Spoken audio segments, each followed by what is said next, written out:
Easy for Sheezy, MGZ, aka Dayson, Sunday Reverse. Today is October 1st, 2025. It's the fall.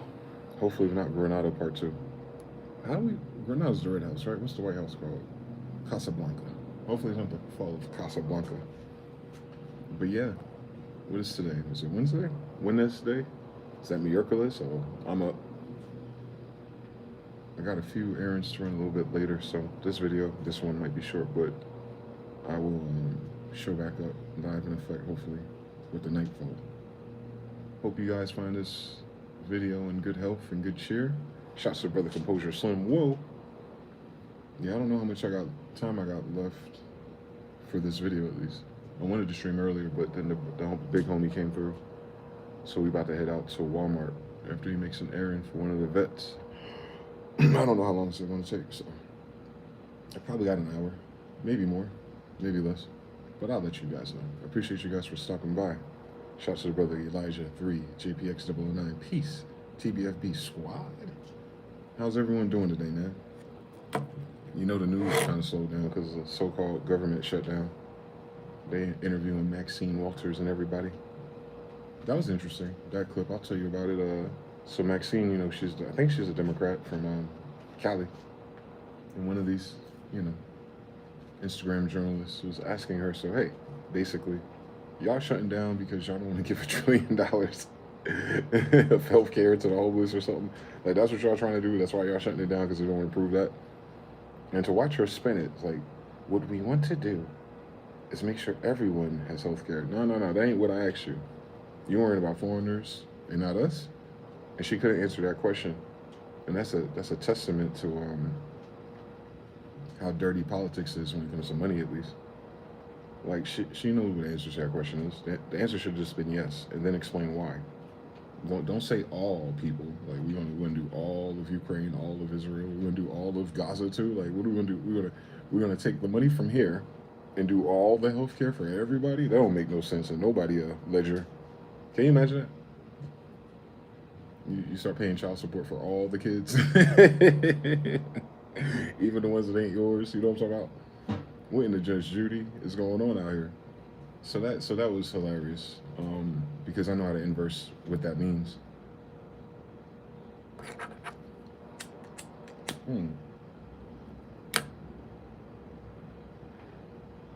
That means the common person that will walk up to them and press them knows what's up with what's up.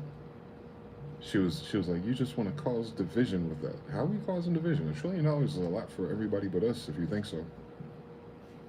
And I just think how the integrity of that is interesting. So the shutdown is really a side effect of them being disingenuous and lacking integrity. Because even if they did pass something like that, and it probably could help a lot of lives of people who are here, they're not going to use it for that. They want to use it to build something else and get a cutback on that. And create another program that don't ever go to the people that need it, or there's so much red tape to get the services, and then the services are mid. And I'm watching it in real time, for real. I'm around people who have a lot of money from the veterans and all the other Social Security and stuff, and then they kind of block them out of it if they don't have the proper paperwork or IDs and stuff, as if they changed. As if not having the printout card changes who they are, especially if you know the numbers and all that. That doesn't make sense. Especially if they have IDs already. And it's like, what are we saying? But we'll give $1 trillion to people who have none of that stuff. Like, you know what I'm saying? That's really wild. Absolutely nuts.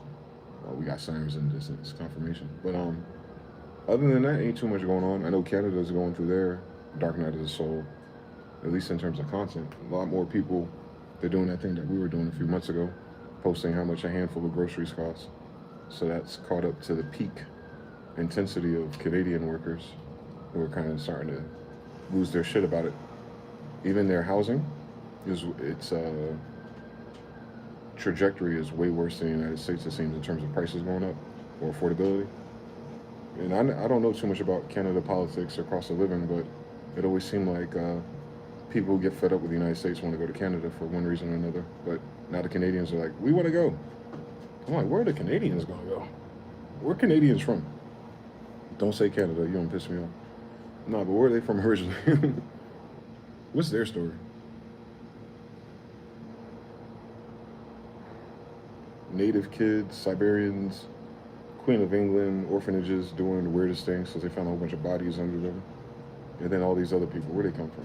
Why they there? And it's crazy because I was just talking about that the other day. The guy that was in the Canada PM or whatever he was, talking about the budget. It's like, we gotta take this serious now.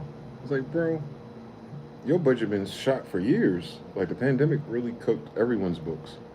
I don't know what the agenda was for the adults in the room. Like, after the pandemic and everything had like recessed and slowed down and essential work, all these code words for we gotta stop spending money. Like, did they think we were gonna have like a rocket boom or something? Like, do they really believe in the future of crypto and AI that much that they were like, don't worry, it'll fix itself. And interesting, that's usually a good route to pick, especially in spiritual and world matters, but not with budgets, not with artificial creation. Artificial things don't fix themselves in that way. So, I'm praying for all those people all over the place that we kind of wake up in that world. Life is going on though, but it's weird. It's very weird to see people who are not in our immediate bubble are definitely going through the same type of thing. I mean, they have a whole different loadout.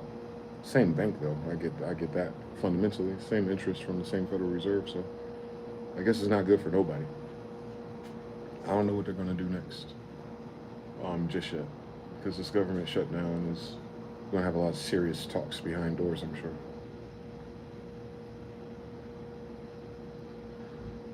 But the trickle down of that shutdown is interesting. The other services and federal level things like Social Security and stuff like that being slowed up. They're playing too much with people, man. Like, for real, they're playing too much with people. I was just walking, and I noticed all the flowers bloomed again. I've never been in the desert before, so I don't know if that's typical. But I saw pink and yellow flowers rebloom in October.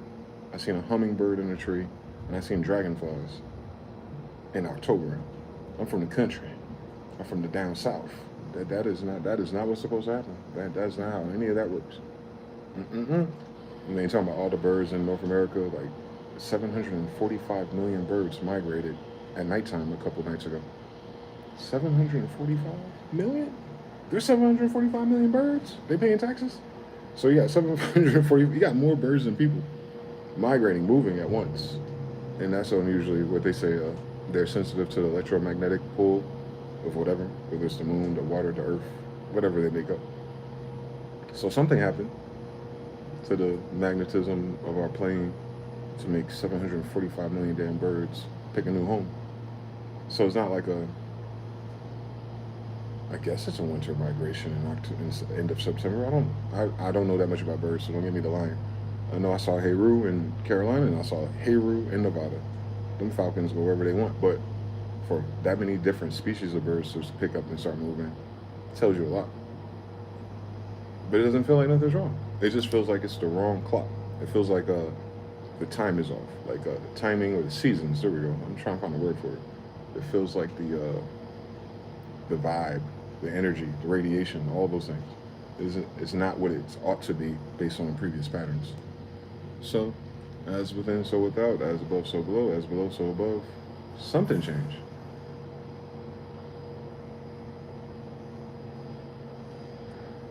We all been feeling it. I've been feeling it. The past 48 hours been kicking my ass. I mean, I'm a thug though, so I fight back. But it's a lot. It makes you tired. Like, why is this energy on me? Why do I feel like that? Why am I thinking about that? Why is this the hell? What the hell? But I thugged through it. I fucked around and this is funny. I haven't watched TV in a long time, but I remember when I was in Charlotte, I had bought a small TV until I got the bigger one later.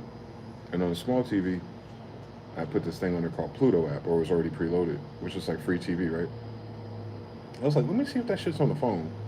And I put a Pluto TV app on the phone, and then there's an anime category. I was like, oh, I can fuck with that. There's a lot of animes y'all be talking about that I haven't watched all the way through. And Hunter x Hunter was on. And it was the character, the little black girl that Rihanna dressed up as Halloween. So I was watching that. I was like, oh, this is interesting. Let me watch that. And the next thing I know, I got a call and said, hey, man, I need your help bringing the TV into the whatever. Like, the moment I think about TV, and I'm tired of waiting for TV, I guess, because At this point in the game, I need to distract myself for real. I've been sitting in a quiet way too long. Uh, but I want to fill my mind with like cool shit. I've been watching more skateboard videos and things like that. Just tapping into a younger energy to kind of like not trick yourself, but to phase shift to a time when things were a little different internally. But I know it's above us. I know it's not from it. It's not solely from within. So yeah, hopefully we're getting that TV today, and I'm gonna put the same apps on it. Get a Fire Stick. You know how we do. I'll catch up on some shit. That's the only advantage I got right now. All the shit I never watched for the past couple of years, I could probably get through it in a few weeks. But yeah, it's interesting. It's very interesting how the call and response and spirituality or manifestations are still seemingly at an all-time high. The smaller ones, that is. So I know ain't nothing broken. If anything, certain things are enhanced, but just keep your head up. If you're going through something or you're feeling some type of way, trust me, it ain't you. It ain't you by yourself. This is the flavor of the month that you pick it to be. And that's why you gotta tell your intellect to shut the fuck up. I'm usually anti-distraction, but at a time like this, when every time I scroll, every time I talk to somebody, something's a little off. And it's been off, but it's more off than it's on, and that is weird to me, boy. Everyone's energy or it's exhaustion or burnout or tiresome, and one level is just our society and everything, the news and what's going on, and the price of everything, of course. But then it's the energy of the plane or the life or if the damn birds are responding to it, hummingbirds and fucking dragonflies in October, like nah, something's cooked. Somebody hit the wrong button. CERN, white Jesus, somebody did this. Because ain't no way I'm supposed to be hearing people talk about the shit they talking about all day. At all. It wasn't like that before, and I'm 3 a.m. as fuck. I'm in that algorithm where you'll see a handful of people who will fit the cast of people who talk like that. These are regular people that are starting to lose their shit, if you will, on terms of grasping the contradiction of their current political and social reality. Even all the jobs that are shutting down. A lot of people are worried about that, understandably, right? But we don't know why yet.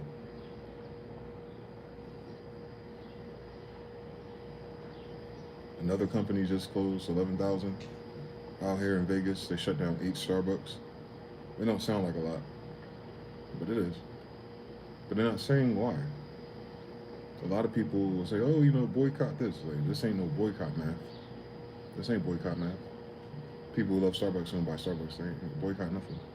So your major hitters are reformatting or they're squeezing. They're squeezing their pennies together to stay afloat. So if they can't manage the ledger and the books, then it's trickle up. So it means people lower below it or don't have that, what's they call that? Extra income, what's that called? When you have income just to throw around for silly shit. I don't know. Extra. People are not using their extra for the paradigm that we was once in.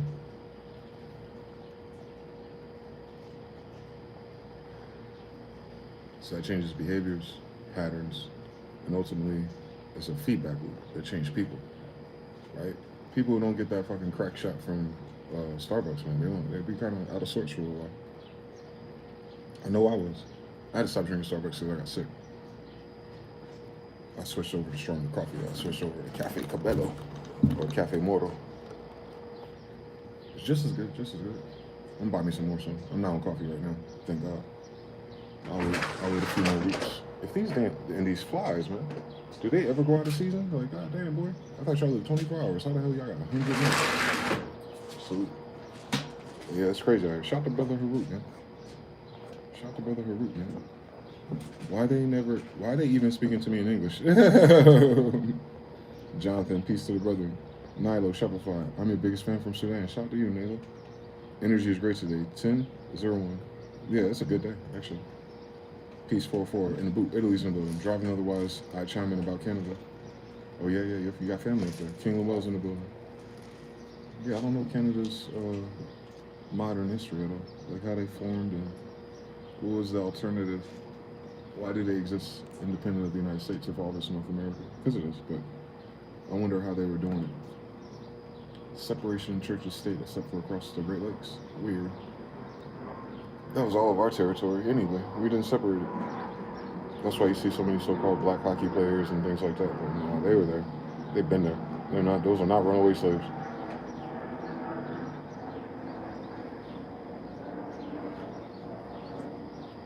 That was like John, my grandfather. Yeah, because they took over the Northeast, the whole thing. Not just they didn't stop at the waterline. The Buffalo World Fair. They had to go on both sides to go down. That ain't that hydro thing that they used to have, the old one. No, people going back and forth. Ain't no United States federal highway system at that time. And definitely no police to enforce it. You gotta think about that. Police came from the early 1900s. They weren't there in 1800s or 1700s. Mm-hmm. That's crazy, right? We just police are what 100 years old now. Can you imagine that?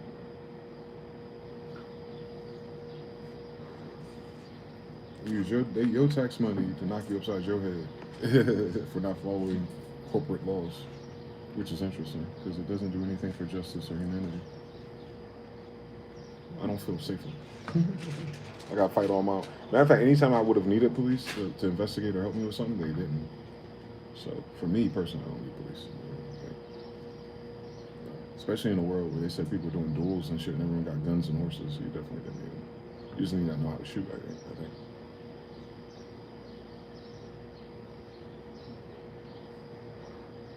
Speaking of shooting people, Canada, they losing their damn mind. They're giving people a year to get rid of certain types of rifles or something. And then the people questioning the guy who passed the stupid law was like, well, are you punishing people if they don't? Well, we're giving them a year to vote. He didn't answer the question. When that year is up, what are you saying? You're saying that the rights for us to have whatever guns, you're going to enforce taking them from us, is what you're trying to say, right? We're taking our liberties and freedoms away, including having a gun. And this is the history of both sides of the pond, if you will. Like, you can't just be taking guns away. Man, do we have a gun problem? Is there an O block in Ontario? I don't think so. So why are you going after our guns? And while you're going after our guns, France is preparing for a war. You need 10,000 to 50,000 hospital beds. So it sounds like people will be shooting within the next few months. So why are you trying to take the guns from us? And that's right crazy. And then Canada's going to have a big immigration wave, obviously. So it's kind of like they're saying like they want the immigrants to come in and you're not going to be able to defend certain things, like we've seen in the UK. That's fucking foul. Especially when the people passing this stupid shit can't explain why. They're just doing it. It's almost like they get an email and they put the yuppie that doesn't break their poker face to deliver the message. But then the Canadians themselves have to enforce it, which is why this society is weird. Because these people shouldn't be able to execute this if the will of the people is like, nah. Matter of fact, most of the things that they're passing lately are not the will of the people. So it's like a runaway government kind of thing. They're not passing anything that helps people. They're just making it tighter and worse. New rules, and they're trying to create that, whatever world policy agenda thing that they got going on. But in doing so, they're breaking everything. It's like, yeah, that's the agenda. When they break it, they know. No. They broke. There ain't no fixing it if they break it. That's the part that's missing in the story. There is no backup financial up thing. No matter who immigrates, who loses their house, that it doesn't turn back around and then you could re-corral the people and offer them things. Because they're not going to forget. They do forget about humans got attitudes and shit. Mm-mm. You got more and more people living out their cars and like getting away from the system altogether. You're not going to be able to win them back with new jobs. Especially with these jobs closing down, talking about you have to be AI proficient and dumb shit like that. No. And then AI slop is fucking up the timing of projects and stuff because people got to go back and like redo outputs and all that goofy shit. Man, people can barely talk to people on the phone. You think people want to be able to talk to ChatGPT and fix shit? The fuck y'all talking about? I can barely do that. And I grew up on computers, so that is not a viable reason to rebuild your community around fake shit on the internet. They're so goofy. I hope they're not doing all this shit for no digital world, boy. The people passing this shit don't exist in the digital world. So why are they? Oh, they're still getting paid. Never mind.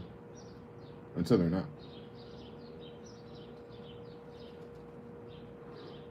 Until Gen Z burn their shit down. You'll see. It'll get to that point. Here. I think that what's the other country that's doing that right now? They're burning shit down. There's another country that just acted. Madagascar. Speaking of Rothschilds, Israel and Ukraine. Remember Jacob Rothschild wanted to secure Madagascar for the people out of Poland. And for whatever reason they couldn't and didn't. And then they picked Palestine. But now that same place, Madagascar, they're Gen Z.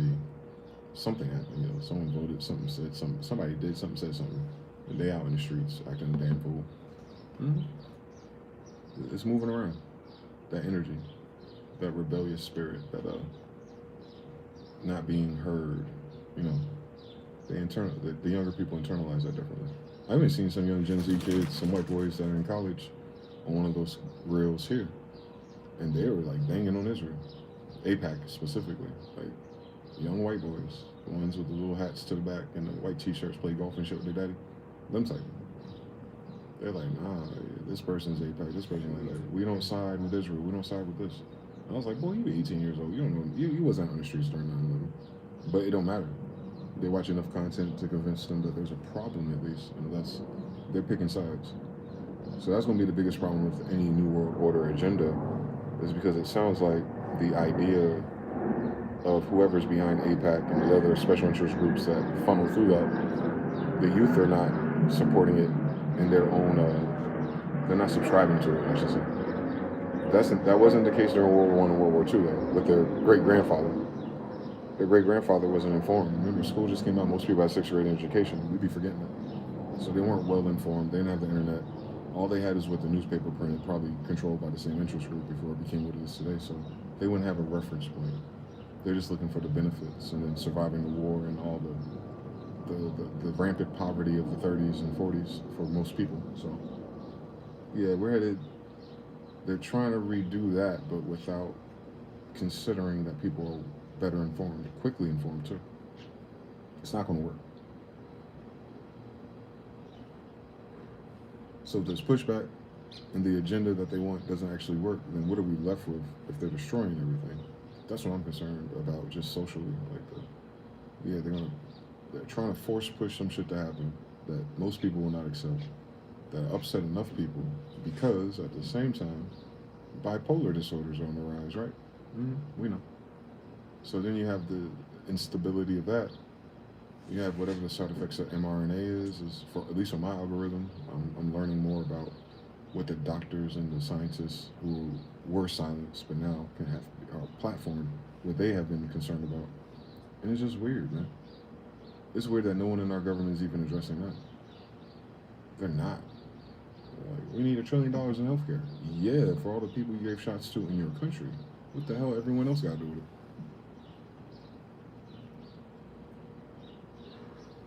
That's not fair.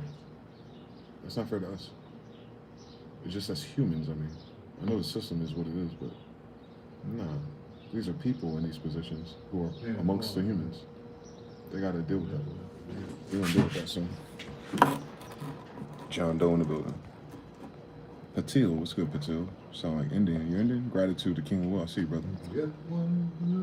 YJ Recon says, hope everyone's having a great day. Peace, everybody in the chat. The biggest gang in the world is the police. Going up. The G checked me on my way out to the meeting area. Oh, when you went to see what's going on?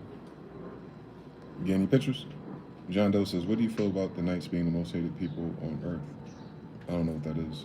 I can't feel about it. I don't know what that is. Amy Ross says, October was shut down in Austria because of bomb threat. Huh?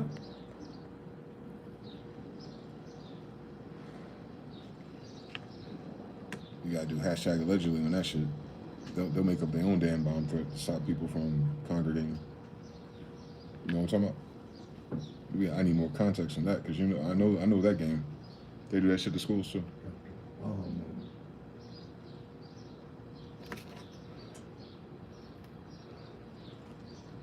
That's sad though.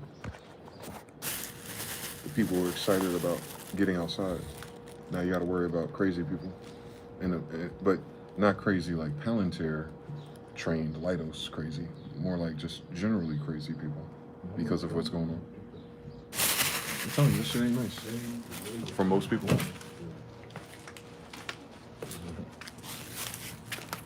I posted something on my story on IG. I can't upload it to Discord file. It's too big. All right. I'll remember to see your, I'll remember to look for your account on Instagram and check your story out. So I wanted to see for myself what that looked like. If I recognize it, anyone. Energy-wise. Like, oh, you one of them people out here. Okay. I know you ain't talking about no goddamn airports. But other than the social political thing in general, the salt that they put in this water, I think everything else is fine. Today's a decent day. I had some good luck. God is good. So, let me turn this one off.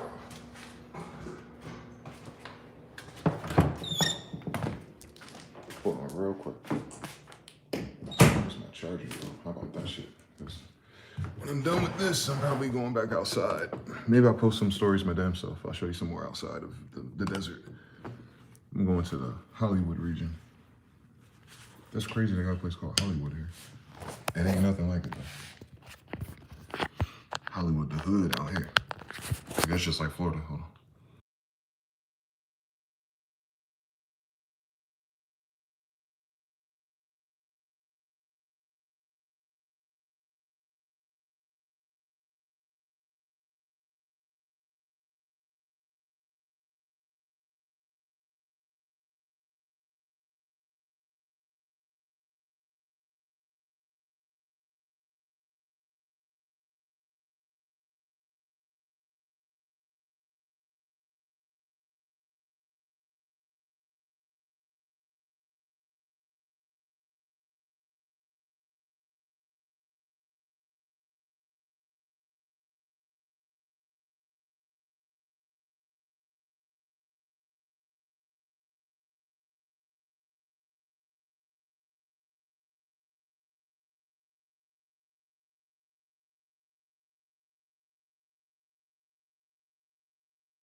We back.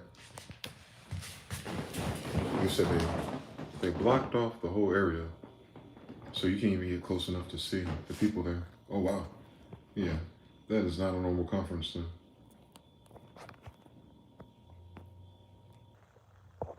Yeah, if they're blocking off all eyes on visitors, then they're not just talking about it's military. And trust me, you don't need military for drones. The audio is good, thank you. Let me see if I can get next to the chair. Do I have what I need? I need to find me more of these, man. Where do you sell this at? That's some foreigners bringing into the store. You know how they be finding all this shit. I need another one. This shit getting dingy. I won't rock it though until the moths eat it. That shit's so funny, man. Bible crazy, boy. The Bible be cooking. Is it charging? Tell me it's charging. Damn it. Oh, yes. Say yes. Say yes, damn it. Get some fresh air in here, too. Alrighty. Comfort-ish. I don't know who sees this chair, but I guess keep my fingers crossed. Audio good. Haru says yep. Okay. Trying to figure out what else was going on. What the hell else is going on? The same old stuff. Same old stuff. The patterns. I think Mr. Now is working on the pattern of like, what you said it was 2 months at once. It's like 3 months. Or 3 months from the beginning of the year and 3 months from the end of the year at the same time. That's crazy. The only part they own is Slots Holman, it's called. That's the only part they own. It's like a DC. Got it. Dang. They copy and paste this fucking operation all over the goddamn world, it seems. And all that shit new. All of it. 150 years tops, man. And the people in charge are losing the plot line. I really hope that's not the vaccines, bro. What else could it be, though? Outside of supernatural interference or spiritual interference, which is obvious at all-time high, it seems, especially in my own personal life. But I don't know. If vaccines are taking the boomers out in that way mentally, what was the thing I noticed? We all noticed. It's kind of like we'll code switch to narcissism real quick. How the stereotypical narcs. There's some brother on Instagram that does like TikTok reactions, and he showed like 4 or 5 white people who are kind of doing content on TikTok, not freaking out, but like expressing their disdain for life. One was like, I've only had 3 good days this year. It's like, what's going on? Is there anyone else? I know I'm not the only one. He said 3 days, no, more like 3 minutes. I was like, damn. Bro needs some metaphysics in his life. But I kind of understand, like, I can lower the intensity of that for myself and I can get where he's going at. He's like, you know, we just need to hurry up and fast forward to next year or something. I got bad news for bro. You got the same people and the same problems next year as you do this year. But his energy, you could tell, he was used to a different way. Then there's another lady, younger. She works from home. And she said she used to have insomnia. And she says, but now she's so stressed out and overworked. She works from home and she got food in her refrigerator. She got a girlfriend, it sounded like she said. But she's still not like, you know, she can't figure out why she feels the way that she feels. Insomnia is gone, but now she's sleeping. And when she wake up, what is the word they use? She's still healing her inner childhood wounds or some shit like that. Basically, the thoughts, the energy, the anxiety, and the stress and everything all culminating is whooping their ass. Another guy who I seen made different type of content before, he included him in this clip, and he was talking about being sassy, talking about, don't ask me what my favorite color is. My favorite thing to do is to make sure I have enough money to pay my rent on time. And like, when you look at him, you wouldn't expect that to be his narrative. But he was like, wow, even him. It was just a whole list of them. It was like, this is like an 8-minute reel. I don't know Instagram lets you make them that long, but I was like, damn, these are my white folks, man. These are my white folks with jobs. These are my white folks who white, man. This ain't poor people. Like, you know what I'm saying? People struggling. These are just regular folks who had a good time, I guess, pre-pandemic. But now it's like 2025 is the year where it's like finally slow enough and reach that demographic in a major way. So they're responding now to the shit that I've been talking about months ago. So it's like a 6-month delay, I think. It took 6 extra months before they started vocalizing and making content around it. Because that one white guy in particular, I've watched him make other content that people shared in the last 6 months, and that was not his tone at all. Now he's just talking about how expensive things is and like how exciting it is. You know, he hates when $57 suddenly comes out of his account, shit like that. I'm like, yeah, welcome to the club, bro, but what are we talking about? Why are you talking about that? So it's catching up. Even like the liberals, I follow both sides. I like to watch people who have liberal points, so I make sure I have the language model, and then also the conservatives and the crazies. And even them, you can tell that they're deeply affected. Sometimes I hear the thread of it. It's like, you'll hear them when they're going through the list of things, they'll be like funerals. And everyone says that and they skip over it. Like they'll say funerals, but they'll expand something else. I was like, wait, grief, grievances, inheritances, loss, stability in the family unit or the energy of the family unit. Yeah, that's a big indicator too. Like so many people have lost people. So many people are going to funerals. That's not normal. That no year prior to the pandemic was that a system-wide issue where everyone's like, everybody knows somebody that died this year. Now think about that. Think about everybody that knows somebody, and then you match them with someone that's dead. That's too many people, man. So people, because of our societies like go, go, go, and build, build, build, I don't think these people even know how to process grief. Then job loss grief, relationship grief. It's a grief filled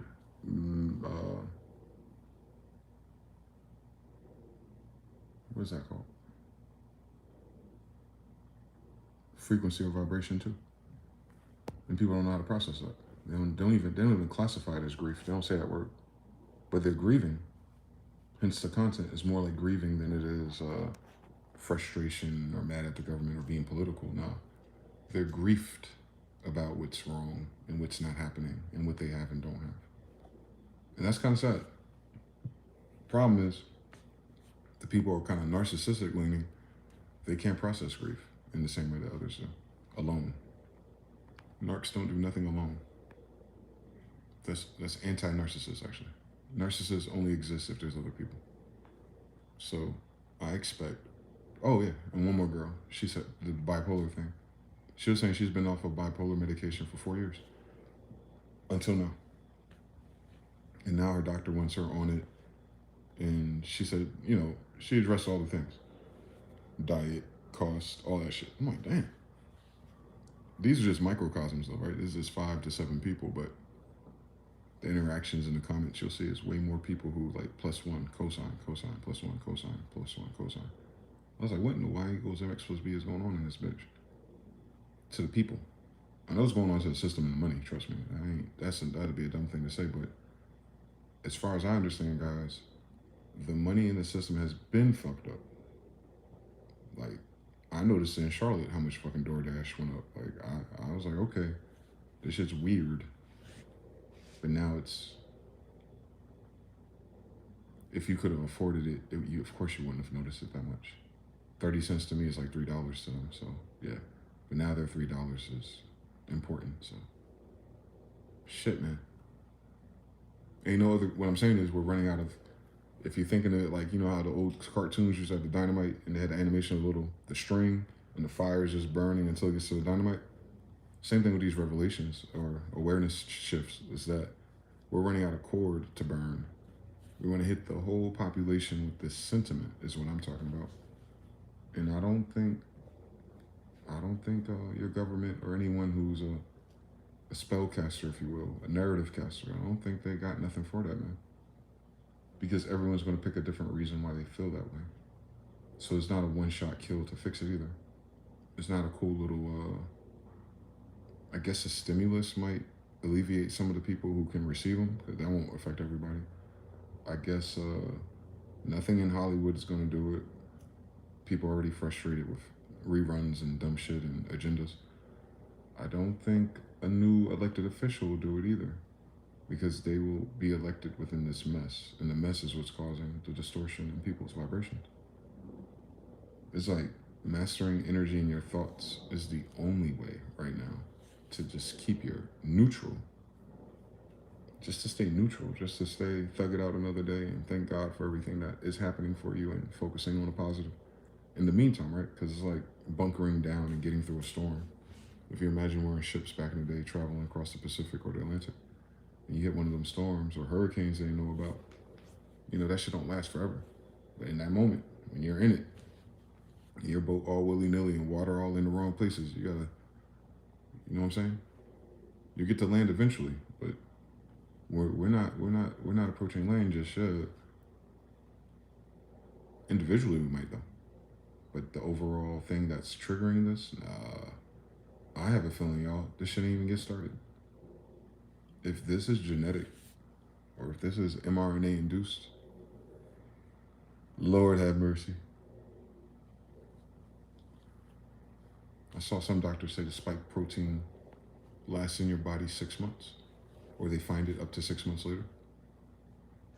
But the same doctor said, however, the people who got boosted with the spike protein, that is, it lingers even longer, so up to a year and some change, maybe 2 years.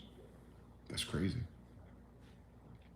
So a lot of people with health issues that are caused by the spike protein, They don't have that language model.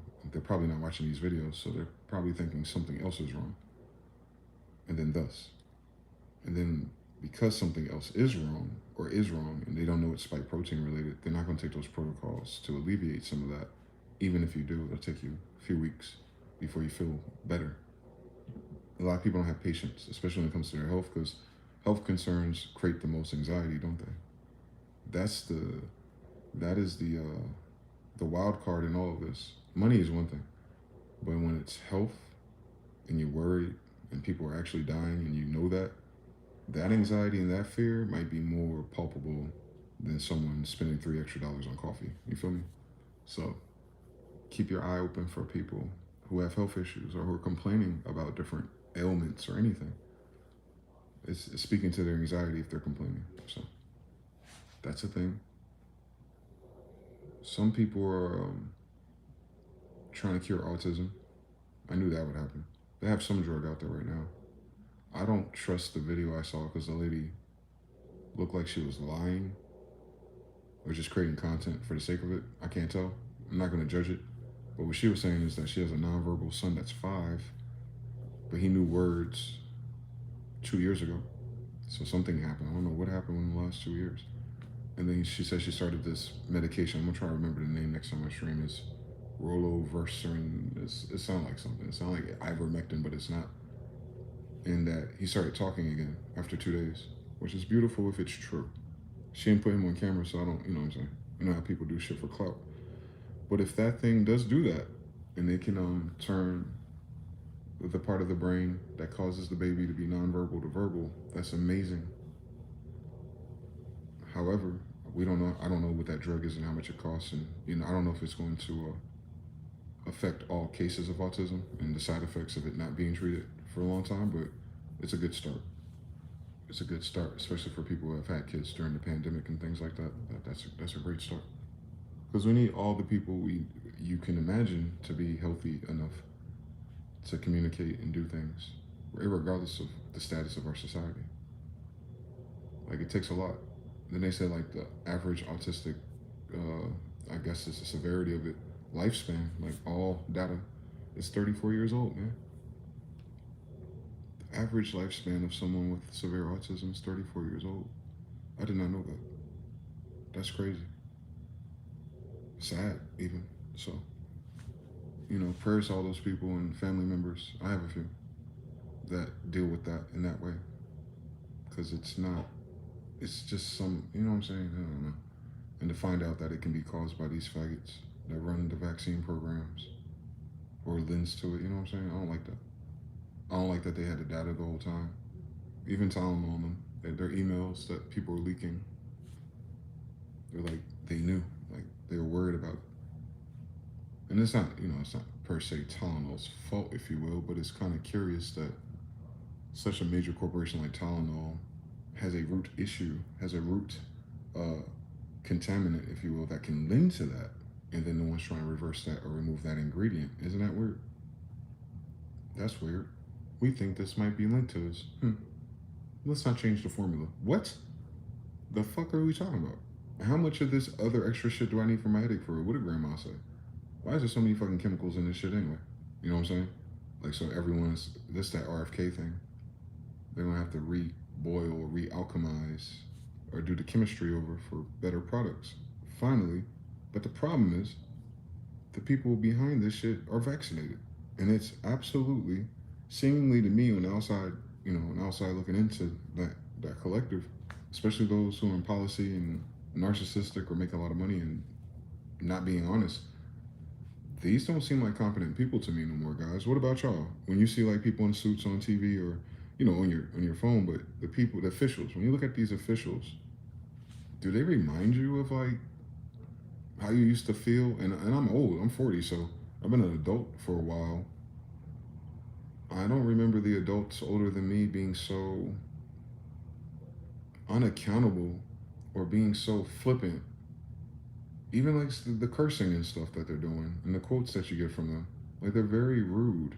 Now, I know, like, as an individual in those positions, they be where the fuck they want to be. I'm talking about when they're public facing. Like, just public facing, they're not wearing the mask, if you will, if you want to call it that. Or they're not. It's not even that. It's not even like they're an asshole in real life. I know plenty of those. That's not quite it. What I'm trying to say is like there is no other move. Like there's no other version of them. Is what I'm saying. It's like they're just cooked. They reek of incompetence, right? I thought it was maybe I was overreacting. The only part is DC style. Yep, from the center pair, parallel distortion of two realities. First, it was just a feeling of fall during spring. Now it's actually spring during fall. Unlike March this year. Yeah, March was freaking snow, or the snow was melting in North Carolina. I've never lived through that before. Black Man Soul, all is well. Shout out to you, brother. Good. Young and Icy, what's good? How's it going in DC, bro? Y'all still got the I know you're probably not in the city, but you guys still have National Guard and all that type of shit going on? Or they finally moved on? I know it's been at least 29 days. Nuke and MGT.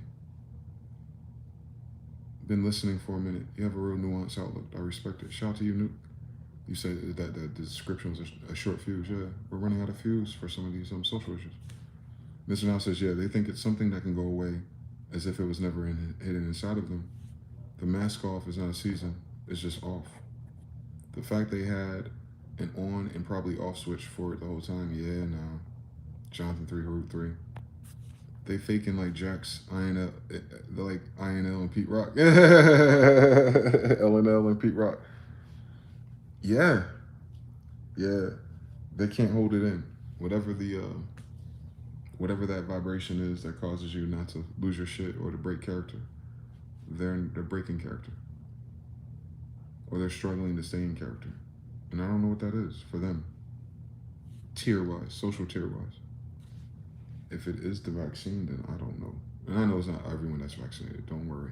It's not everybody, but it tends to be the people who have abuse of power privilege. Those are the ones that I'm noticing. Day-to-day normal people, not normal people, but you know what I'm saying. Civilians. I look at people's faces and you know what I've noticed? This is interesting. Now I don't have the coolest, freshest clothes right now because I haven't bought any. So I'm holding on until I feel like buying some new stuff. I want to lose 20 more pounds too on top of that. So I can't really say too much. But what I've noticed about where I live is how more unkempt people are in general. I don't know if this is local though. I don't know how to explain it to you, and I don't know how fancy you need to look going to a gas station or a liquor store either, right? Even the Keno place, you dress up to go and do whatever. But I'm noticing like way more, especially the women, I think that's what's alarming to me. The women regionally seem more disheveled. I'm talking about like stomach hanging out their t-shirt. They don't match sometimes, or most of the time, they're not matching. The younger they are, like the kids, they're cool. Like the kids out here are cool, like the high school kids, but they're so quiet, they keep their head down, unless they're in their friend group. But the people 18 and up, they just seem so disheveled. And even the brothers, like, the ones who are all, I think 10 years ago, they'd be swagged to the max for new Jordans and new hats, that type of thing. Even their braids, feel me? Like, there are no fresh braids. You know what I'm saying? It's weird. And like I said, that could be regional. I don't know. I don't know. I haven't had enough time here to see it before and after, but I've noticed a more disheveled, public-facing appearance. And with the attitude to match it, too. Like, they just don't care. Like, whatever. It's like wearing shower caps and pajama pants and shit. When we had that little craze where I was from in North Carolina, we're like, oh, that's just the hood girls. That's just them, They're making a statement. But this is not a statement. This is almost like the person that's out there you ain't gotta care, but to see so many different people disheveled is kind of like, I don't know what that's speaking to overall. Even in the Nevada Shade thing on Instagram, like the channels and stuff, when you see the people talking, it's like, nobody's fresh. It's weird. I've never seen that with black people, especially. I've never seen that. I've never lived in that. I've never lived through a time period. And it's not like abject poverty background either. That ain't, it's not financial all the way. It could be though. It could be. It could be starting to be, maybe. Maybe that's what I'm noticing. The start of people not caring about fashion. Or all the shit that the women bought off the Temu machine just gets eaten by moths faster too, you know?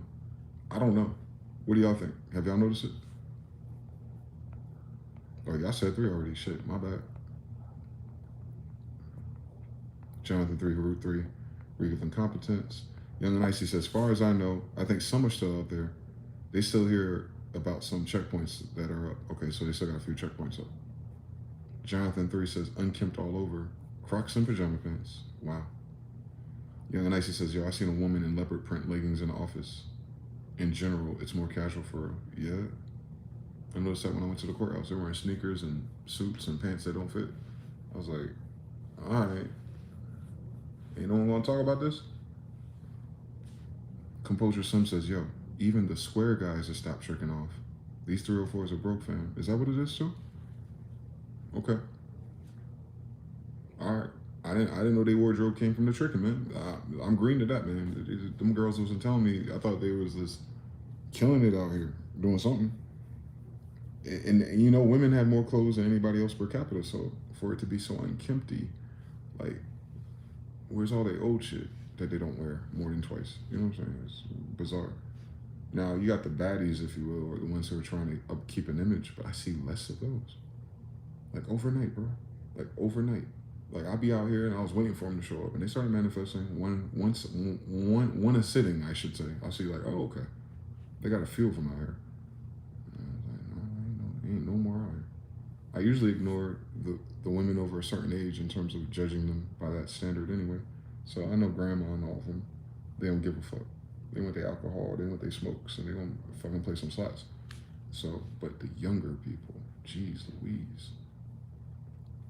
I can't find no man. I know. I can tell. We can tell. We can tell. He ain't looking either. I can tell. I can tell. He ain't looking either. That's what the brother composer said. Lord knows I'm not looking for a woman right now. Not in that polarity, like just to have one. So, yeah. Yeah, the Johns ain't tricking. Wow. That is a problem overall here too. Like just the, you know, we have an underworld. We have quasi-legal prostitution, I guess. Like maybe they're running down on that shit too. Because the diseases are spiking as well. Will strain your healthcare system, all that. God damn, we can't have nothing from the old world, boy. No norms, I mean. Not that I needed none of that. I'm just saying, like, whatever this is turning into is not anything like it was before. And that does not mean it's better either. Like, you think taking away some of those darker energies would make everything better. No, it's not. Nah, you can't, it's just like thoughts. You can't just take away negative thought. It's impossible. You have to replace it with a higher quality thought and then dwell in that for the negative vibration to finally succeed. It takes you about 17 seconds to get started. But if you can daisy chain your thought of a positive thought for more than a minute, like constant, and just stick with it, then you'll feel better. But this don't feel better is what I'm saying. This is like we're doing all the steps and cleaning up some of the elements, but I'm thinking the earth, the radiation, the spike protein, whatever the fuck the mRNA is. I don't know what the fuck that is for real no more. They said they find it in their heart though. And you know your heart has neurons, so I'm tired. I'm tired of talking about it, honestly. Like in that way. I want them to take a very serious look at this shit and start helping people out. They need to make that shit free too, by the way. Yeah, fucking, they said that some CNN, CSB, and CS reel I saw talking about the prices of healthcare premiums. And they're blaming it on Trump. Trump wants your premium to go up three times. And his example was a joint family that makes around $85,000 together a year. Their premium is going up to $24,000. And what he said was, how do you expect them to afford that? Now, the real nigga in me knows, you know, we know how to, if you gave me $80,000, trust me, you think I was rich. But I get what they're saying. Like, without making uncomfortable changes to their lifestyle and downsizing everything at once, how can anyone afford these premiums in that bracket, which is most people? And then I go, they're not. Then you go, what happens to the premiums? Do they lower back down so more people can get insurance? No, they go up even higher. Then what happens? The older people who rely on that, who don't have another option, who can't just thug it out a few more years with whatever's bothering them. You feel me? You feel me? It's like extorting people who need it almost. Because why is it 3 times? Like, why isn't it just doubled at least? Like, how do we skip? You know what I'm saying? What a 3x multiplier is? 300% increase? Like, what's that about? A 30% increase will still be fucking unbearable, but you know, you'll live. A 300% increase? Who the fuck is writing these? Who's writing this? And then you got to think about, I didn't know, because, you know, Lord willing, Lord, thank the Lord, my health is mad decent in this season that I'm in. I fought a lot of things on my own, but that's when some of the things I acquired was way more affordable and available, and people were sleeping on it. So it happened at the perfect timing for me to be on this side of it better. But for the people who have something a little bit more onset, or who would not give credence to some of the holistic things or the Indian things, if you will, they, I don't know. I don't know. I think that's a way more concerning metric overall, because what it means to people. If they can't afford health insurance, they can't afford medication. If they can't afford medication, then they're back in the ERs, and you know, and then the ERs are already overrun. They're already telling you 55% of medical field in general. And this is all different positions, but you're gonna feel that if 55% are resigning, no matter if it's a doctor, a nurse, or someone who's doing paperwork. So now you have an influx of people that need to be in the hospital, while also your hospital staff is cut by 25 to 50%. So you know, the quality of care and the attention to detail is going to be lost, all because some arbitrary Ponzi scheme called insurance is running out of money. It's an indicator that the insurance companies are running out of money. It's not because of Trump's policy. Like, I'm sure Trump is allowing them to hike these prices unchecked to stay afloat, yes. If that was a rule or something, he fixed that rule for them to see if they can do it, but they're not going to be able to do it. People are already having trouble with the old price, you feel me? People are already maxed out, you feel me? Credit is already maxed out. Your banks, you know, all that shit's already maxed out across the board. And a lot of our counterparts in this society, we're living off of credit for a little while. And maybe that's why the blow didn't hit them as hard until when they ran out of credit. And then it became real, you know, real liquid, I guess, or motion. And yeah, now you got to pay however many $1,000 for your medication run. That's crazy, bro. That right there, just fuck everything else going on. I didn't realize how many people need it in that way for it to be $1 trillion, you know? It's a lot of people. And then that speaks to a greater testament of our society, how sick it is. Anyway, like, we have a sick society. They ain't supposed to be that sick to begin with, is what I'm trying to tell you. So now they want to go after ingredients and foods and shit like that. Nah, come on, nigga. You can't possibly, no one in the fucking, anybody's agency can't possibly be that fucking incompetent where they're just now making the link to this stuff. Like, oh yeah, everyone is sick because the food fucking sucks. Everyone's stressed the fuck out. Nobody feel like they got enough, and that's way more than if they do or not. Just the feeling like it will fuck you up. Like, come on. Now we want to see if we can like reverse some of the pages, but while we're reversing the pages, we're going to make it the highest cost ever in the meantime. Hopefully these companies and these jobs stay afloat while no one can afford fucking Starbucks. Like, wake your goofy ass up, whoever's in charge. The fuck are they talking about? Yeah, that's what I'm saying. The math ain't mathing. The correction math ain't mathing. Like, that will not fix anything. It's fucking sad to me, bro, because I'm trying not to say it. Like, you know where this goes. You know where this goes. We know where this goes, bro. We know what's going to happen. We already know. We already fucking know. Whether we survive and thug it out and, you know, God got us, but I'm just saying, like, for the majority of people, especially the elderly, they ain't got nothing, man. They ain't even got decent family members half the damn time, man. I'm a witness. You feel me? I don't even, shit. I'll be an elder soon. You know what I'm saying? So I already know, like, nah, this ain't that. This is not fucking that. This is not a matter of a person getting another job or a better insurance company either. This ain't there's no horizontal move in this type of thing, because it's not because people The worker can't afford it. The damn companies can't afford it, bro. Why the fuck would you have a 300% spike? Like just now, you notice you'll notice that you're tanking financially way before just now. So like instead of easing and trying different things and whatever the fuck, they didn't even have competent people to prepare for that. And that's a bigger problem. Like people are sick, and then the people behind insurance and healthcare are incompetent or compromised or whatever, or maybe they're vaccinated too. And that's why I'm hoping that's not what it is. I'm hoping that vaccine over the last 4 or 5 years wasn't always active in a sense, because I don't know what mRNA does, bro. I need y'all to understand what I'm saying. I ain't talking about taking a shot and dying. I'm talking about that information being in their brain already and they're surviving and what changes that make to their personality. That's what I'm talking about in the background of things. Like all of a sudden this year it seems active. It wasn't noticeable before. Only us over here and maybe two or three other types of channels or communities may have even been flirting with this conversation. Then everyone else was silenced or didn't have enough context, so they're just feeling it out. But now it's like obviously this is a problem. Obviously, RFK and Trump ain't just tackling this as a political over, like, what I'm saying. There's so many other issues they could tackle. They're tackling this one for a reason, bro. Because it's affecting white people. I'm telling you, listen. It's not racist. It's just biased, I guess, on their part. But that's the sad thing about being an American. You don't notice what's going on until white people are affected. They're kind of like our canary in the coal mine.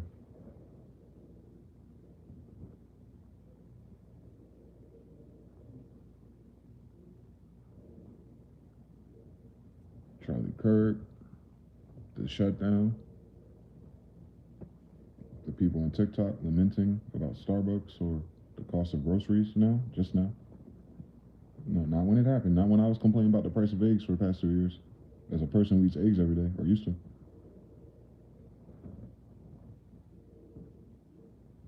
Now,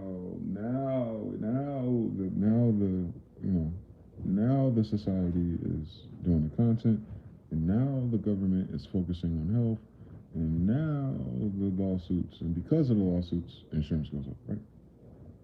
I know that's right. Insurance is a pyramid scheme. So if any part of that pyramid loses money, then it affects all other things that it's connected to, which is what the problem is. The lawsuits is going to, go after these accounts. That's crazy. That's crazy. I guess for them, it was a good run while it lasted. On an individual in the company level, they might get away, bastards. But as a whole, as a network, as a coverage, like imagine that. You don't have a fucking enough doctors, bro.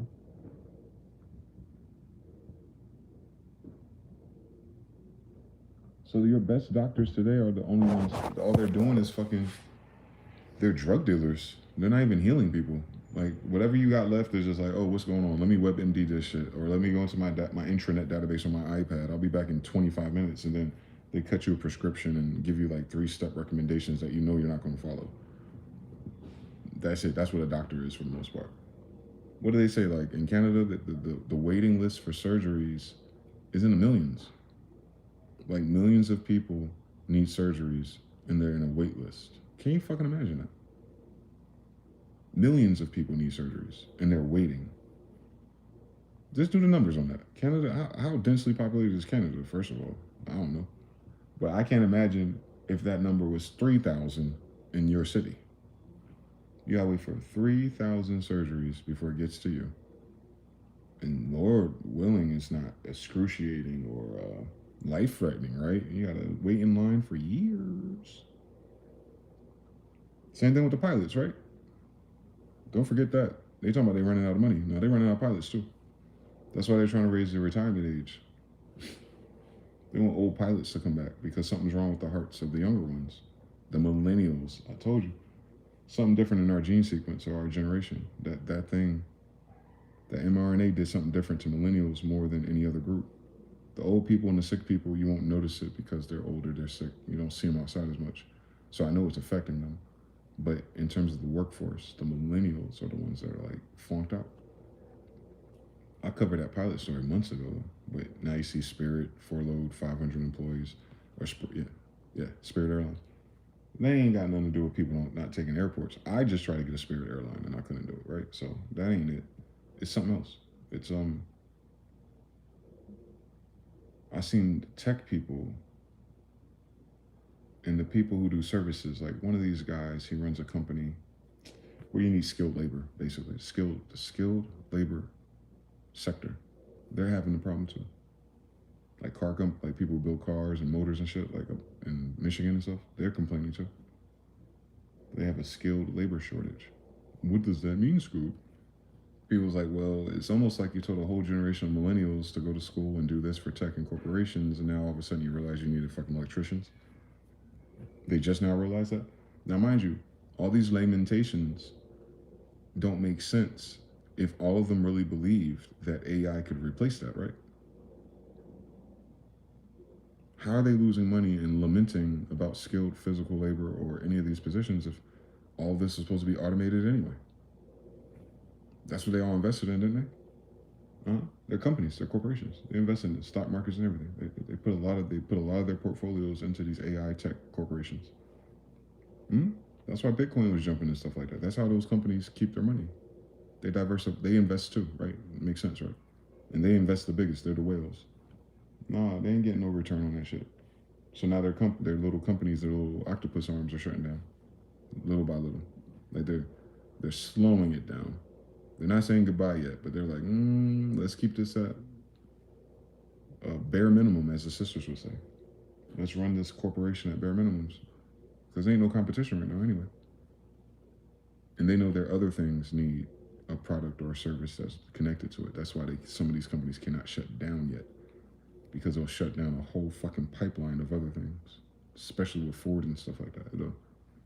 It's not just the brand. It's all the other companies and ideas that are built off of that. That's what made them rich to begin with. You're not rich because you're selling to people.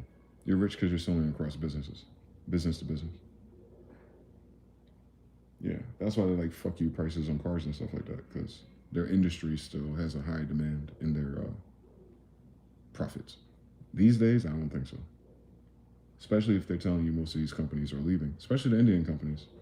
I forgot how many it was, but a lot of tech jobs that were in America, which we didn't know who owns it. You know, you think it's American because it's in English. Nah. They saying that there's a benefit to leaving the United States and setting up their tech company somewhere else. I was like, wow. It's too expensive for tech companies to be in the United States at this current time. What does that mean about AI and the revolution and automation then? In Palantir, like who they want to hire to build this stupid surveillance system and bioscan systems and enforce it? A fucking drone robot that only lasts on a 30-minute charge? Are they retarded? Don't answer that. If your tech companies are re-strategizing to take advantage of other labor markets, and that's the biggest thing, right? It's not about quality, obviously. It's saying that we can just go to India and do the same business in English and then save money on hiring and staffing and insurance, because you don't have to do that there or anywhere else like that, like the America is currently. So imagine that. They're telling you, hey, we're going to send our tech companies, like shit, I would go get a job at most of them, the good ones. We're going to send them somewhere else, hired all the Indians and all the other people who would work, and they're competent enough to do this job, obviously. They're the only ones that really been doing it. And, you know, we'll figure it out, AI and chatbots and all that shit. We'll figure that out over there and then save money to keep our company open. Now, wait, cool fucking story for them. What about us over here? Just the employment and all that shit. But then you gotta think about, well, if insurance is the reason why these companies are leaving, don't miss this, because it's connected to the other shit. If the United States or the federal government requires these companies to provide coverage for all their employees, and then a lot of the employees are foreign, so you got the $100,000 thing they got to do. If it's those type of people, you got the other fees that they're adding. You got the travel visa fees for a lot of this, and then you got the insurance premiums going up, and then the company has to cover those for each employee. And then now the employers are going, nah, we'll go somewhere that doesn't require that or that. Matter of fact, we'll go to where the H-1B visas come from the most. We'll hire them right down the street from where they are. New Delhi or some shit. They'll do it right there. Then what happens to insurance companies? All of those corporations that would pay for employee insurance, aka the benefits that you love when you get hired, if they're not here paying into that pool, then what happens to the prices for everyone else left behind?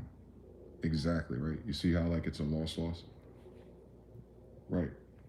That's the incompetent part. We can blame Trump, I guess, but that is it's worse than the president being the mascot of this. Is that the federal government moves that it's making to decrease its deficit is then on the other side of the water causing the corporations to have to cough up, right? It's a the United States is a corporation. That's why this is important. The United States is a corporation. So it's micro corporations and it's foreign corporations that, funded and registered and pay taxes to be here. They're like, fuck it, we leaving. How the fuck the United States going to fucking... I wish I had a good... When I go to Walmart later, I'm going to see if I can get me a dry erase marker. Because I don't think I got enough dry erase left. It's weird. Them shits last forever until I start really cooking. I want to see if I can draw this because it don't make sense to me. Hold on. The United States deficit is causing them to raise the prices to their corporations. And then the corporations causes the rise of price to you. And it's trickle down, so it's increment for us, but it's major for the corporation. I get it. Insurance and healthcare is in the middle of it. And health is the biggest concern right now. Mental, physical, all of it has coverage. Vyvanse, ADD, all of it. It's not just like people dying. It's people's well-being that's covered. Hold on. Let me see if this works. Please work. I need to draw this. I need to see it. I'll show you. Lord willing. Let's see. So DC got a deficit problem. And then we connect it to corporate America. That'll throw you off every time because you think your corporations are American. They're dealing with insurance per employee going up. So what the corporation pays in all yearly went up significantly. They're dealing with the visas issue per employee. Some of them, not all of them. So a lot of people do hire local, but I noticed like in my company, HCL, their upper management and stuff were largely Indian. In our projects and stuff, they'll hire black people to be managers and stuff, but they're not in the corporate, you know what I'm saying? They're not in offices like that. So you got insurance, and just the health itself of the employees, which will cause a tank in productivity. And then you have like a hiring problem. You got the AI thing concerning people and slop, and they're not actually being good. So it didn't save them any money. It actually cost them money. See with DC, they cutting off federal employees, or they offer them those federal employees that are resigning. They offered that months ago. By the way, that's not sudden. This is just the cutoff date for it, and then the government shuts down right after that. That's very convenient if you think about it. This is a planned government shutdown. This is 6-month-old policy that they're responding to. Damn it, and I ran out already. Fuck. Then it goes down to you. All right. And ultimately, you pay for it twice, right? Actually, we pay for it more than anyone else because it's a multiplied tax effect. Even if you're not paying income taxes, which you don't do corporate gains. I don't know why anyone does anyway, but they get away with that. But the tax that raises the price you're paying when you pay for the service, and the price and the tax that raises your groceries, you're paying for it regardless, right? So you are indeed paying these taxes and tariffs. But if you don't have these jobs because they're leaving, you pay less taxes, right? Because you have less money to spend on things that are taxed. And also, your income as well is lowered. So your income tax that you can put back into the pool is lower as well. Fuck. It will make me start drawing on napkins or something. I got a pen somewhere. Hold on. I can do it on paper, I think. Fucking fucks. What I'm trying to diagram though is trying to see how it makes sense.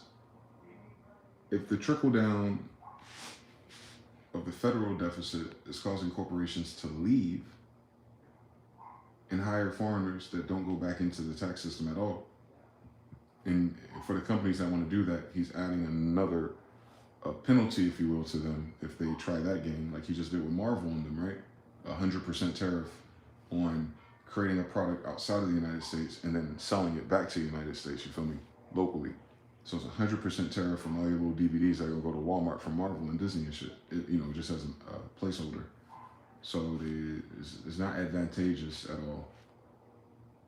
And then less jobs, less income going to things like healthcare, food, and taking care of people, kids, daycare, like things like that. Like the individual has to reorganize that. Thus, that extra income and spending is going to kill a bunch of corporations anyway, such as Starbucks. And if Starbucks starts to die down, then the people's movement and energy dies down, and Target, boom, right there next to it, most of the time. So people get outside and they go back home real quick. So all that other shit you drive by, people are not, well, Saturday I'm going to go here, and here, and you spend $5, $50, $100 in different places, right? So that's going to bring the water down. So how the fuck then does the federal government fix its fucking deficit if there's no corporations or people spending anything? And it's because the federal government is passing things because of its deficit that's causing these things to go away. So yeah, the Trump policy to tax the middle, the corporations, and tariff everything in between us, it trickles down into us. Then we turn the other way. Then the corporation goes away. Where the fuck is the federal government think they're gonna get the fucking tax revenue, wherever the fuck it is from? If it ain't here no more, right? Like this is common fucking sense. You'd think. Like I don't even have the Excel spreadsheet open or nothing like that, but it doesn't make sense. If they're targeting them, then that means that's where they get all the revenue from, and that's where they believe they'll get the deficit, under control if they do these things with the corporations. I mean. But the corporations are like, fuck it, we can't afford to do that for you. We cannot afford to make these adjustments because it's the people, the services, the end game of this, whether it's skill, whether it's labor shortage, whether it's health issues, and whether it's people boycotting and saying, fuck it altogether. Like, the corporation gotta go, no. We got enough money to go to fucking Ireland, or we got enough money to go to fucking Indonesia and Taiwan and shit. But then the federal government, if that is happening, if there's a mass exodus out of the United States of skilled labor, the Indians, the Asians, if there's a mass exodus of the micro corporations that keep, your city interesting, if there's a mass exodus of hoes, what I'm talking about, like people ain't coming to spend all their money in casino no more, then how do they think these cities are going to generate the revenue to cover this fucking deficit problem they have? What I'm saying is, every move they're making to fix the deficit is causing a bigger deficit. That's what I'm trying to draw. I know that's right. I know that's the science on that. I know it's right. I know that they're not fixing their deficit. They're making it worse. How the fuck? And it's not because, you know what I'm saying? Like, they overspent all this shit trying to fund Israel and Ukraine for no fucking reason. And please, miss me with the Trump shit. Biden and them was going ham with Ukraine. Please, don't tell your strong Democrat friends about that shit. Nah, I was talking about Hunter Biden being the middleman and all that shit for the Ukraine bullshit. So nah, that's Israel number 2. So please tell them miss me with their bullshit. This is not political. It's been incompetent since the goddamn pandemic, at an alarming rate. They always have had that element of bullshit and chicanery with them now. I ain't stupid on Martin Luther King and Malcolm X, but no. They lost control of that even. Like, that was something. That was working. It's not working for them. Nah, you can't lose all these corporations. Oregon can't lose Nike, Microsoft, Intel, a level of employees. Because then these people want to do what? File what, guys? What happens when you lay off thousands of people in fucking September and October? Towards the end of the fiscal year, Black Friday coming, ain't it? Think about that shit. Like this shit pissed me off, boy. It's pissing off my logic. I mean, because I'm trying to figure out like where is the silver lining in their strategy to address their core issue. I don't see it. Because if they're going to start pulling on federal benefits of unemployment, then the deficit gets bigger because you just laid off all these fucking people who are going to need that. And I'm sure they have it because that's the least of their budget. But it doesn't help because these people ain't going to go back to work and make that money again because that job is gone. In fucking Oregon, bro, where the fuck they going to work at? The fucking the fucking brass base shop, nigga? Like the fuck they talking about? They gonna start opening mom and pop stores with no trade because there's a tariff on every fucking thing foreign, and the United States doesn't produce anything interesting locally to begin fucking with recently. Shop the Walmart and Target. So like you even have that as a backup. Nah. Yeah, they can get some regular jobs and feed themselves and downsize and coexist for a little bit longer, which is what everyone's trying to fucking micromanage right fucking now, of course. But there's no way that your deficit on trade, tariff, and tax gets better if the people who are paying the most of it, you didn't want to collect and you wanted to bail them out for 10 years and not tax them properly back then before you had this problem. Now they're going, we got to lay these people off then. We'll give you this fucking last dollar. But after this fiscal year, we're going somewhere else to a new fucking island. And then next year, you don't get none of that. Why are you still covering fucking medical issues? Because now your mRNA plan and your federal mandated, your federal, don't let them slide on this shit, nigga. Your federally mandated lockdowns, your federally mandated vaccines, jab or job, so you remember it. Of course, they couldn't force you to do it. That's why I was like, fuck them. They can eat a dick. But most people did to keep their job. I get it. I understand it. So, nah, but it was mandated by your government. So, nah, and they got to pay for that too. They got to pay for that too. That's what the white people waking up to. White people are talking in that language. They're like, we remember the Alamo, bitch. You intimidated me out of my job for this shit. And that would have been no problem either. And here's the illest shit about that. If the COVID vaccine was a vaccine, because it's no longer a vaccine, right? You know that, right? And vaccine is classified as drugs, by the way. So let's just move that out of the way. It's only classified as an injectable technology. Wow, I didn't see that fucking coming with graphene oxide and all that, bitch. So it's not even in that classification to argue in court anymore, which is very clever. But when you remember the Alamo, it won't matter. It won't matter what the technicality is. The problem is the people don't give a fuck about the people who have the technicality list. That's how they're gonna fuck this thing up, boy. They don't wake up the wrong type of white people, boy. I'm telling you, I already know, man. Y'all better stay the fuck away from me too, man. I ain't do it. Listen, my name Bennett. I ain't in it. Like, nah, you take that with your cousins and your brothers and your uncles. They fucked up the bag trying to be greedy and being stupid and hiring a bunch of fucking narcissists who don't know anything. They always lean on someone else's competence and then take the credit for it. You understand everything? Now they don't have people to take credit from. Hence, all dimensions. They don't have no one else to take credit from. Japan's cashing out the Dragon Bond. China's cashing out the Dragon Bond or the U.S. bonds and stuff, which is based on our birth certificates and our fucking Social Security benefits. By the way, that's how they manage that Ponzi. Borrow from Harry to pay Paul, and Paul to pay Joe, and Joe calls his brother John. Like they made it flow and move. Now they're talking about Social Security benefits gonna be insolvent by 2032. Nigga, please. Nigga, fucking please. It ain't gonna make it that long. Because it assumes that people have work in the meantime to keep paying into that for 2032. 2032 is based on their fucked up fake data from years leading to this. They're thinking based on yesterday's data they have until 2032. And that's why you hear that dumb shit talking about we want to raise the age of retirement, not so that you work for the rest of your life, but so that you cannot claim federal benefits too soon because they can't afford it. And they think that by making people work a little bit longer, those extra 5 years will pay enough money into it for them to be covered. They won't, because where the fuck are they working? Even if an older person who's been working for 30 to 40 years paid thousands into that shit, and now they have to get a job for 5 more years at Kroger or something, right? And bagging groceries just to hold it down for a little while, you still gonna pay them that big $1,000 check of Social Security. So them working a little bit longer at Kroger paying $28 a month into Social Security ain't gonna cover them. Now you got to multiply that towards all the old people who are competent and physically good enough to do that. It's not going to be enough anyway. They ain't got no fucking 2032. They've been borrowing and pillaging that fucking fund for all their little fucking bullshit in the goddamn. Is this all under healthcare anyway? They've been ran through that bitch. The problem is they thought that it would refill. They thought that the faucet or the spigot will keep dropping into that bucket. So by the time you notice that they ran away like some fucking bandits, that, oh, well, you know, it finally restabilized, and AI and the one world order and Palantir and this massive, you know, no. They gotta hang that shit up. They gotta hang that Orwell shit up. They gotta hang up that Minority Report shit. My nigga, they can't afford that. That'll never fucking happen in this chapter. Not in this chapter. Maybe later, but not right now. We're not going from here to Cyberpunk. We're not going from here to Terminator. Nope. Nope. Fuck a Skynet. Nope. Niggas ain't on the internet, bro.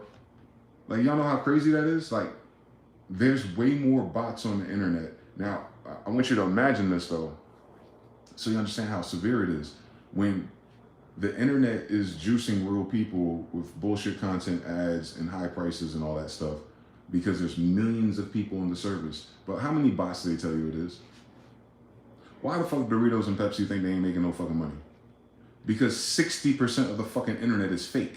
So if 60% of the people interacting, posting, retweeting, liking, and viewing things aren't fucking people to begin with, how the fuck would an ad agency sell something when it's already a percent of all viewers, and then out of the percent of the viewers who click on the shit or who view the shit, which is what they're getting taxed for on Instagram or any other ad platform, that's why Google AdSense is going through shit. Because half of that shit, half of those websites are fucking propagated and fucking auto-generated and stuff.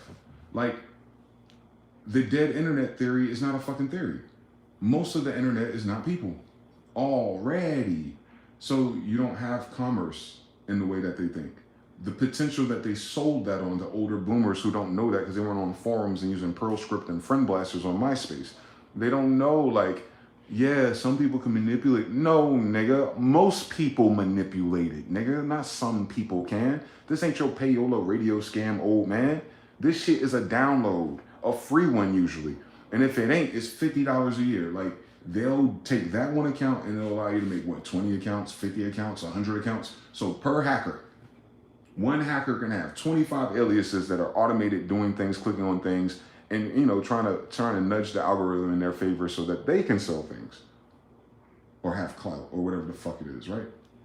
Now you can't pay for that. Now your sisters out there who are showing off their lingerie and trying to get fucking sponsorships, it's because half of their fucking fans are fake, man. That's what Cannabis was saying to fucking LL Cool J, man. Half your fans in high heels, and half the girls who are in high heels, half the people liking your video ain't people. And then you just click on their fucking faces. India, Iran, Japan. There's a black guy. You know, like, nobody really checking for you like that, sis. And that's what the women are noticing. That, how come men aren't pandering to me in my DMs no more? Because they're never walking up to your ass in the last 10 years. Don't fucking play with me. Nah, they're not getting real human DMs no more. That's why they're feeling unseen. They wasn't outside to begin with. They ass is always in their bed making content. So how the fuck? You understand everything? Yeah, they're not getting DMs no more. But it doesn't make sense because they're getting views. I know, bitch. Those are bots. Not all of them. At least half. Usually. Unless you're like small organic and you choose the people you follow and follow back. I'm talking about people who get like thousands of viewers and they're just showing ass or trying to make lifestyle stuff. Nah, man. They use all those fucking hashtags. And that's what's fucking them. That fucking, what's that shit called? Social Blaze and all of those things that help you pick hashtags, for instance, to make good content, to get into the scene or into the main for you and shit, right? Question. If a goofy bitch can figure that out, you don't think a fucking hacker and a programmer can't figure out the same fucking hashtags? Exactly.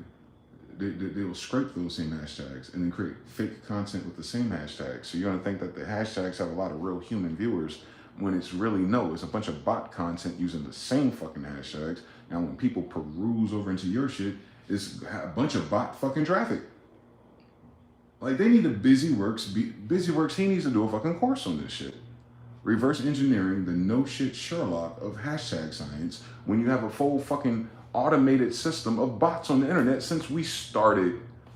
All those automated things you see on Craigslist, all those automated things you see on eBay. Now just copy and paste it to something simpler that's free, you know, like Twitter. How much of the fucking people on Twitter are fake? Well, that was where 68% came from. X.com, Elon Musk, another hacker, right? He's from my generation. We're all hackers. So 68% of the traffic on Twitter is bots or auto-generated. Mind you, he locked out the API. That's why Cliff High died from his Alter reports, because Twitter is $100,000 for API token access or some bullshit like that. Basically, permission for you to integrate with the server of X or Twitter, but then you have like a custom script or dashboard, usually for bots and automated posts and shit like that. It costs too much. The price is way too high. You need to cut it.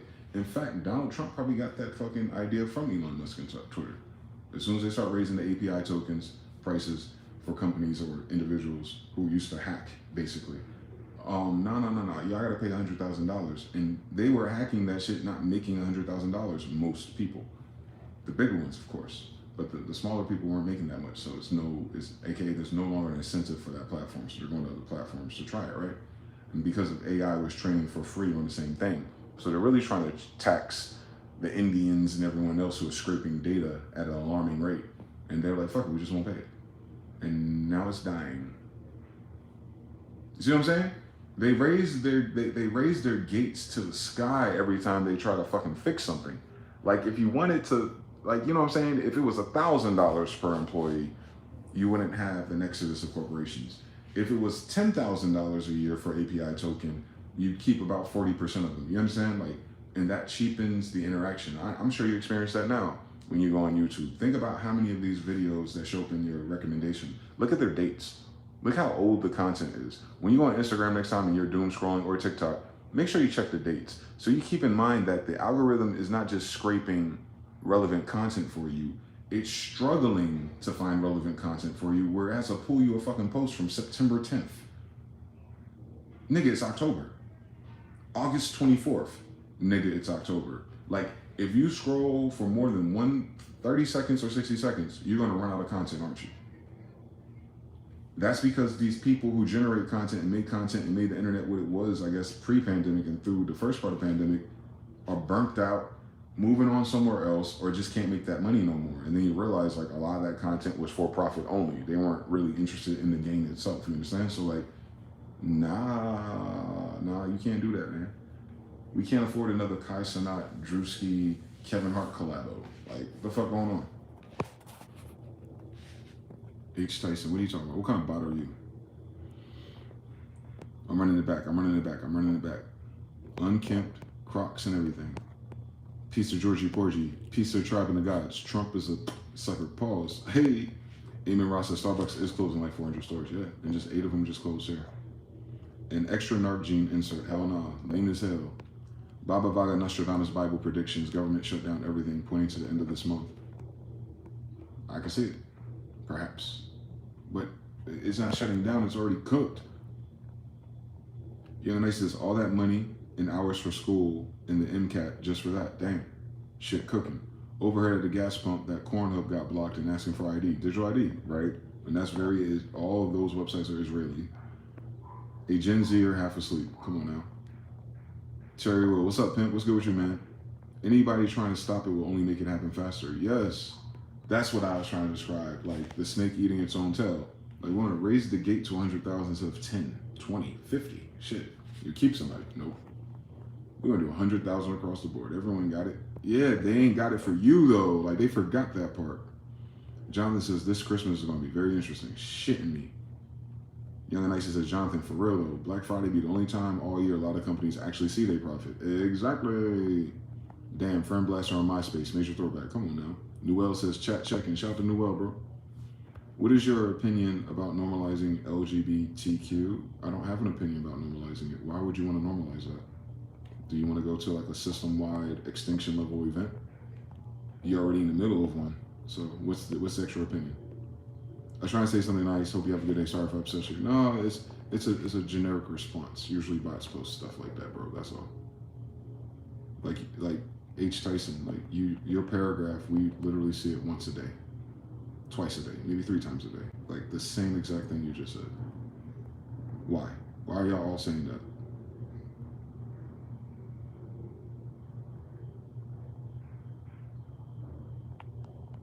Did you GPT that?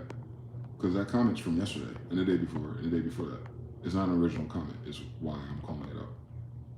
It has nothing to do with your intentions, though. I don't know who you are.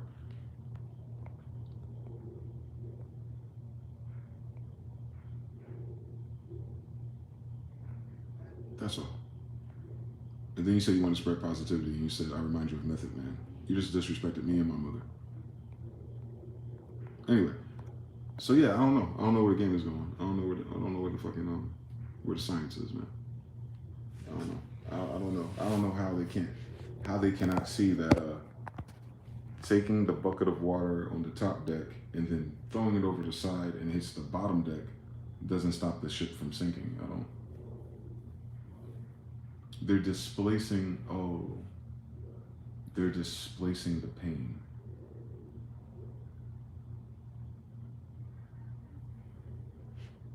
You're good, Tyson. Don't worry about it. I appreciate you. Saturated Odin. It's the first of the month, ain't it? Yeah, they're not curing anything. They're moving the pain around. They're moving the what do they call it? The weight-bearing load. They're what do they call that shit? Come on now. It's like passing the buck, but they're making the weight of their issue someone else's problem rather than fixing the issue. They tried it, is what they did. That's what all these policies are. See, the federal government trickle down, and no matter what they're doing above us is fucking all of us over. So if we remove ourselves, the federal government is saying we don't make enough anything to help this, and we got to fund these patsies over here in this war they're in. Someone will pay for it one day. Maybe the people we're going to war against, right?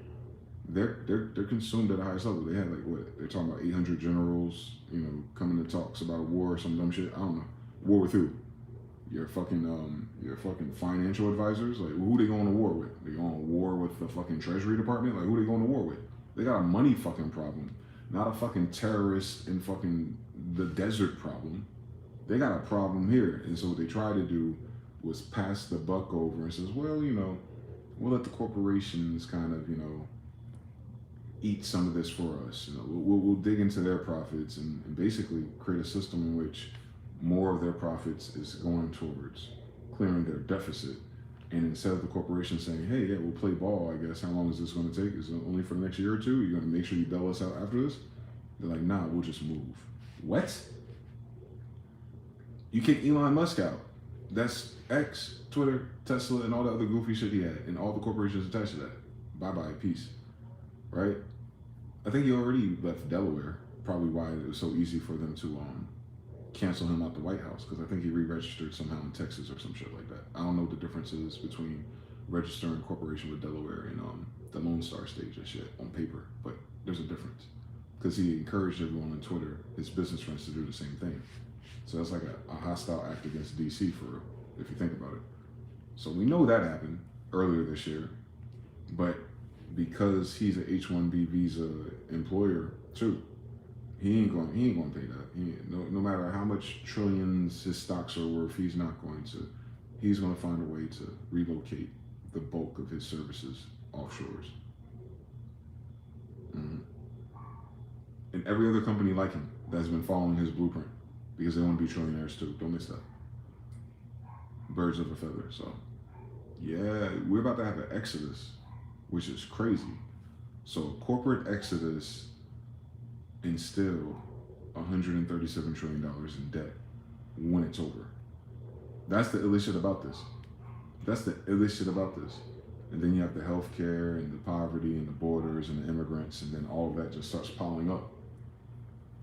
So yeah, even if they did Bioshock IDs and shit, who the fuck's going to enforce it? You think the legal immigrants or the people they've been worrying about for the past 50 years are going to give a fuck? No. Nah. They don't give a fuck now. The fuck is going on, bro?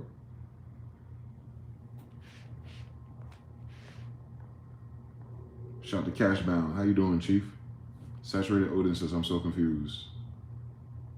I know, that's why you can rewind a live video and hit 1.5x pimping. He says, the problem that you see is that our government focuses on the needs of big corporations rather than the needs of the people.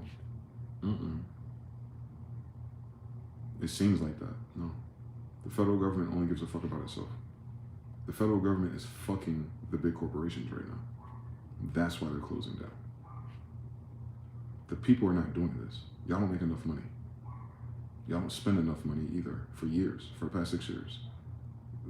The federal government wants the big corporations to pay their bill, and the federal corporations, or the corporations that are affected by those policy changes, are telling your federal government to go fuck itself and move into someone else's. Yeah, your corporations was fucking us. The federal government was fucking the corporations. It's trickle down.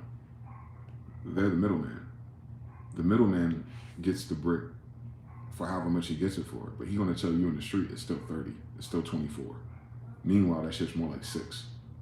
But you'll never get it for 6 until you meet the plug yourself.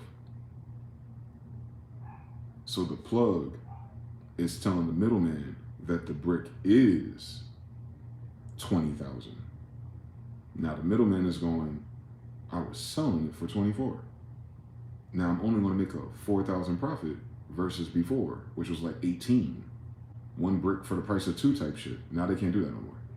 So their business is no longer profitable on these shores. This goes back to the 1750s, by the way. That was the Boston Tea Party problem, wasn't it?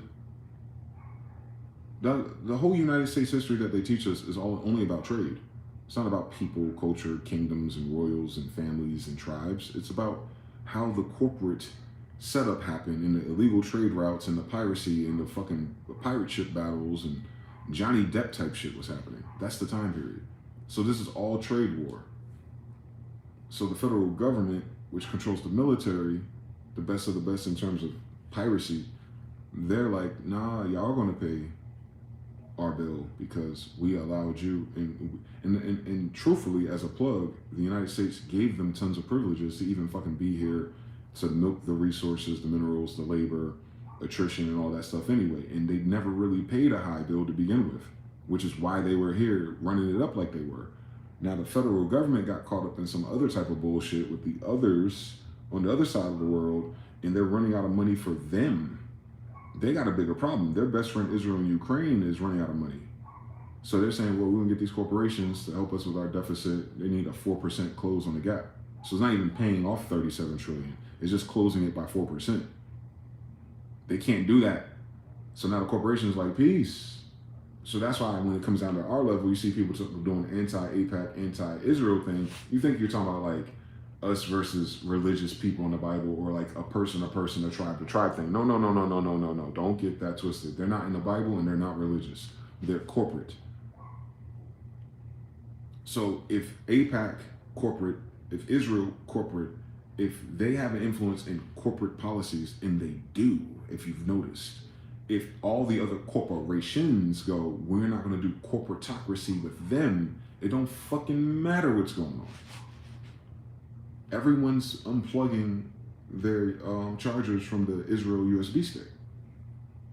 And what I'm saying is, they are overpowered because of that. Now, once you unplug all that, they're underpowered. And now the federal government has to figure out, like, whoa, if we lose this influence in the Middle East, because Israel is useful to us too, right? Like, not us, but the U.S. Service Corporation. Them being in the middle of all the shit, them taking all the energy and all the hits, allows them to do their fucking diplomatic policies over there and shake hands with Qatar and all that shit that's happening today, because Israel's in the seat right there, corporate-wise. They're talking about oil prices, they're talking about products, they're talking about services, they're talking about human trafficking.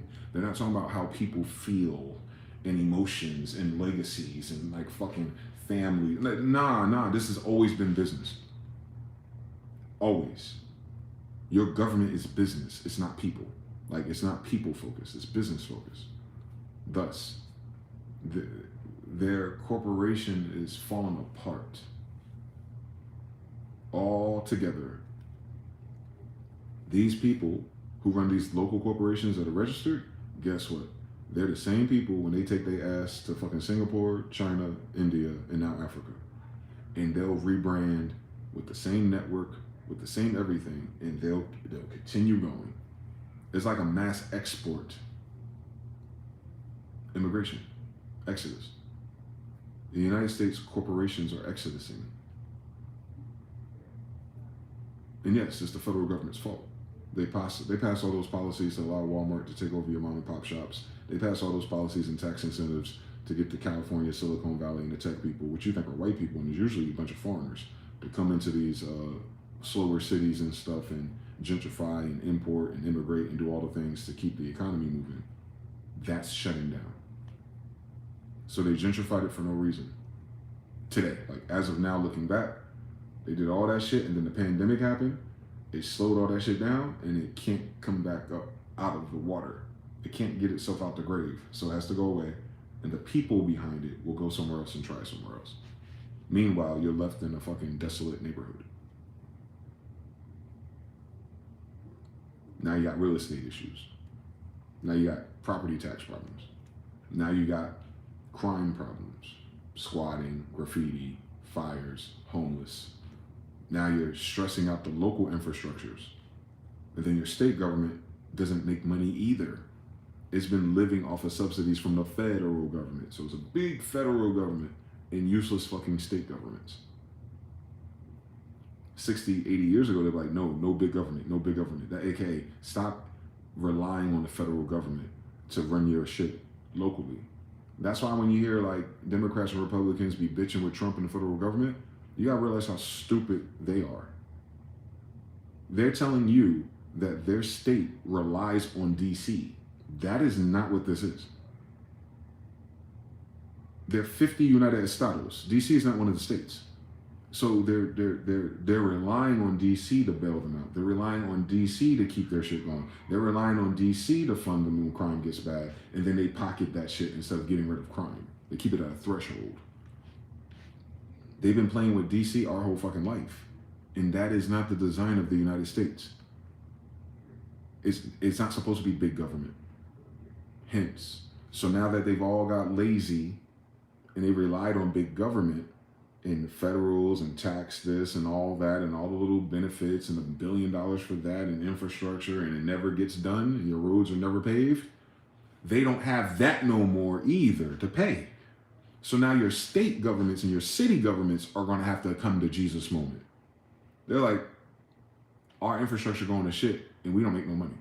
We allowed these sanctuary cities to bring in immigrants who don't pay taxes locally. So we're going to get all of our workforce to go back, ICE, and that's why ICE is federal threatening states.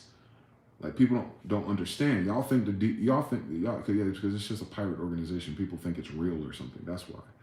Shout out to Todd Street Bay, man. Shout out to one of the OGs for like opening my eyes to see it this way.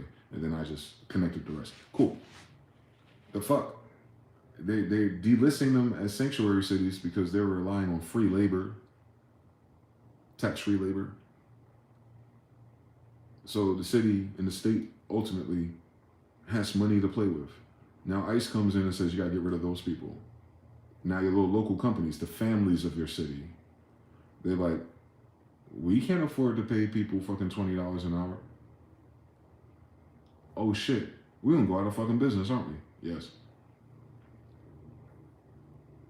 So if the family businesses of a state or city are going out of business because they don't have a legal immigrant free labor, at least in ratios, right, where it matters for them to keep money. Now they got to pay regular people the max, federal minimum. They can't afford it. Meaning their business wasn't good to begin with. If you understand everything. It wasn't profitable to begin with if you required slave labor, basically, if you understand everything. So then the farmers, same problem, right? Arkansas and shit like that. That all-white town in Arkansas just failed. Why? It doesn't make money. You can't do sharecropping in, what's that called? A barter system. Motherfucker, the 1800s didn't fucking happen, bitch. This is Tartaria. They think this is a fucking Davy Crockett novel. Y'all motherfuckers are here because of corporatocracy. Y'all not here because people wanted to escape bullshit and humans. You are the humans you escaped from, by the way. So you didn't escape nothing. You just brought it here to make money and bullshit at the expense of others. Slave labor, theft, murder, it was all good over here. Because you didn't have that watchman eyes over there seeing what you were doing. You're probably lying about what you were doing and then blaming it on sicknesses. Now you got the internet and telecommunications. Now people see what it is and they're like, oh my God, everyone sees us. Let's act like we're a legitimate business ass niggas. Yeah, and they can't. Now, you copy and paste that routine genetically into the new people today who are kind of doing the same thing, just less egregious. They can't keep up their Ponzi scheme. The United States is a Ponzi. And the 50 states are the bricks that make that pyramid. They don't make money. Your states don't have great GDPs. Your farmers can't make money with slave labor no more. They can't pay Mexicans or whoever else crosses the border less than whatever the fuck they were paying them. And then ICE is getting the rest of them out of here. Now, does Arkansas, if an Arkansas farmer relied on what, 20 illegal immigrants, just say on a small farm, you think he's going to hire 20 of his kids at $15 to $20 an hour to do the same job? They don't even fucking know how. And even they knew how, they don't do it as fast. So it's a loss. You understand what I'm saying? And then the federal government will bail them out. Their bills and their tractors and supplies and stuff. Remember the Monsanto deals. Remember the Bill Gates deals. These are all corporate bailouts for them. So that's why the quality and the product didn't matter to the farmers. They're like, we're getting paid billions of dollars a year either way, as long as we just keep going. They're cutting corners though, with labor. Everybody has a labor problem. Have you noticed it? The women can't give birth to kids. It's a labor problem. Fucking jobs are shutting down. It's a labor problem. It's labor. It's all labor issues. And these are people issues. They have a people problem. Because everyone's fucking incompetent. And I wonder what changed in the last 6 fucking years. I just can't. It just keeps coming back to, I wonder what changed. It was all good a few years ago, and then all of a sudden things are just like, your government is shut down. Because they don't know how to budget. With AI, quantum computers, DARPA, Area 51, and everybody in between them. Tomas says, are you a gang member? Does it sound like I'm talking about gang shit, you idiot?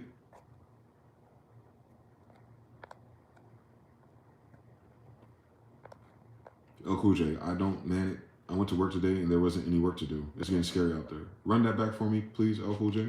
What do you mean by that? I don't know what your work is, but give me context. Like, what is the normal thing to do? Like, and you can make it up too, but give me an idea. Like, give me a reference point. What do you mean by that? You go into work and there's no work to do. What is it usually, and what is it now? I need a before and after reference point. That's all. Saturated says lobbying. Yeah, and that's lobbying is what did it. Shout out to Jonathan. Yeah. Support the support, man. Money sign mgthefuture. Send your brother some black and mild money. Just $5. It'll be all right, man. I can do this off of smoke. Saturated. Why did we stop using gold as a standard? Because they didn't have any. Remember, the United States is stolen from my ancestors. It's an idea on paper. They never had value. They had guns. Was our government always like this, and how did it become like this? It happened after the Civil War. It was, the United States was hypothecated. It's a long history. The United States from 1775 is not the same United States as the Civil War. And the Civil War United States is not the Reconstruction United States. And the Reconstruction United States is not the 1933 United States. And the 1933 United States is not the 60s. It's like because it's a business. We be thinking about it as people in titles and positions, and that's the wrong way to look at it. It gets usurped, just like right now they're talking about Palantirs trying to buy up thing and get influence and lobby in. So then your United States will technically be the Palantir lobbyists and families and friends. It's no longer Thomas Jefferson, Benjamin Banneker, my grandfather, and those people. It's a whole different group of people. And then you assume they're all American or they're all white people or something like that. And they can get investors from Saudi Arabia, China, India. It's just different board members. It's a corporation, so it's a board. The president, the CEO, is the face of it. But the board that's making the decisions and overrides things, they can be from anywhere in the damn world. So we lose that nuance because you never know who your electorates are. You never know who your board is. It's protection for them, I guess. So you don't go run up upside their head in their fucking house and spoil their fucking day at Target. Very convenient smoke screen, if you will. So the United States is a smoke screen for a bunch of foreign interests, since none of them are Americans. It's not local. It never has been. The United States is a service corporation. It's not a country. It's operating as a country, hence the 50 states selling out, incorporating, incorporated cities with DC and Delaware. AKA these are other pirates that set up strongholds and took over the Capitoliums. And now they're working in cahoots, but they're not on the same team. So when these legacy pirate families die off, the city goes to shit. Because you cannot educate a person on how to pirate something that you don't own. if you're telling the lie that it's organic and this was we the people and we voted for it. That never happened. Why the fuck would American Indians vote for this? We the people of what? America's full of American Indians in the 1700s, all up until 1828. We didn't get paper genocided until the federal, what's that shit called? Census, the federal census, 1870s. Then they committed a paper genocide and converted our nationalities and who we are to their system. It was never, but if we're voting now because of that, and then we're the minority vote in the red line districts, yeah, they're playing games with numbers to make it seem fair, like we asked for it. We didn't ask for this. That's all. No one did, actually. They just did it. And they've been covering their tracks through time and history because they control the narrative. The movies, the radio. Radio was big back then. And now the internet and, censoring things. They only censoring the things that expose that they're a fucking lie, though. That's the illest shit about it. They ain't censoring nothing bad for you. They're censoring the fact every time you expose that they're full of shit, they censor that. Why do they have to censor so much shit if they're organic? Exactly. They're full of shit is what it is. But then you just don't take it personal. Just look at it as a corporation. Like, oh, it's a corporation that sucks at math. Obviously. With supercomputers, quantum computers, NASA scientists, and everyone in between them. And they're firing those people who are supposed to be so smart, who did so good in calculus, but they can't balance a fucking budget. Yeah, they're just being exposed for being capped, bro. That's all. Is inflation going to keep getting worse? It can't. It'll just go away. Your currency will die. Is this no world currency has ever been permanent though? This ain't the first time that we lost a currency. I mean, they killed Lincoln over the greenback. They had the same problem then. They had the same problem in 1751. And that's the corporate history, not the land or the people or the nationals or the fucking sovereigns or the royals or nothing. This is everything you learned about the United States. And that's very important when you hear that word, United States. That's a different organization operating in America. So then it's the United States of America. Then you have the United States of Brazil. And you have the United States of Mexico. That unum sanctum part, that papal, that church part, that Christian part, that Vatican part, that London City part, that's the United States. Yeah, they're here. But this ain't theirs. The United States is theirs. The United States is not land. The United States is the business on the land. One more time, I know it's confusing. For instance, McDonald's. Their stronghold is real estate, but it's registered through the federal government. So they hold the land, they're occupying the land, and that's their power. And then they put a shop on there and they sell you fake cheeseburgers, right? You think all their money comes from the fake cheeseburgers when it really comes from occupying land. Which is why they don't give a fuck about the quality of their food, ultimately, as a corporation.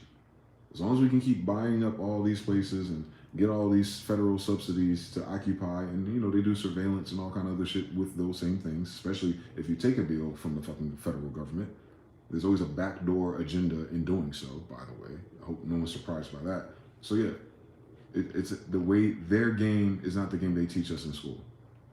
And that's why no one knows how to fix it. They fuck themselves by being fucking crooked to begin with. People are going to attack all these problems organically. Like, well, if we can get these people and do this and everyone pulls up, nah, nigga, no. Y'all are fixing a problem in a world that don't exist. The problem is real though, but you're trying to fix that. You're like,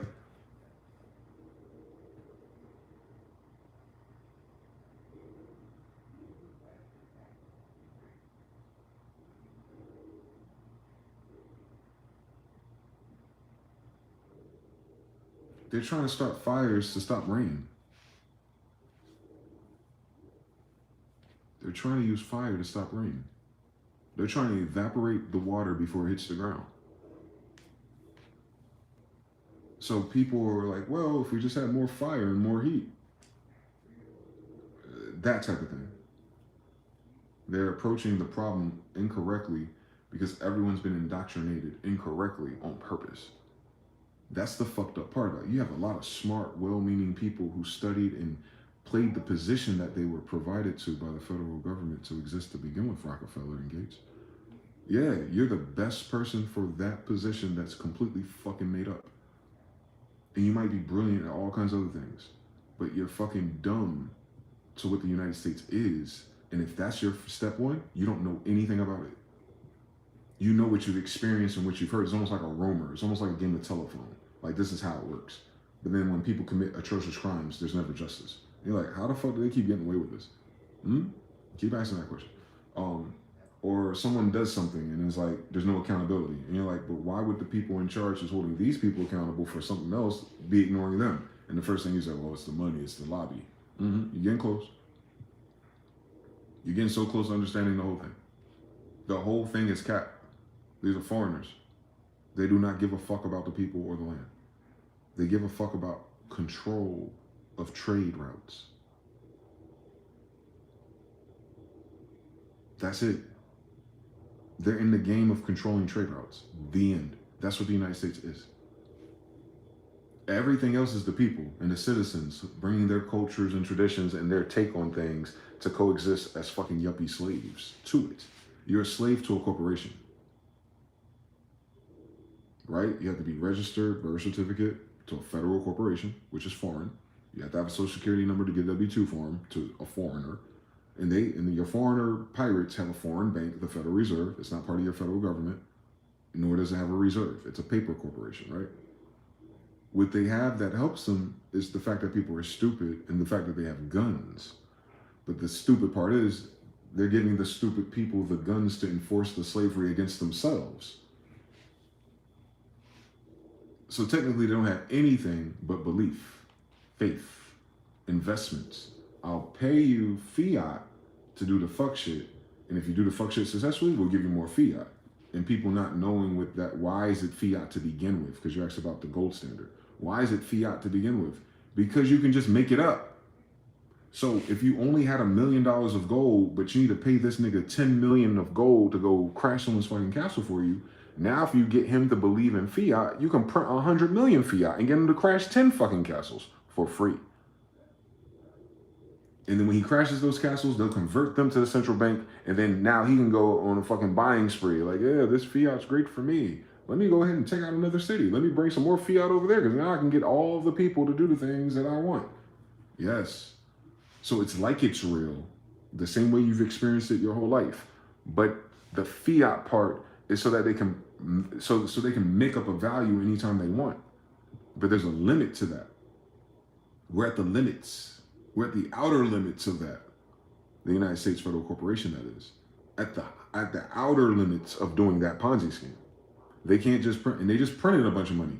But they can't just keep printing money and then add value. If you have too much money, it decreases in value. And it's cool if you produce everything locally and you have enough international people willing to give you their materials and their skilled labor and things like that to keep it going. What I'm saying is, and what I'm pointing out and highlighting is, that little circle they had to keep the fake printing going, all of its participating members is withdrawing from it. So the circulation, the circle itself got smaller, right? They're like, oh, you know, they're powerful, they got all the money. No, they don't. No, they don't. They're $137 trillion in debt to the central bank, which don't give a fuck about the United States anyway. It gave a fuck about the United States' proliferation to mind control people and to arm them to go copy and paste that bank everywhere else. It's a trade war.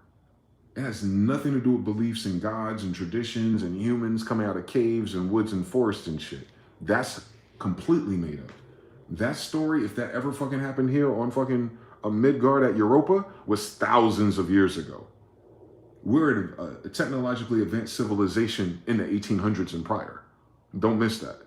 There's a whole different story that they hid, but they not only did they have to hide that fact, because it ain't them, but then the new system and the organic, like, oh, I get it. People came from a famine, couldn't eat, you know, people dressed in the same jeans every day, smelling like shit all the time. So come to America, hit a few niggas upside the head, and things are great. And most people are okay with that version of reality, which makes no fucking sense at all, by the way. Them motherfuckers can't beat me. So I know they didn't beat King John, and they didn't beat my damn uncles. That's not how that happened. So the story is in place, and then that's where you get all the hatred and the racism and all that dumb shit off a narrative. off the narrative. They weren't there. I wasn't there. So none of that fucking happened. But you see how it gets people to act in a certain way and to compete in a certain way and to feel like they have an advantage by being a yuppie to a federal corporation. Like, hey, well, I got more time. I'm the highest tax bracket. A fiat. You're the king of flies. You're the king of fucking sandcastles. And then when an ocean or a typhoon or hurricane comes, you ain't got a fucking sandcastle no more. And then you want all the people you're doing better with to come back and regather the sand for you, but now you can't afford to pay them. Shelly sold seashells at the seashore. Shelly can't even sell pussy at the seashore right now. Fuck a seashell. That's more like what this is. I'm using metaphor. It's not real. And if it's not real, it cannot exist organically. And if it can't exist organically, you can't fix it with organic solutions. That's the problem. Not whether or not it worked. Not whether or not that this was paid for by fiat and paid labor employees fiat. But because it's fiat, guess what? This stucco and all this shit and everything else here is deteriorating and falling apart at the rate in which the fiat falls apart. Moths, cotton, all kind of shit. Your money made out of cotton on top of that. So like if you think about that, like the metaphor of that, slavery and cotton, like now the cotton fields are burning. What are they gonna replace it with? Gold? They ain't got enough gold. Nobody got $140 trillion worth of gold on this planet. So they have a debt higher than the organic currency that they have. They have a debt higher than the organic output that they have, which is why they have a deficit. $30 billion a day, by the way. They're losing $30 billion a day in interest alone.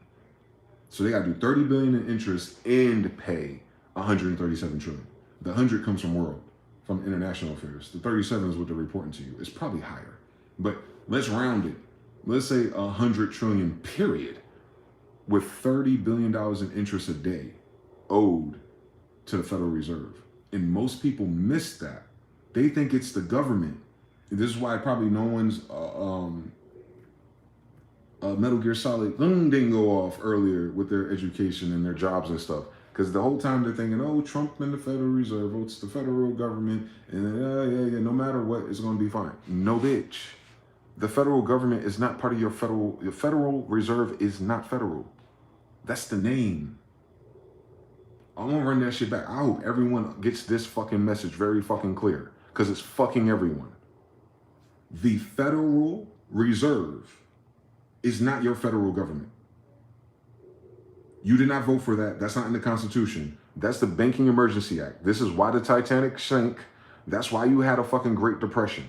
Because these foreigners crashed this economy after they hypothecated it after Reconstruction. I call that karma, by the way. And then they put them in a 360 deal called a Federal Reserve debt note, right? Do you remember the dollar used to say debt note on it or debit on it? Like you got a debit card, like debt, like charge, like discharge. That means none of it's real. Debits and charges. Those are ideas. Those are concepts. Energy transactions, right? So the gold being the backed currency energy generator, because gold is good for what? When it comes to electricity and energy, right? Due to science. Law of correspondence. So they ain't got that. The Federal Reserve does not have gold either. So the Federal Reserve and the central bank was able to do the petrodollar. That's what all the wars are for. The wars are banker wars. They crash all those families and all those religions and all those people you heard about and all my cousins and my brothers to install a central bank there. And then the politics of the white man came behind and reshaped it to suit that. Now people don't want to use the petrodollar no more. That's affecting the central bank and the Federal Reserve. Their power is being rivaled by BRICS. Which is why you hear all this shit about Russia, China. They're talking about a war of banks. They're not talking about like these people got terrorists and they just like, fuck you, we don't like you, you're American and we want to shoot you and we got to do something about it. No. The act of war is saying we're not using your banks no more. The act of war is saying we're not buying oil or selling oil to you no more. The act of war is we'll bring our employees back and we won't pay those taxes and we won't pay those tariffs. That's the world war you're in. You're in a world war of a fucking bank that don't have money.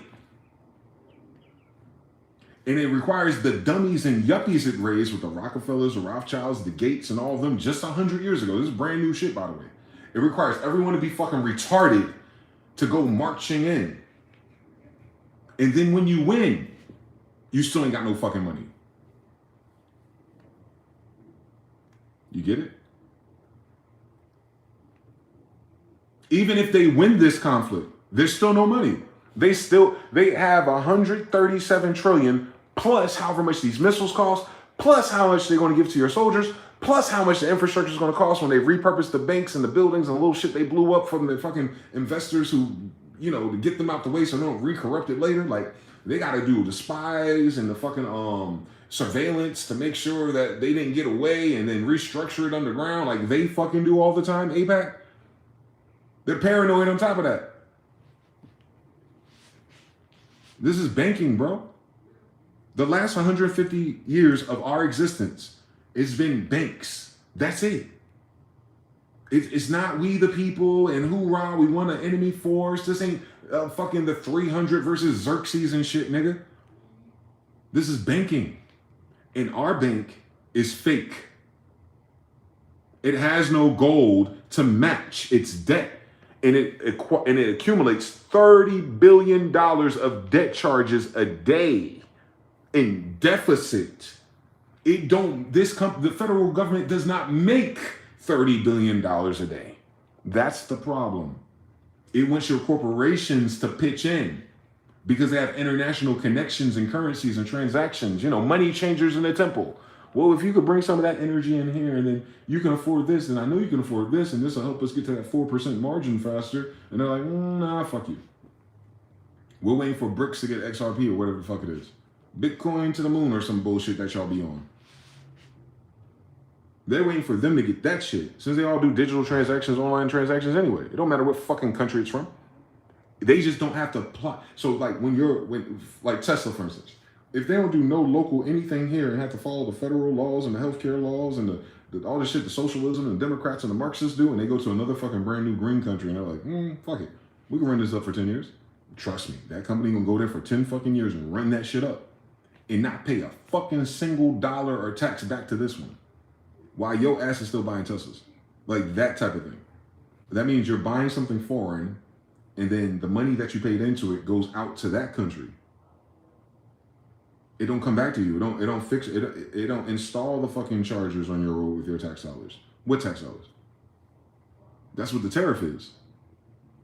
So if you're paying a tariff, it's not a tax. Don't forget those are two different classifications. They feel the same. But a tariff is just between the countries. The tariffs ain't being used to build your roads. The tariffs ain't being used to build your houses and your schools and fund your teachers. No, the tariffs is just across the top. The taxes is for you. People don't understand shit about this place. I know, that's on purpose. That's the saddest thing about it. Yo, Bunty Sahu, calm down, bro. Calm the fuck down. We see you. Shout out who? It says 3. There's no orders from contractors to make things for construction project, which means no works. Oh, okay. So you're in the construction field. So normally you have work orders in there. And then based on that, you'll start delegating and working on things. But when you walk in, because there's no orders, you're just waiting for an order. Wow. Yeah, that makes sense though. That does make sense though. That makes sense. If they're telling them to move, why they want to invest in building something here? As soon as they started the rumor that Jay-Z and Beyonce were trying to buy a house in the UK, I knew it was up. I knew Hollywood wasn't coming back no time soon. That's where the party at. I need to find Nelly and Jagged Edge. Where the party at? I don't know the party at.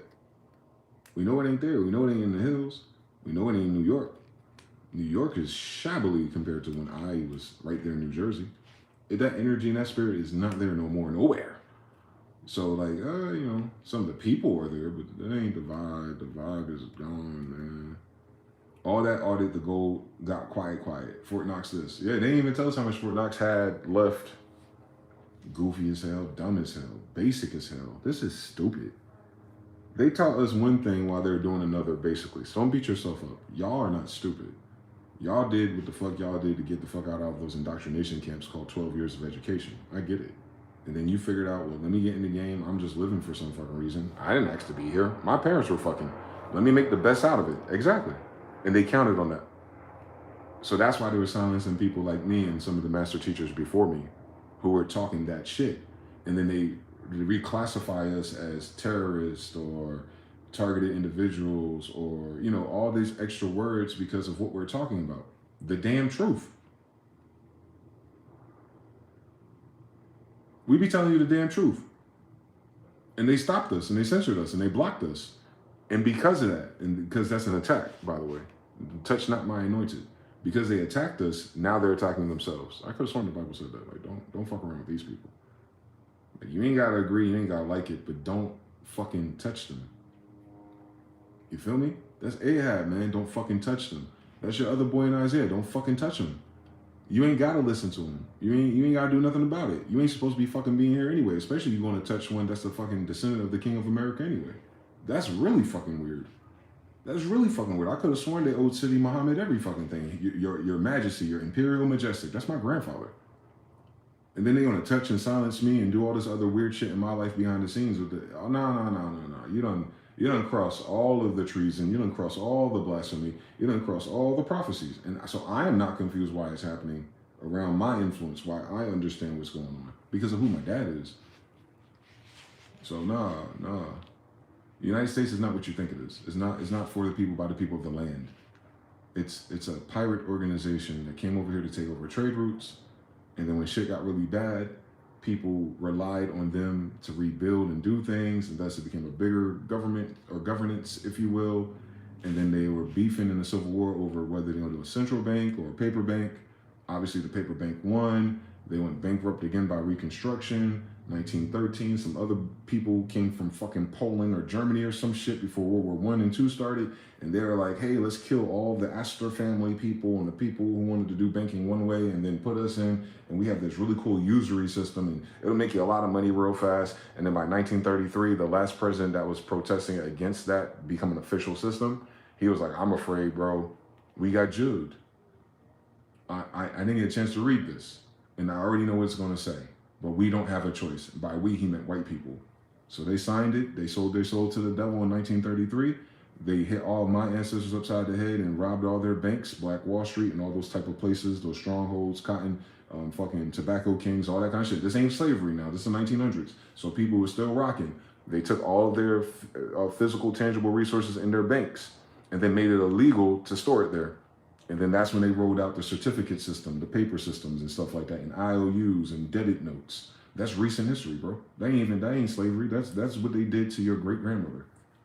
That's why our great grandmothers, what? You go into their house back then, or grandma, some of them, they'll have that water pitcher, that blue water pitcher, and they store it up with pennies when pennies used to be in pure copper. It's because they went to the banks and stole all their copper, all their silver, and all their gold. So they started storing that shit at home. That's why when James Brown came around in the 60s, he was like, yo, if you get a lot of money from this fucked up government, bury it in your backyard. And millions were like, oh, it's the IRS he's talking about. No, nigga. He lived during the Banking Emergency Act, or his daddy did, and they robbed their fucking banks. So you better off just putting that shit in your backyard. Like, people miss that because their education listens with their educated ears and not the context of the history, because half these motherfuckers talking wasn't fucking here before the 60s. You feel me?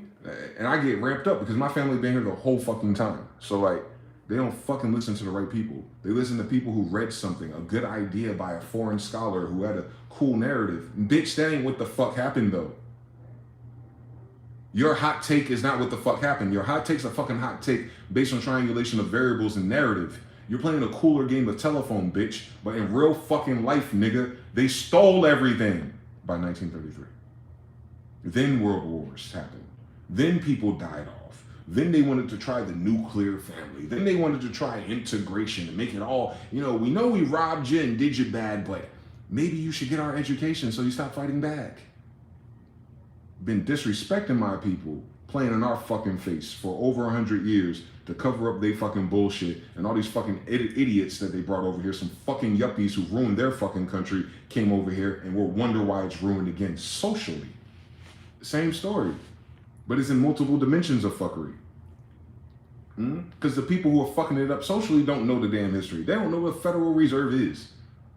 So you can't even get through to them. The voting ain't going to help this. They don't know what the fuck it is. They pick their favorite avatar, like it's a fucking character in Marvel vs. Capcom. based on how they look and how they act and how they talk and how they dress, and they'll have a fucking talking point. Yeah, we're gonna save the farmers. My God. We already get $1 billion. We're gonna get $3 billion with Trump. Yeah. And then Trump goes, hey, fuck China. We won't help these farmers out because China about to pay these tariffs. And the farmer's like, hey, shit. And then China goes, we don't need your soybeans. Trump disappointed us. Head ass niggas. Nah, Trump they ain't do that. China did that. And China could. Because why your punk ass, bitch ass, immigrant ass selling all your damn fucking agriculture to a foreign nation anyway if you're a fucking pro-American, you dumb bitch? How the fuck you a conservative if all your money come from China, you dumb ass? Like, these are stupid fucking people. But federal benefits. But billions of dollars instead of maintaining their farm, their land, and their people.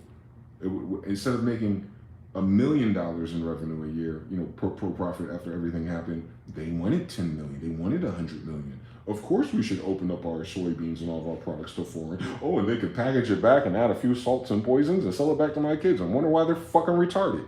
Like, you're done with those people. I don't study what those people study. I don't worry about those people and their mind and what they believe and what they know, because it's not a fucking nothing. They don't belong here any fucking way as far as I see it. So that's what the problem is. We stay down there in that level when we talk and debate this shit. We start talking about feelings and how people interpret their advantages and benefits under a federal system. On a local state level, they ain't doing shit. Yeah, I know. And then the states have some bullshit with them. Have you noticed with California and Texas and Florida? Florida got to buy Israeli bonds that are unsecured, meaning your retirements and all that shit in Florida. That's why they're trying to remove the property taxes and HOAs, because they're fucking you over.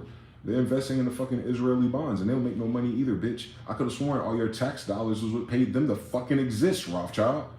So now Florida got to be in the fucking Ponzi scheme. And what's happening in Florida is an outbreak of homelessness in Miami, because the fucking condos and rents and houses are way too fucking high, but people don't want to move nowhere else because Florida's weather or water or network or something.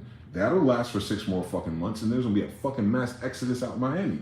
Not because niggas wasn't immigrating and migrating at an all-time high the whole time it existed, but because the people can't afford the business, let alone to live there, so there's no reason to go there if nothing is happening. It's an energy problem. We know. Yeah. But the state of Florida has to invest in Israel. Yeah, we know. That makes no fucking sense. I wonder who's fucking with the real estate in fucking Florida then. APAC daddy, I know that's right. And APAC be white people though. Don't miss that though. Don't miss that part. Joe Biden is Zionist. He ain't an Israeli Jew. He ain't even in the fucking Bible, bitch. But they all signed on that dotted line for them 360 deals from kickbacks for their personal family unit. Yes, Hunter Biden, Ukraine, and energy deals versus Russia. We wondering why we care about Ukraine so much. We don't. They want to keep their fucking money from the energy deal. And now Russia is attacking their energy still. And that's why the Nord Stream pipeline was real. And that's why another fucking oil refinery in Russia caught fire today. It's tit for tat. They're going after energy and banking, bro. Not people, beliefs, and values. And I'm sure as hell they ain't no fucking Jewish people. Tell them to shut the fuck up, right? These are banking cartels. With fucking trademark names and shit, my nigga. They're NASCAR jackets, bro. They're not the people of the book. They're not the people of the land even. I don't know who the fuck these people are, what planet they come from, but they're all here now. Cool fucking story, bitch. Now go back to the top.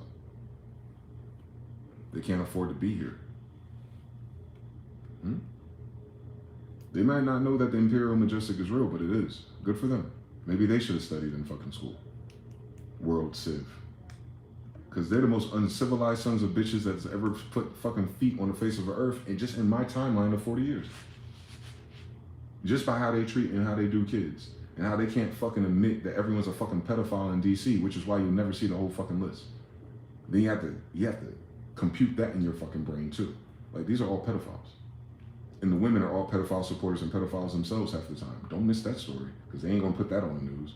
So you have that dynamic of those people who are cool with rubbing elbows and making money with the pedophiles. Right in fucking front of you, right? They know already. They got the list already. Trust me, Patel's seen it already. Nigga, the internet seen it 10 years ago. So like, it hasn't changed either, by the way. So nah, nigga. Nah, so they don't have the moral fiber or integrity or social credit to lean into saying like, oh, we're decent people, so we'll have a decent outcome and organic solution to take care of people and their decency. These are not decent people.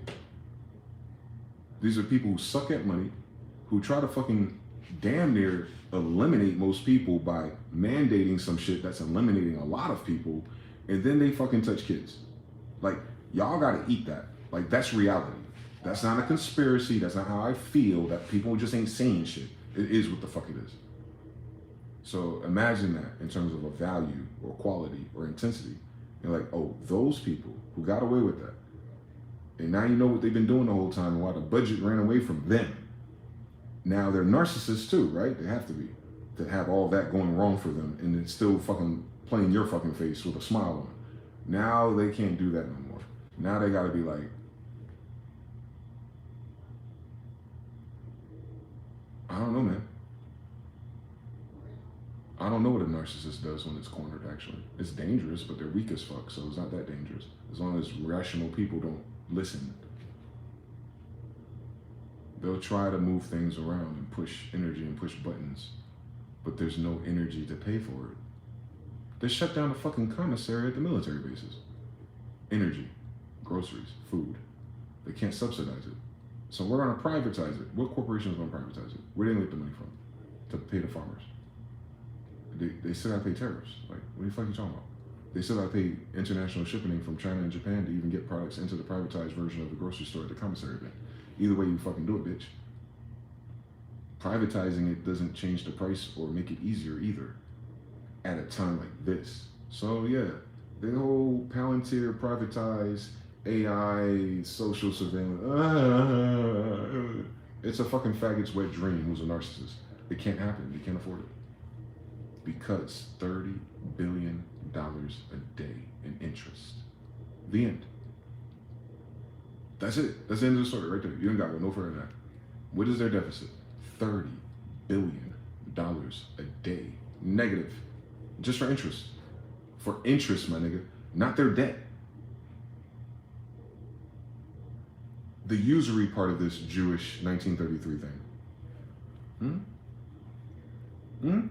It don't touch the 37 trillion. If Trump made $4 trillion on tariffs, how much of that, what is 30 billion times 365 days? Now you know it's not enough. That 4 trillion is going to go to interest first. And then it's going to put a dent into the 37 to 38, 39 to 30 and 40 climbing, because you got to remember, that's interest. They're still spending. It's not fixed like our bank accounts are. Like, damn it, I got to get a better job. I got to pay down my credit cards and shit. Maybe. I don't even think it'd be wise to do that right now. With what? USD? Ha. So think about that. So they got to spend the money that they need to spend to keep their shit going. In the interest, and then the accumulated debt. Those are 3 different buckets they got to worry about. Where they gonna get the energy to just pay for mobility and ICE and fucking National Guard and sending niggas to Israel and Ukraine and the borders of Russia like that? They're spending some credit there. It's $30 billion a day with what they spent already. Now they gotta borrow again to keep their shit at all. Y'all don't understand how dire the United States is.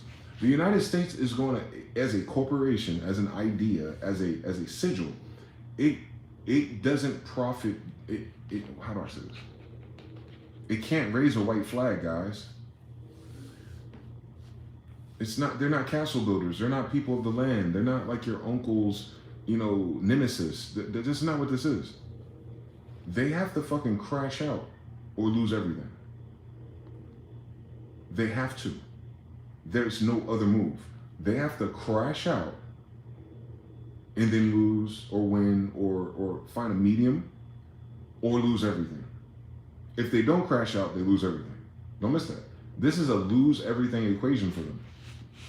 Y'all don't understand nothing. I get it, me neither. I didn't get it until I was almost fucking 40 years old all the way.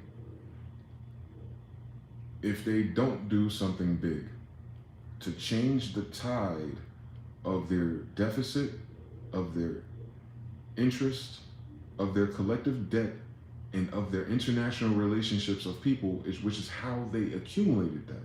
The only way they can pay all trillions off is if they get most of the world in on their currency.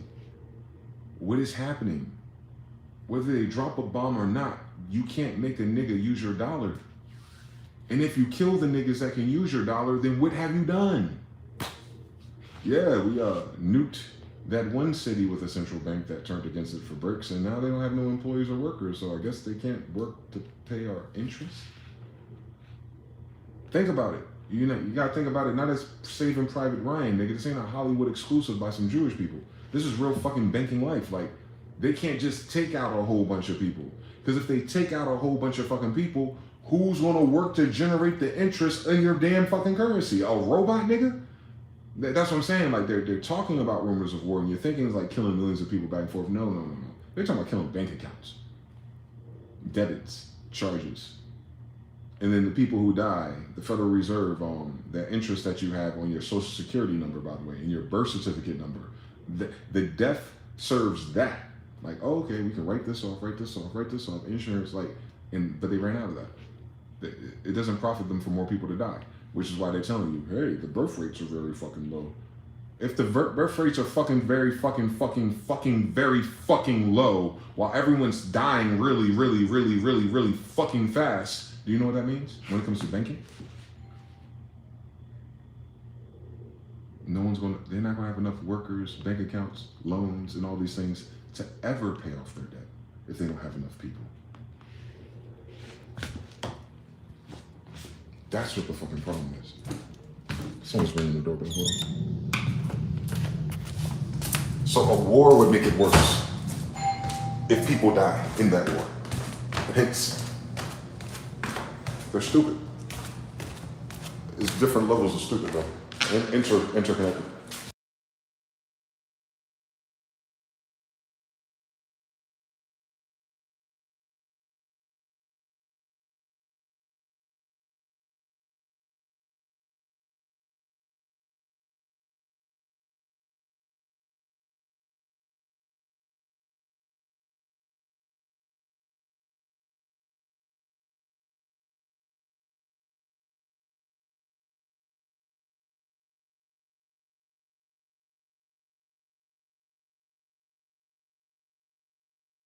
Hold on, guys. I'm gonna help him with the groceries real quick.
I'm back.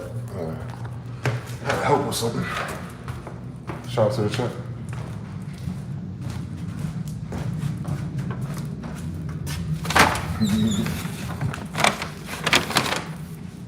Y'all remember them back when Warsaw Hip Hop, or even before that, they used to have something called like bum fights and stuff. People be fighting over food and money and drugs. I had to get my own mini fridge so I don't end up in bum fights, man.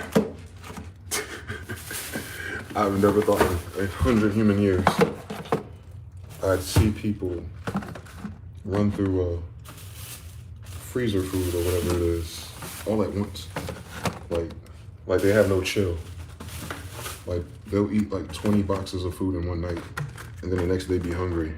And like, damn, we gonna get some more food? Like, yeah. But I didn't get any. You didn't think that was interesting when you hit the microwave for the 20th time that day? Like, hey, I wonder if I ran out of food. I wonder if anyone else ate yet. I literally have a small fridge, so I don't get into bump fights. It's a weird story. I can't close it. Hold on. Can I close it? Nope. Nope. Oh, one more time. Nope. Hold on. I don't play fucking Legos in real life. Work if you work it. Oh, genius level. Genius level connects artists. Alright. And then I got some Campero. You ever had Campero before? Oh, it's chicken. I was just talking about that. Ain't that a bitch? Chicken.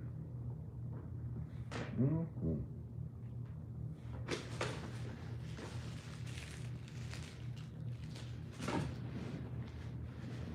Anyway, what was I beefing about?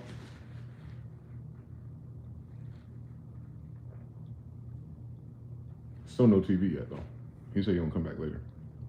AKA, maybe tomorrow.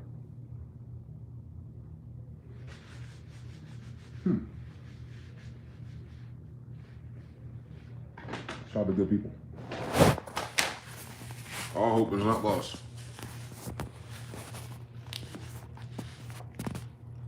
Running back.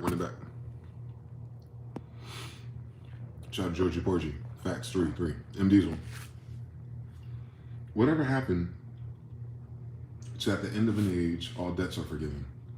How does that look on a corrupted U.S. corporation side? You talking about Jubilees or Nassar and Gazar? That's a Judean concept. That's what we used to do. We'd have a 7-year Jubilee where all slaves and all debts would be free. Our slaves were debt slaves, meaning they'll work for somebody until they pay off a social debt, or some people will put themselves into slavery for the opportunity to be around and do things. So, because they know at the end of 7 years, they can be freed. Same thing with the armies too. Like, you know how some countries enlist you for 2 years or whatever, like mandatory? So the cultures, the kingdom cultures, the cultures before the 1800s, that is, some of them were like that, but specifically ours. The United States Service Corporation itself is a slave to the Federal Reserve. So they might have some debt forgiveness or extensions, if you will. But the debt is way too high. It's not even that the debt is too high. The debt is high because they spend too much. So you can't, the forgiveness isn't, even if, like, hypothetically, if they did that, they couldn't, bro, can you imagine a bank? Can you imagine you? Fuck it. Let's not do trillions. Let's say when your cousins, your brother, even your brother, your mother, bro, your father, imagine they borrow money from you for over time, and you got it, right? You ain't worrying about it, but they don't tell you, they don't hit you back with something, and sometimes they do. They'll forget, they'll bring you a 50, they'll bring you a 20. But at the end of 7 years, you check your balance of how much you gave into them, and you gave your mama $37,000 And then she hit you up saying, hey, I know I ain't get you back yet on the 37,000, but do you think I can borrow another 20 for now, and then I'll get back to you on the 57 in 7 more years? Would you do it?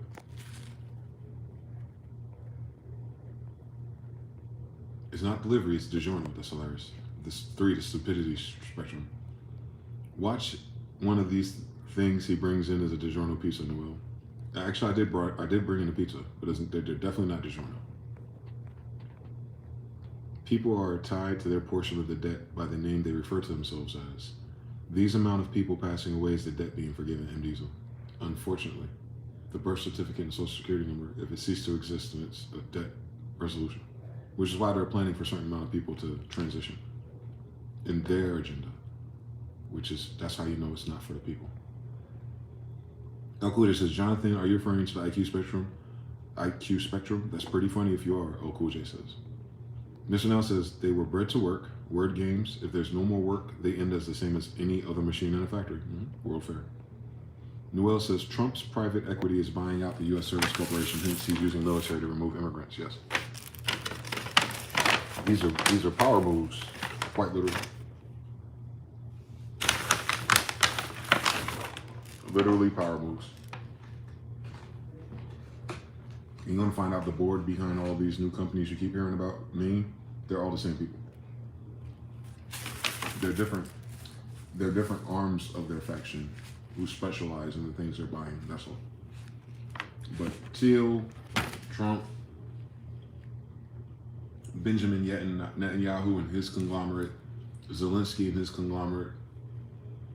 Remember, these are all Polish Germans from World War I and II. Don't forget that. Don't miss that. The same reason why Europe had a problem then is the same reason why we have a problem now. These are just the kids. That's all. They had a nice little 80-year run, that's all. They fucking tried it though. Fuck with it. I fuck with it. I ain't mad at it. They stupid as hell, but I ain't mad at them trying. That's what the problem is. Everyone else was just asleep. It's different when it's yours.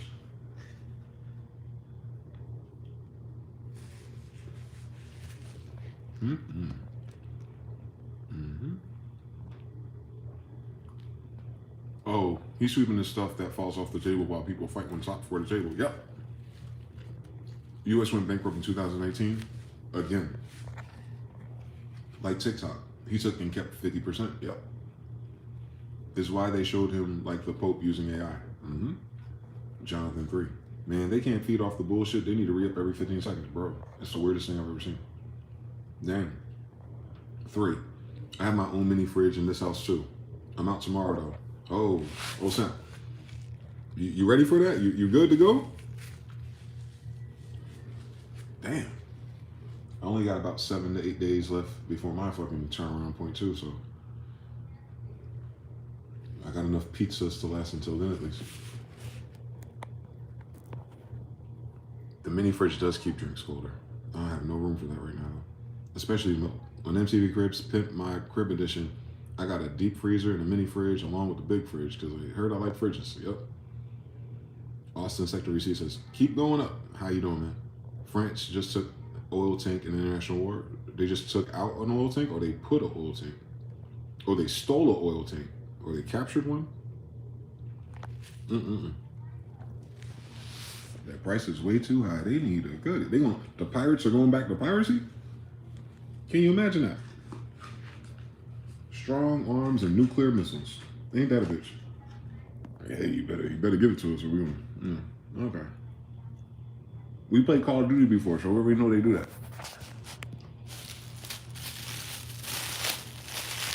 Call of Duty be based on a true story for real.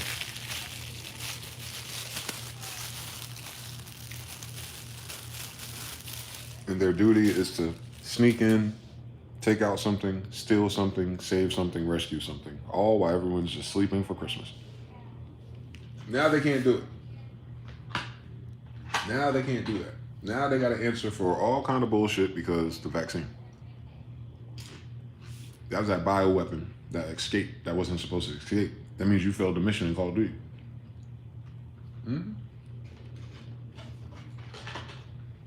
You got your CIA and all these people looking at people like us trying to figure out how the fuck we know what's going on. It's never been a fucking secret. The people you've been targeting kind of gives you a fucking heat map of what the fuck's going on. Or you wouldn't be fucking targeting them. It's called deductive reasoning, I think. They don't teach that in Harvard. I've been following this shit since 2001. I haven't stopped. I didn't find out it was mine until 2 years ago. Shit.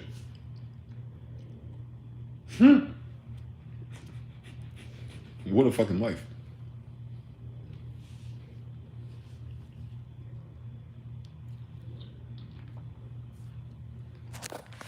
Back. Stolen. Damn, how you steal an oil tanker? With guns. Hijack stick-up boys. That's how you do it. You know how you do it. You got a boat that's just a little faster, and you got guns that got a little too much. What is that shit called? FMJ bullets. You hit the right person, they'll stop. you hit the right person on the deck, they'll stop. Then you gotta think, whose oil was it, and who was it going to? And now France got beef. Just like that. That oil belonged to somebody else. That oil came from somebody else. France robbed 2 people. But France, the same one with classified leaks about preparing hospitals for a war. Now it's starting to come together, isn't it? Oh, France is gonna start hijacking niggas. That's why they know niggas gonna fucking press the issue on their ass. Because they run out of energy. Oh my God. The French legionnaires better get ready. Alarm, confirmation. You legionnaires better get ready, man. I know you did a lot of push-ups with them, poking your butt and shit, but you better get ready, man, because France seems to be, what is that shit called? Crashing out.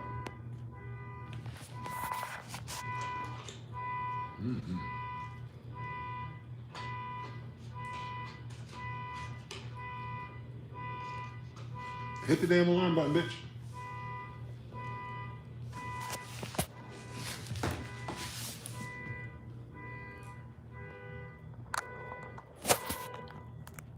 Thank you. Let me get on the laptop real quick, see if I can find something about that.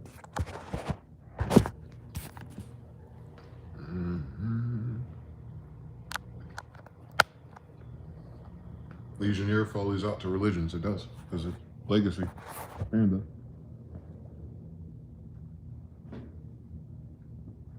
Legacy Panda, definitely. Let's see what let's see if I can get YouTube on this at least.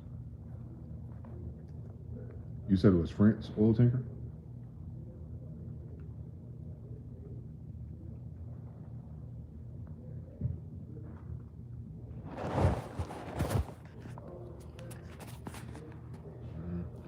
Let's see.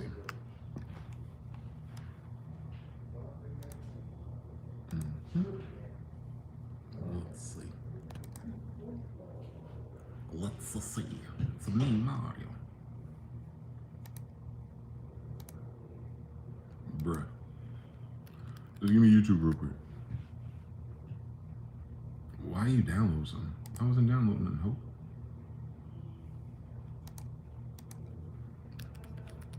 Son of a bitch. Why is it so? Why are you doing that? I'm typing, bitch.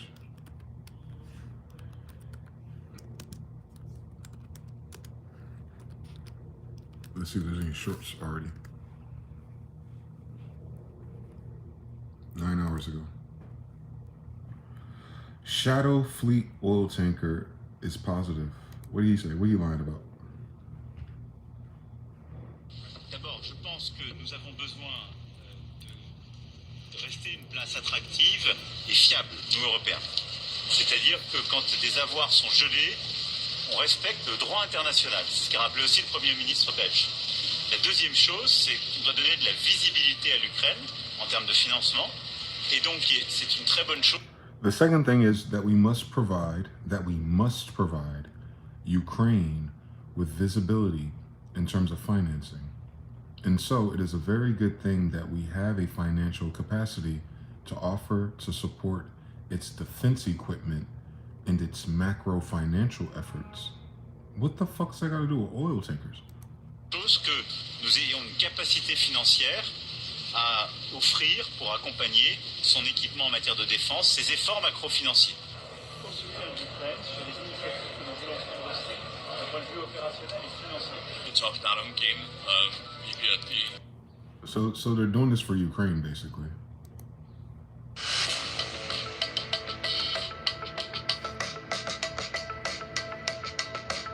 Russia's shadow fleet tanker Barake seized off of France. So they're going to war with Russia then. It was a vessel that was tracked near Denmark, shot to Beirut. Russia's shadow fleet tanker Barake was seized off of France after suspicious activities emerged, and somehow that's connected to Ukraine because the war with Russia and Ukraine. I get it now. Okay. Macroeconomics with Ukraine. French prosecutors said 2 crew members posing as the captain and first mate were detained. All right, so they're no spies or double agents. No shit, Call of Duty. Crew failed to provide proof of nationality and refused to comply with orders. Of course. We're not French, bitch. Why are you touching us? Maritime law be damned, I guess. The tankers blacklisted by the EU face sanctions over sanction evading shadow fleet role. AKA they don't get a cut of what they're doing. They have been tracked near Denmark, which that don't sound like France to me, for alleged drone launches before moving towards France. They don't try to act like this rusty, dusty shit is what bringing these fucking shape-shifting green UFOs next to Denmark, and because that's happening, that's gave them incentive to help Denmark out and seize a ship that's going to financially benefit Ukraine. Do you see the bullshit they got to go through to lie?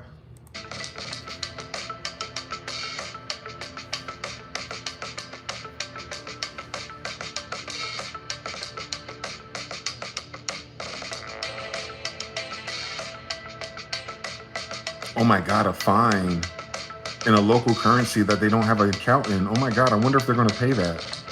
The fuck? And it's Russian, right? Maritime police. So not French police.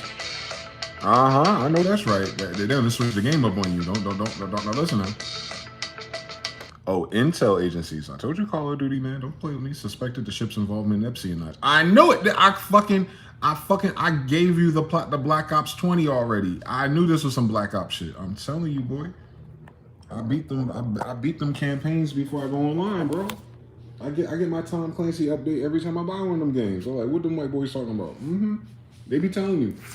Pattern recognition. You know it. Like, you'll see the headlines different. Even the game teaches you that. Like, that's the illest shit about them. They give you all the hints. I guess they got some white hats in there, right? If you know, you know. You know, this happened back in 1985, but, you know, it happened. You're like, damn. Interesting. Boracay is the name of an island in the Philippines. Come on, now. Talk to me nice. Maritime law police. Ain't that a bitch?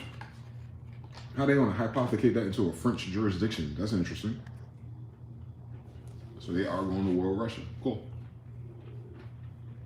All right, TikTok. Because what you ain't gonna tell me is that you seized that ship because you're concerned that shape-shifting green shit came off of it. And you think that you seized that ship. But we don't see that shape-shifting drone anywhere on it. Like, someone had to make that make sense with it without White Jesus. Nah, one thing don't lead to, no. Y'all playing games. They playing games. They don't want Russia to get no more oil. Nigga broke like here, Georgie Porgy. Again, France getting kicked out of Africa, Georgie Porgy, and their own people are tired of the government. Yeah. Legionnaire Foley's out, IDF that. Oh my God. International waters, that's probably why. Anything goes. Don't forget that part of it. Is anything goes against the Russians, are they ready for Russia to start doing anything goes with the EU? That is the question.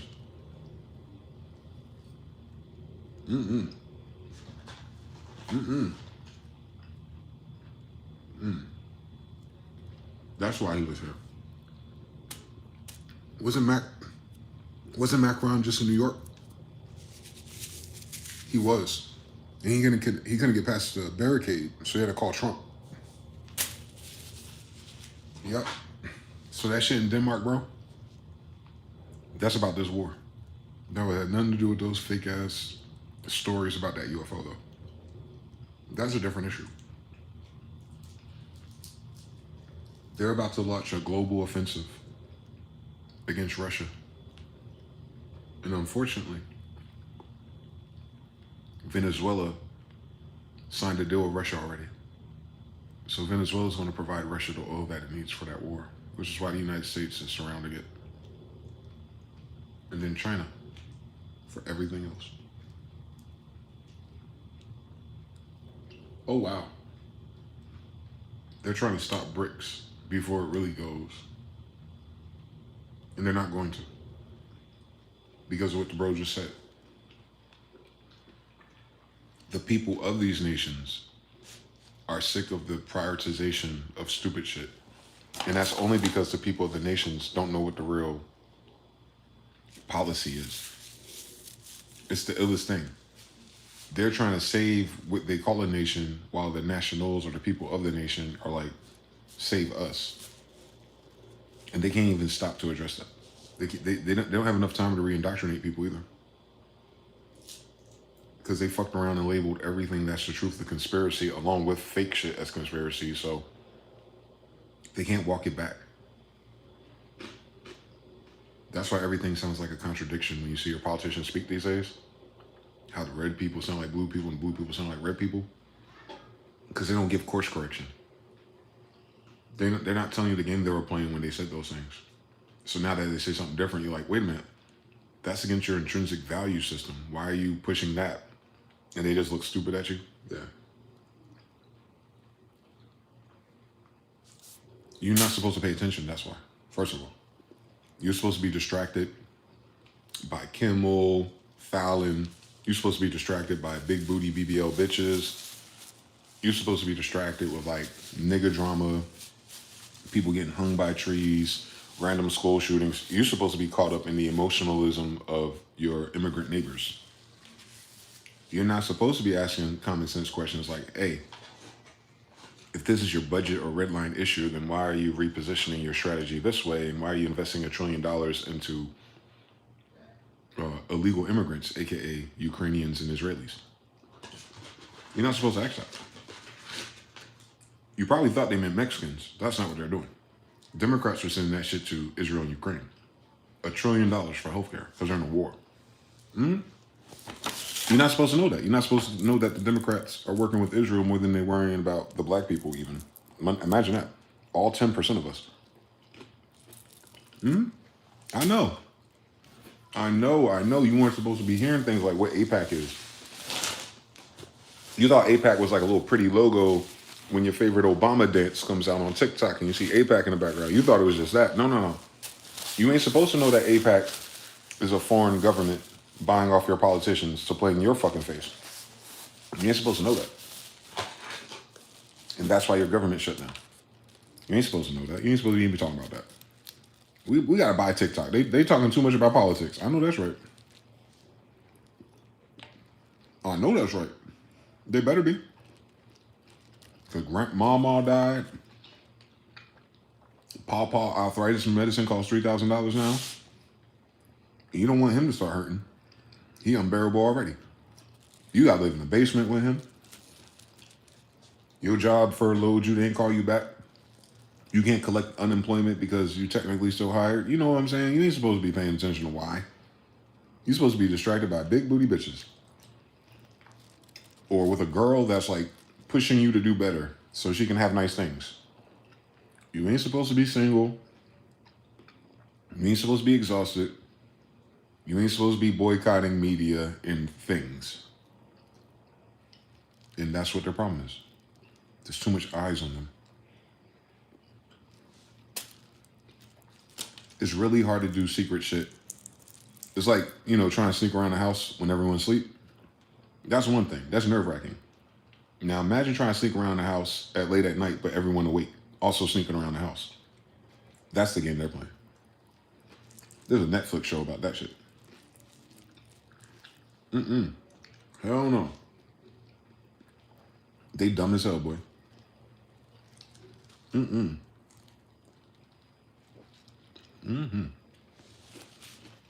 This is sick. Shout to Nebula Hendrix. Russia can't bring back Tartary, but something like it.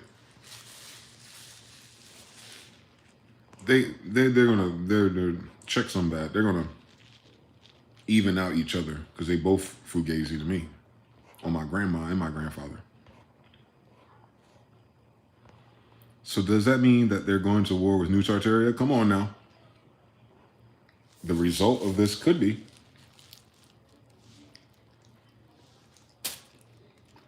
Mind you, Russia and China also got very similar problems. Very similar problems. They're not necessarily on the up and up with their own people either. You understand everything? They're just not as far bad off as the United States is. Hell, they better not. Jonathan, correct. They too far gone.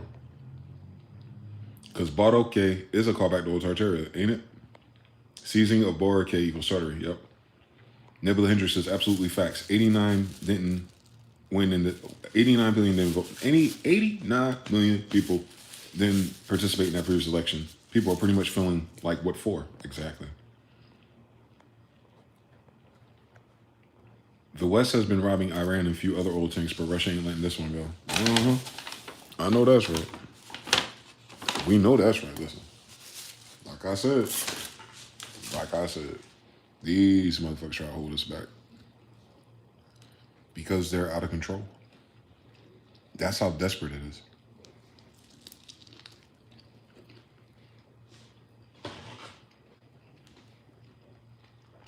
It's not a flex of power.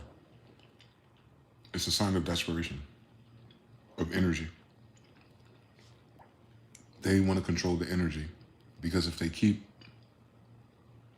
Russia keeps getting oil deals and workarounds and don't have to pay the United States to use the petrodollar, which is what it is, then the United States, think about it.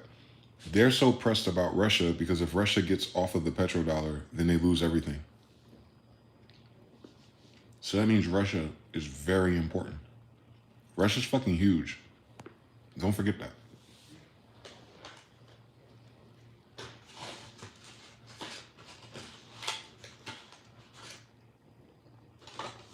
Tartary for real.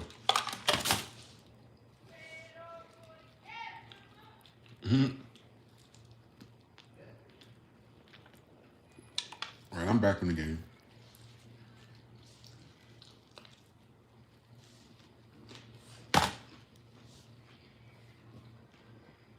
Prester John Khan of Tartary. Dwayne Smith Khan of Tartary. Same story.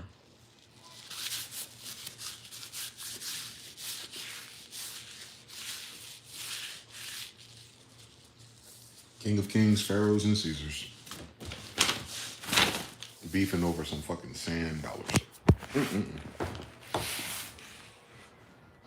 If you had told me the shit was gonna go out like this, I'm like, you're fucking right. If you had told me like this was the fuse that they were creating, that they can't manage money, I'm like, you're fucking right. I thought the people at the top were the best at managing money. That's the illest shit about it. Like, what the fuck we going to Harvard and Yale for? What job they get? Costco, nigga? I thought they headhunted and picked you specifically. You know what I'm saying? Like, they have all those TV shows with those autistic numerologist type people and shit. We thought they had at least 12 of them motherfuckers working for them. Apparently that's cap and propaganda. Or they're dead or retired. We don't know. They used to exchange the bond in rubles. I found something one time a few years back. Now I can't find it. Local currency versus central bank currency, yes. But oil prices and gas, it's like if we take over your trade line for your oil, then as much energy as you need to do whatever you're doing and revolutionizing your country, we're always getting 1%. But now China and Russia are about to hit a speed ramp. In that production and that speed ramp they're about to hit, because they're going to their own currency for the energy, then they're cutting the rest of the world out. Thus, the rest of the world cannot afford to keep up. So it's not like A versus B team. It's not red versus blue. It's that Russia and China and their little conglomerate are about to go closer to the Jetsons, and it's going to leave the so-called West or the white guys behind because they don't have the tech, the skilled labor, the tools, the precision. So they have to piggyback. And they're saying, no, you can't ride on our back on this one. It's too much damage, especially generational wise. Of course, this shit will re-loop and reconnect later. But these people in charge and in power now, they ain't got later. They got what? If they're vaccinated, so even if they're not vaccinated, but their homies are, they got 10 to 20 years tops. There is no later. This is their last scene in power, like in control of power. This is the last act. This is Diablo 2, Act 5. If they don't do something, they lose everything. They don't have time. That's why everything seems so weird. It's because they're rushing. They're rushing Russia, if you will. They fired all of them on week 2 because they did the math and went impossible. This is over before it started. That's what Elon found out. And that's probably why he got hit in the got punched in the eye by the guy from the Defense Department, because he was like, what?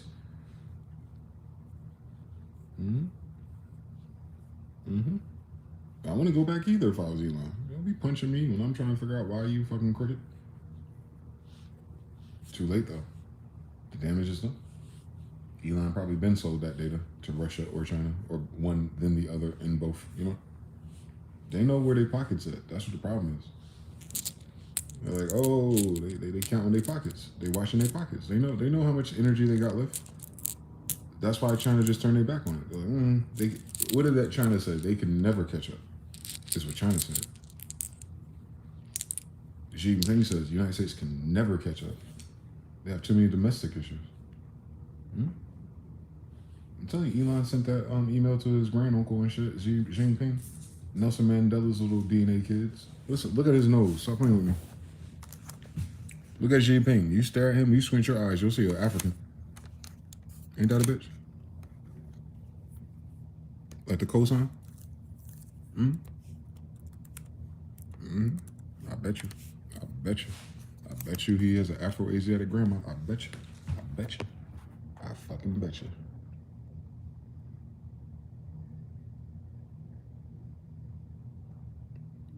Colombia just had that problem. Oh, that's crazy. Witnessing the French government. Hold on, run that back. This is a video about the most important yet most ignored concept in world power. It's the reason some nations fall behind while some get ahead. Why the world is so uneven in its spread of wealth. I didn't ask you that. The hell is the back button? Stop playing with me. Witnessing the French government collapsing in front of our eyes in 2025 was not on my list. I did not suspect it will happen this fast. Of course, we knew it was coming with all the reports that were coming out of African countries, cutting ties, pushing back, telling France, you are no longer going to exploit us. We've covered those stories extensively. So we knew France was headed that way, especially with the desperation and how Macron was acting and how the government.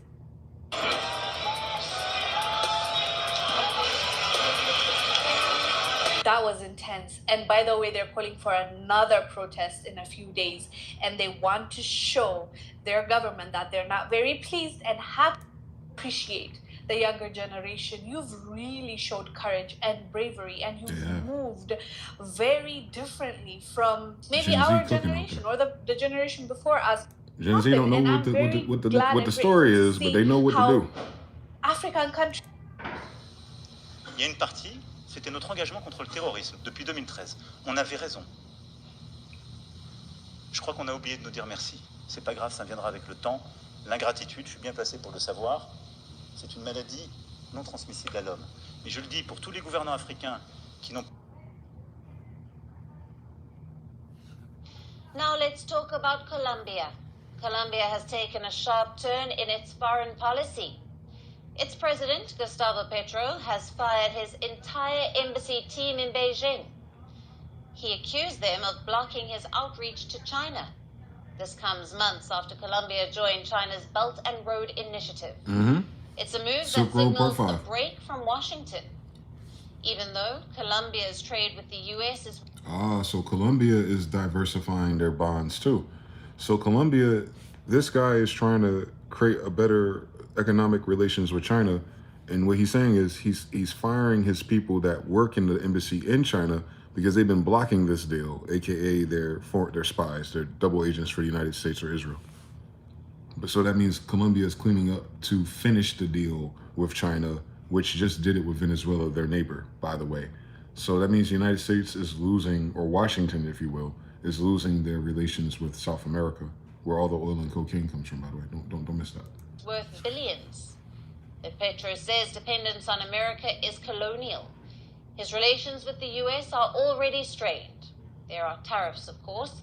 The US has also No change is slapped beautiful to visa watch. Shout out to Nebula. restrictions Shout on out to Georgia Porgy. Colombians. The colonizer-free Now mill is over. tensions have They fired all of them escalated on again. week 2 because the math win is First impossible. over trade, Mr. Now, yeah. and now even over the war with Gaza. Here's a report. Colombia just went through a diplomatic shakeup, like a CEO announcing a sudden layoff. It is a CEO. President Stop playing with me. Gustavo Petro fired his entire embassy team in Beijing. He said they were sabotaging his China outreach. He claimed they altered his schedule and even cancelled meetings during his spring visit. He called that colonialism and declared all Colonialism. those people Yep, white have to people. go. It was a diplomatic mass layoff, and it happened right after a big strategic move. In May, Colombia joined China's Belt and Road Initiative. That is Beijing's global trade and infrastructure project. That's why they always talk Petro about roads called and it stuff an and historic trains. step. It's for trade. He promised it would bring investments, new technology, and major construction projects. It was signed during his visit to Beijing, but according to Petro, And now to South all America, today, by where the way. Venezuela's National Assembly yesterday approved a cooperation treaty with Russia as tensions with the United States continue to escalate. The agreement voted on by the government coalition-controlled assembly is designed to strengthen relations in energy, defense, technology, and the economy, according to the Venezuelan news agency. However, the treaty, officially called the law approving the Treaty of Strategic Association and Cooperation between Venezuela and Russia, still requires promulgation by President Nicolas Maduro. Hello, going to fake accents. No. To approve and countersign the agreement signed between the government of the Bolivarian Republic of Venezuela, presided over by Nicolas Maduro, and the government of the Russian Federation, presided over by President Vladimir Putin, because it's the expression of the brotherhood, the expression of a different way in which the people and governments relate, the expression of the increasingly solid and persistent condition of friendship, brotherhood, and cooperation It's a treaty of between peace the and Russian friendship with Russia. Federation and the government of the Bolivarian Republic of Venezuela. Now, the development comes amid heightened tensions within the region. In fact, earlier in September, the United States carried out 3 strikes on alleged drug smuggling boats in the southern Caribbean. And yesterday, President Trump increased his rhetoric, saying his administration was weighing options to attack drug cartels directly by land. We'll see what Drug happens. cartels got to do a Russia and Venezuela doing oil business. Dangerous. That's how you know it's all Drugs and with interconnected. other things. We had a lot of drugs coming in through water. We call it water drugs. Just a simple term. We don't have any boats on the water. There are no boats. There are no fishing boats. There are no anything. So we hit a number of boats. You probably saw that. And since we did that, we have absolutely no drugs coming into our country via water because it was lethal. So pause the tape real quick. We have absolutely no drugs coming into our country via water. Okay, cool story. Now, what does that mean for the people in the cities that do drugs and are addicted to drugs, though? That's more ER visits, right? That's more risk of them taking fentanyl and dropping dead, right? That's more like people who launder money, I don't know, like Vegas, having to slow down all their other tertiary businesses that they build off of their drug money, right? So that is not a good thing, which is the weirdest thing about it. It sounds good if you think these motherfuckers who did cocaine their whole life give a fuck about cocaine, but it's the money. It's the fiat. It's the paper money. It's the exporting the dollar out because of underworlding. He's working at lightning speed. Yeah, the country is collapsing just as fast.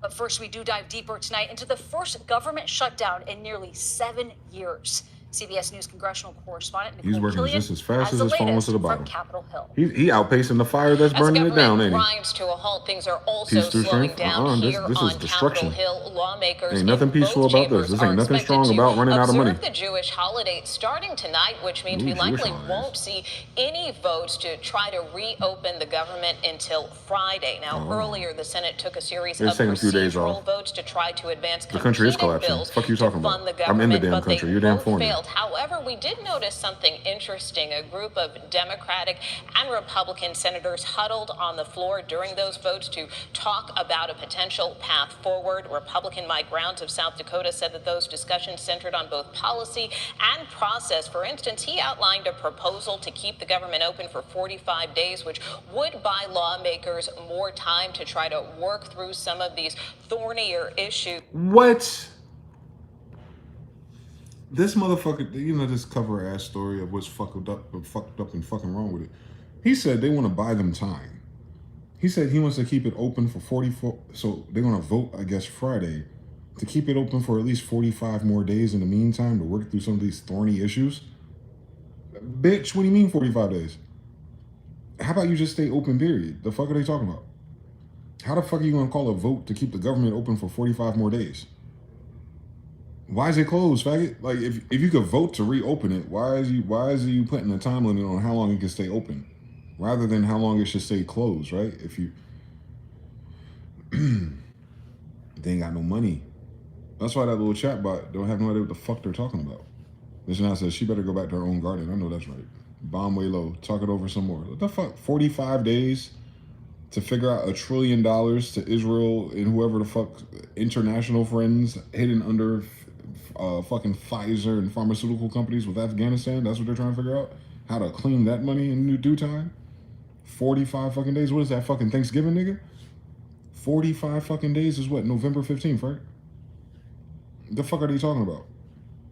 They're saying they're so fucking cooked that they're not even ready to fix the fucking problem until goddamn Christmas. That's an if.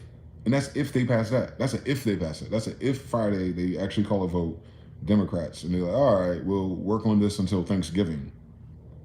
They kicking this shit down the can. They kicking the can down from holiday to holiday in this bitch. They never do this type of shit during the winter, bro. That's crazy talk.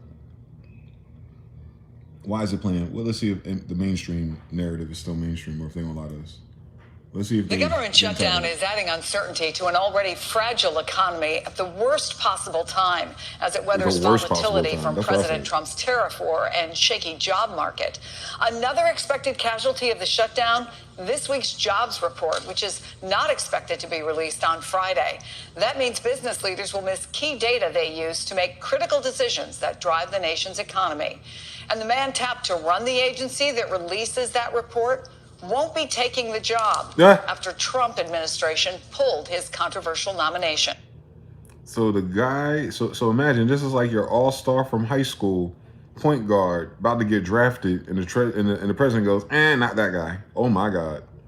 What the LeBron James? I want to bring in MSNBC White House correspondent Kayla Gardner. Sam Stein is managing editor of The Bulwark and an MSNBC contributor. Ain't that a bitch? Jason Furman served as the chair of the Council of Economic Advisors. They doing away with the jobs report. I saw that too, Noel. Jason, given all the economic uncertainty already, what does it mean or could it mean to add yet another variable? Yeah, well, let me just say we got one piece of good news today, which is the Supreme Court said that Lisa Cook can stay in place as a governor at the Federal Reserve at least until it hears arguments in January, and I hope that gets extended. That's really, really important because the Fed is the functional institution we have in Washington. What's going on with the budget is totally dysfunctional and is not helping anything. So when you say it's not helping anything, are you concerned about how long this could go on? And does it become kind of an exponential growth? It's okay maybe for a couple days. When you get into a couple weeks, you really start to see the growth of the impact. Look, with something like this, you're worried a little bit less about how it impacts the macroeconomy. We've had shutdowns before, and the economy shrugs them off to a surprising degree. You're always a little bit nervous. You'd rather not add the uncertainty. A lot of it, though, is just the effectiveness of running government. I used to run a government agency with about 35 employees, a pretty small budget. And just for me, the ability to hire people, plan with all... If you don't shut the fuck up talking to me, they just fired almost 1 million fucking people. If they don't shut the fuck up. What the hell are you talking about? How you gonna get somebody who managed a fucking JV basketball team to try to imagine that we're gonna recover from this shutdown? This shutdown comes with people being fired. The hell is he talking about? Or next day. I'm gonna have to find some supplemental income. Damn. Well, I don't know if you guys know, but there is currently a government He's talking about the old days at the single floor office missing out. I saw my video a couple of days ago where I told you guys it was coming and that you need to prepare for it, and these guys aren't playing. I know that you thought it was going to be a normal, everyday, oh, look, we're going to threaten you. Oh, look, we're going to shut down and blah, blah, blah. And then it was going to go do what it always does. Turn back on. Like the other guy said. Midnight hits. Normally, it turns back on. But I said something in my last video that is very important. I said to you guys, don't play around with this administration. Don't do it. You'll regret it, man. Trust me. My final paycheck moving forward if we go into shutdown on Wednesday. And a lot of people have a lot of shit to say about federal employees, and I'm getting fucking sick and tired of it, honestly. I really am getting sick and fucking tired of people running their goddamn mouth. You see that? You see that energy I was talking about? That's what we were talking about earlier. You see how like they're losing their cool? She's sick and tired of it. We don't give a fuck if you're sick and tired of it. Why are you losing your cool? Because of money. A lot of people have a lot of shit to say about federal employees, and I'm getting fucking sick and tired of it, honestly. I really am getting sick and fucking tired of people running their goddamn mouth. What? Who is she talking about? She's tired of us running our mouth, guys. Oh, well. And when the government gets These people are knobs. They're going to go straight to Amazon. They're going to go straight to Walmart, and they're going to rack up thousands of dollars of debt for Christmas. Rack up thousands of dollars of debt for Thanksgiving. Because the faucet got turned back on and you get back pay. Don't be a fool. I'm going into the office. Y'all, this has been such a roller coaster ride as a government worker. I've worked for the government for 35 years. 35 years. Loved my job, and it was always like the safest place to work. Still like shot. As far as security, you know. Benefits. So for this to be happening is like, wow. Now we've been through stuff like this before. Yep. But there was never threats of layoffs. That's the new thing. So for that to be in the air is like, wow. The butterfly pendant, yep. Crazy, so. Now, imagine knowing all of this information. So the only thing that's making them uneasy isn't the shutdown and the free days off. It's that their checks are seized, and some people may get fired or not return. So it'd be like their last paycheck if they got one. Yeah, they still got the Vegas collapse. Let's check in with that real quick. Where I'm at. We will probably never come back again. This is probably our last visit. Las Vegas! Yay! Kinda. So we were in the area and we were working on a different story. And since Vegas's downfall has been all over the news, says, yeah, that is what makes it different from the last two Las times they Vegas for a couple down. days. Correct. Check the place out. If you haven't heard, tourist numbers are down big time. That's how it looks for real, y'all. Like more than 10% this year. It's been the biggest decline in tourism in over 50 years. Even bigger than the 2009 Great Recession. Why? Well, it's expensive for regular folks like you and me. Used to be, you could get cheap deals here. I'll show you just how expensive it is now. It's crazy. And international people, they're mad at us. Canada's still boycotting us since the tariffs 51st state thing. And they're a big part of the tourism here. The mayor here was begging Canadians to come back at a news conference a couple weeks ago. LOL, come on now, have some pride. No, it's even more than that. All the Latinos don't want to come up here because they're afraid of getting deported. Yep. There's some people here that are calling this the Trump slump. Asians, Europeans, a lot of foreign visitors are staying away, damn it. And people can gamble at home now. They can just do it on their phones. The bum look is how There's a LA lot people to get dressing up to get We mo. walked around for a couple Gotcha. days and just kind of took it in and observed. More Check like it out. Vegas 2049. Jonathan says unbelievable, It's but Monday believable. afternoon. Let's see what it looks like in MGM Grand. Oh my God, there's nobody here. It's popping though. It's 12 people in there. This entire casino. Can you imagine the jackpot? All right, so I'm on top of a balcony right now. It is pretty busy. It's Sunday night. There's a lot of traffic coming in. There's traffic coming in all over. This is definitely not dead. It seems like it's very energetic and very busy. You hear Las Vegas is dead. It is really not that dead. On that Maybe less event than night. it was previous years, but it's Sunday night. It's pretty packed and pretty loud, so I have to be honest. It does feel very upscale, very expensive. It is super. Just inside, we paid $40 for a Miller Lite and a vodka soda, no lime. But there's a lot of people here that are wanting to spend that money. We don't see as many. They're not spending that money. Folks. It seems very They're just walking around, buddy. Stuff, but there's a lot of people here. There's a lot of money, and I'm just trying to be honest. It is very expensive, but it's also still kind of packed. And I know how to read black people's faces. Them black people are not spending no goddamn $40 for no goddamn beer and vodka and no goddamn fucking nowhere. So he better stop. He better wake his goofy ass up. There's an event that day, and they're touring it. They're walking outside Vegas like it's a mall. Everyone that go to the mall ain't buying $100 worth of goddamn clothes, bitch. There's 2 million people in this city. Ain't shit else to do but to walk around there, first of all. Second of all, so yeah, but the reason why things are so expensive is because people are not spending that money. The fuck? But yeah, like the fight night and stuff, a lot of people came out and then took their ass right back home by Monday. Who else? Oh, I had to go back a page because this is going down a different rabbit hole. Well, guess I'm not going to work tomorrow. I know you're not. Hold on now. So she gonna be making content from her bed tomorrow on TikTok talking about she needed a man and what a real man is because Rent doing a couple days for her. Yeah, we already know the game already. Don't play. All right, homelessness is increasing in state. See, 2,000 workers are fired from banking. Interesting. Banker wars. Let's see how. Grocery haul as a postgrad with no full-time job. Conservatives will really say with their whole chest that college is a scam and it shouldn't exist. There's really something about being unemployed that makes me want to shop. Guys, banking is going to be the first to go when it comes to mass layoffs from AI. And because, like, banking, you know, a lot She of already in the jobs bed squatting. like, New update from bed writing. The Slavic competitive. DLC is crazy, Mr. These jobs are going in the trash, okay? This isn't me saying that the AI revolution is going to lay off 200,000 people in the next, like, 3 to 5 years on Wall Street. Right, they think it's time. Okay?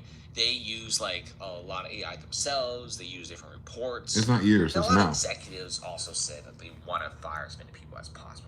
I mean, we're just in the capitalist system. Companies... Time and peace of mind back. I truly feel like the heaviest weight has been lifted off of my shoulders. I used to dread work every single day, and my days off just felt like an extended lunch break. I was just living until the next time I had to clock in, but I'm actually living. I only have one life to live, and wasting it in an environment that is bringing me down constantly is just beyond me. So these are your takeaways. A, everything happens for a reason. B, if the space you're in is unhealthy, leave. And C, when God closes one door, he opens 20 others. Bye, babes. Guys, I'm actually in disbelief right now because what is going on, okay? I'm interviewing with company S, and I had my first round, and I passed it, and I'm at my on-site, and the on-site is split onto 2 days, and yesterday was day 1. There were 2 interviews. First interview went well. Second interview, interviewer never shows up. I messaged the recruiter, I'm like, hey, nobody showed up for my interview, and they were like, okay, we'll reschedule. They replied today, let us know your availability. I'm like, just schedule it. I literally, in my first email, I was like, just schedule it tomorrow with the rest of the on-site. Anyway, I told them my availability. MSNBC is TikTok slot, Which yeah. was today, like just now. I have my second round. Mind you, I've been prepping so We get it, girl. What happened? Damn it. By it, and there's a word that people have just been throwing around, and it is not something to take lightly or to just say, but I'll tell you guys, it is the word. I don't want to hear it anymore. It really hurts my feelings. unemployment 2025 is the way that I'm going. I don't want to hear Jonathan said he'd be on. job word anymore. I think I'm relieved because I knew going into this specific job at this specific company that this was not going to be the end all be all for me. I just feel like I'm at this really weird spot in my life where the fact that this brings me a little bit of... They don't know how to normalize videos. Stay-at-home mom, but stuff happens and I can't stay at home anymore and I need to get a job. So I'm going to go into restaurants and see if they're hiring. Obviously, I don't want to be a server forever, but that's just what it's going to be for right now. I want to go back to school and become a nurse, but he's too little right now, my baby. I worked at Longhorn, so I'm going to see if I can transfer. But I also want to look at other jobs just to see, I don't know, maybe switch it up. So I'm going to go meet the managers at Longhorn first, and then I'm going to go stop in and bring my resume at a few other places. I'm feeling nervous because I've never done that. I don't know, it's like embarrassing. Okay, so at Longhorn, they said that I could already be on the schedule for next week, so that's good. They put me down for bartending and serving, but they said it's a little slow, and I don't know. So I'm going to go to another place and then... Slow equals no tips. That I'm about to walk in and ask. I'm so scared. I don't know if moms are nervous, but I gotta go in. Like, the manager, like, looked at me and he was like, okay, you can give her an application. It was just, like, scary, and they asked for, like, all these references and stuff. I don't know, it was scary. My application, one took my resume, and then the other two said they're not hiring. Which sucks, but whatever. It's summer, so it's super... She's doing the shit I was doing at 17 years old. If she don't get her shit together.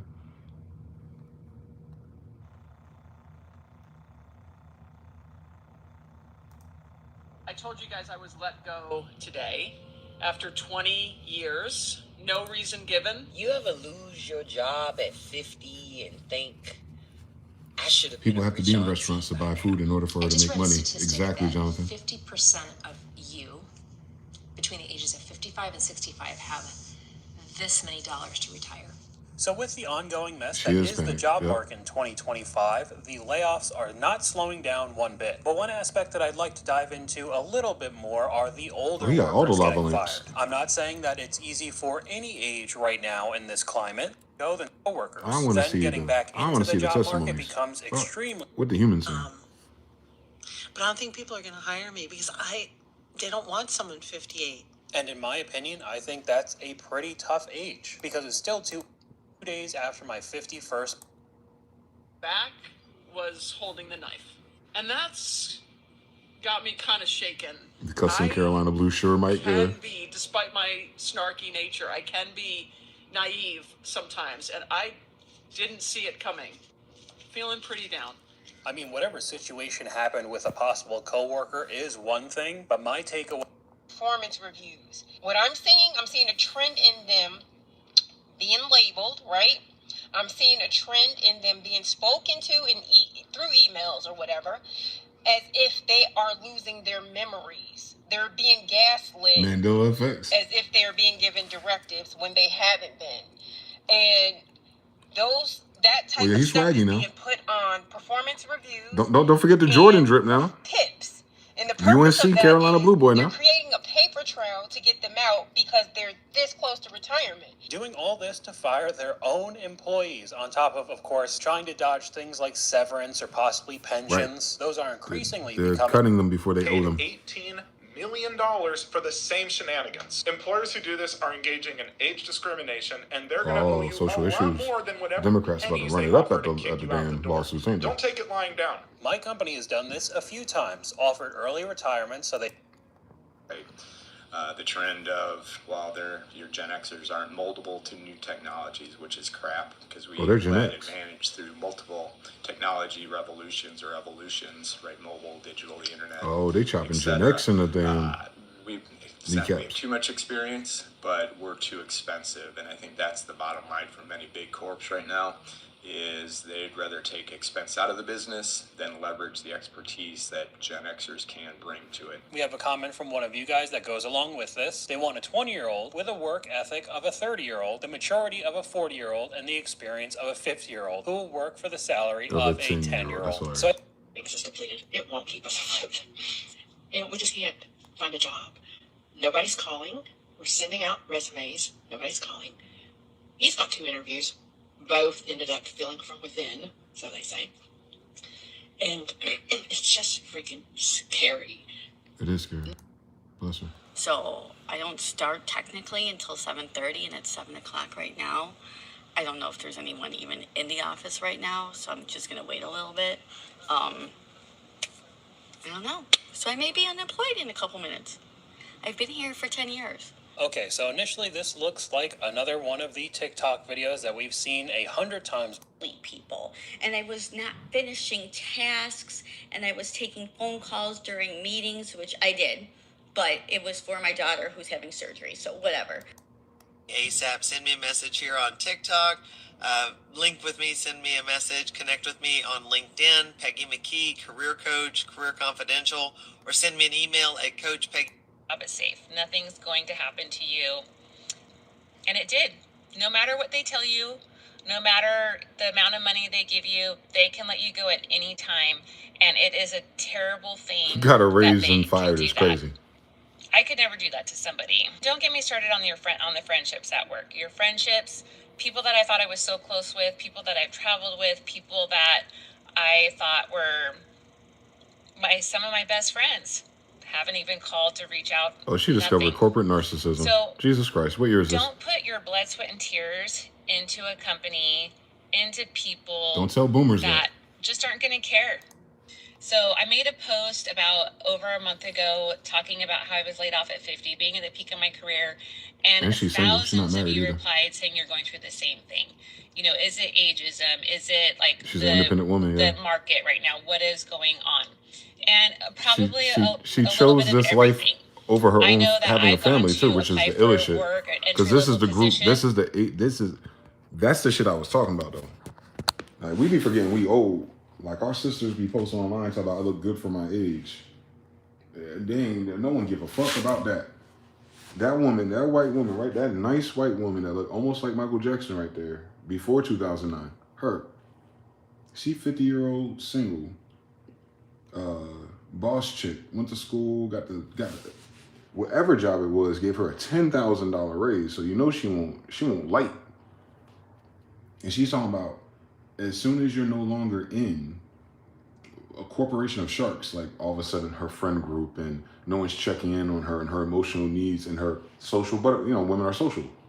But that social network closes off just like that.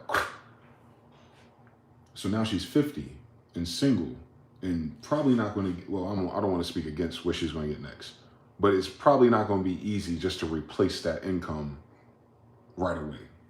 Let's just keep it like that. So at 50 though, at 50 and single, and then without that job that she went through college and partied and fucked around and then got serious and then boom, she got the raise and 2 days later, what? The fuck? She making TikTok, so you already know what it is. You feel me? So nah, man, this ain't that. None of this is that. This ain't that. This ain't what people think it is. People think it's like, oh, you know, it's just it happened before. No, it didn't.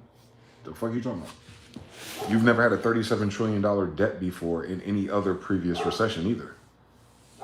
You've never had a debt this high. So no, it's nothing like before. And the corporations can't afford it more than anything. It's not personal. It's not because she's a woman or old or they'll go for them first. But they're thinking in their head, oh, they're going to replace me and hire 5 more people at my wage. No, they're not. They're not rehiring your position. They're shutting down your fucking useless department altogether. Y'all don't understand how many of these jobs at corporations are ghost jobs, pushing papers. They're not even real. The only thing that makes it real is your friend group in the team meetings, in the drama, but it doesn't serve profit. They're going bare minimums. These corporations are outfitting themselves for bare minimum operations for max profit. They're cutting down on these wages and these tasks and these jobs and say, do we need them? And they talk to ChatGPT and ChatGPT says, no, you really don't need them. So you're not being rehired at that rate. And it's ageism how they're cutting down to older people first because the older people have the older useless jobs. The older people, like just like in Japan, they said they always got one old man that don't do nothing at work all day but sleep, and that's kind of cultural and traditional. They allow him because he put so much time in through his youth. They can't afford to do that with your ass here. You sitting around on the clock doing not jack shit for real besides talking about your nails and dyeing your hair black and coffee and then calling your daughter and make sure her surgery is good, and then like you hit a few emails and then like you're tired because it's the end of the day and it's time to go, you know, warm up some pumpkin frap in your microwave when you get home. Nigga, no. Because then you got like 25 fucking more years or 15 more fucking years of you just milking that, and then they got to pay you retirement. They're like, nigga, no. It is like ageism, but it's not ageism from the sake of like bias of people. No, it's ageism in terms of like what that means for the job they've had and how they don't need it no more. They don't need your position no more. You just happen to be old in that position that they're getting rid of. The fuck? The rules, the paper, the raises and all that stuff, the scale that they have, they can't afford it no more. So they'll cut the whole fucking position and make smaller positions that do a similar thing. It will never be the same. Jonathan says that motherfucking wall is undefeated. We tried to tell them. We tried to tell her when she was 40. Mr. Now says, and they dumped her to not give her any of the share of that sub. That's crazy. They gave her the raise to run up the subsidization. Yup. Subsidization. Yeah, subsidization. Looking good doesn't change the fact that your birth year 76 is crazy. Dominique Royal. You said buy a dog. She just said she ain't got a job, Jonathan. Country is not collapsing, head ass been since I muted her. People are definitely collapsing from heart attacks too. Jesus Christ, man. Sounds like recruiter jobs. Yep. And that old man doesn't have the audacity over there. Accidental geriatric vocabulary is crazy. Ain't it? I don't think they get it, man. I don't think they get it. I don't think they get it yet. I know they get the main issue as well. Because, you know, once she loses that job and if she get Kohl's for a little while, she'll get assistant manager at Kohl's real quick for the holiday rush of no one buying holiday stuff. And then she'll be like, but wait a minute, my Lexus truck note is still $700 a month because I'm a jackass and I take care of my credit to do it the right way or something like that and wouldn't matter fucking anyway. And then she's like, wait a minute, I'm single. I can't afford all these extra services and maintenance things that I would pay for with that job. So $10,000 raise, you understand? What is that? Almost $1,000 a month extra? Yeah, all that. Cut. Her lifestyle is cut, not her job. Because it's due in 30 days. Remember that, guys. They can get their dream job next year. They can't afford to stay along for the next 6 months like that, though. So they got to start over no matter what, bro.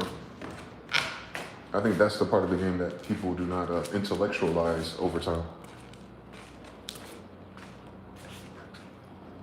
Because they keep saying it's like the other times. It's not. You didn't have AI threatening you either. AI would threaten automation jobs, like numbers and shit. So it's nothing like it, man.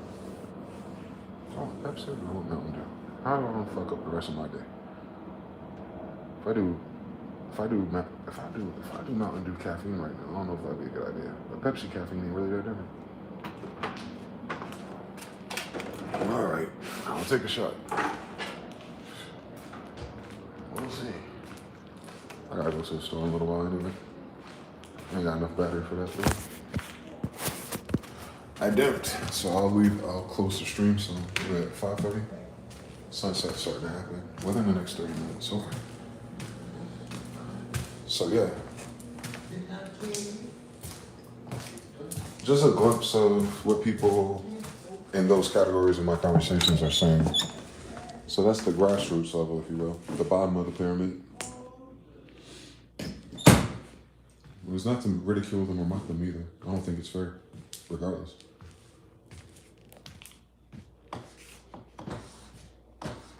But because they've been in Delulu land for so long, it's funny to me that their narrative is fucked up. They don't understand what's going on.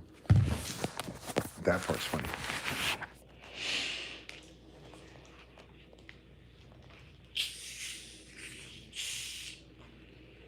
So yeah, I want you to double down on this idea though. Those people are older than me, and they have no idea what the fuck's going on.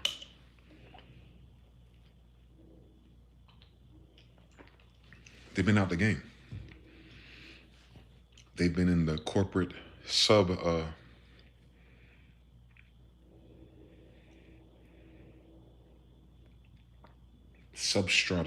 of a social world. And she just highlighted that fact, that she had her coworkers, people she thought were day ones and friends, people you see every day more than your family or whoever, 8 hours to 10 hours a day for maybe 10 years. In her case, 25 or more, right?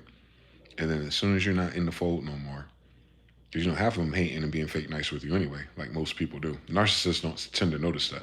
They don't notice fake nice, which is ironic because they're fake nice people most of the time. So then you find out you're isolated and you're alone and you're older and you've been in this bubble of, social privilege in terms of your tax bracket and not seeing things a certain way, not worrying about certain things, like for the past fucking 10, 20 years, right? Since 9/11, basically, for her. And then all of a sudden, all at once, the buttons that you press don't do nothing. The phones that used to ring don't ring no more. And now you're like taking it to TikTok, to gather consensus, to gather more energy to see who else, to figure out what it is and get a little attention and maybe 3 cents a click or something too on top of that. We ain't stupid now. But either way the hustle go, they can't re-hustle 20 more years. Either way this go.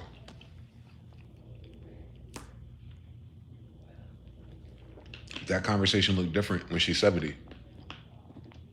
Then you got healthcare. And she looked like she was up. So she's probably on some type of upper pill too, right? Don't forget all that now. They say drugs ain't coming in now. Come on now, let's slow it down. Tariffs on everything. So she ain't even gonna be able to afford that shit. Right? Worst time ever to sell your house. So it'd be the worst time ever, even for them, if it takes them 3 months, 6 months to rebound. They want to downsize. To who? Who they selling their car to? To who? Who? The car market crashing. Who? How much money they gonna get for that? The housing market, like, meh. Who? Meaning they're gridlocked. And that's what's fucked up about this moment. It's not the poor people and the black people and Hispanics and Latinos. No. This is a class issue. Your middle class and your upper middle class are gridlocked into the things that they acquired through debt, through credit, through payments. And now they can't afford those payments, meaning they can't just offload that and shrink them and keep the game going. No, they're losing everything. They didn't pay that shit off. So they don't own it.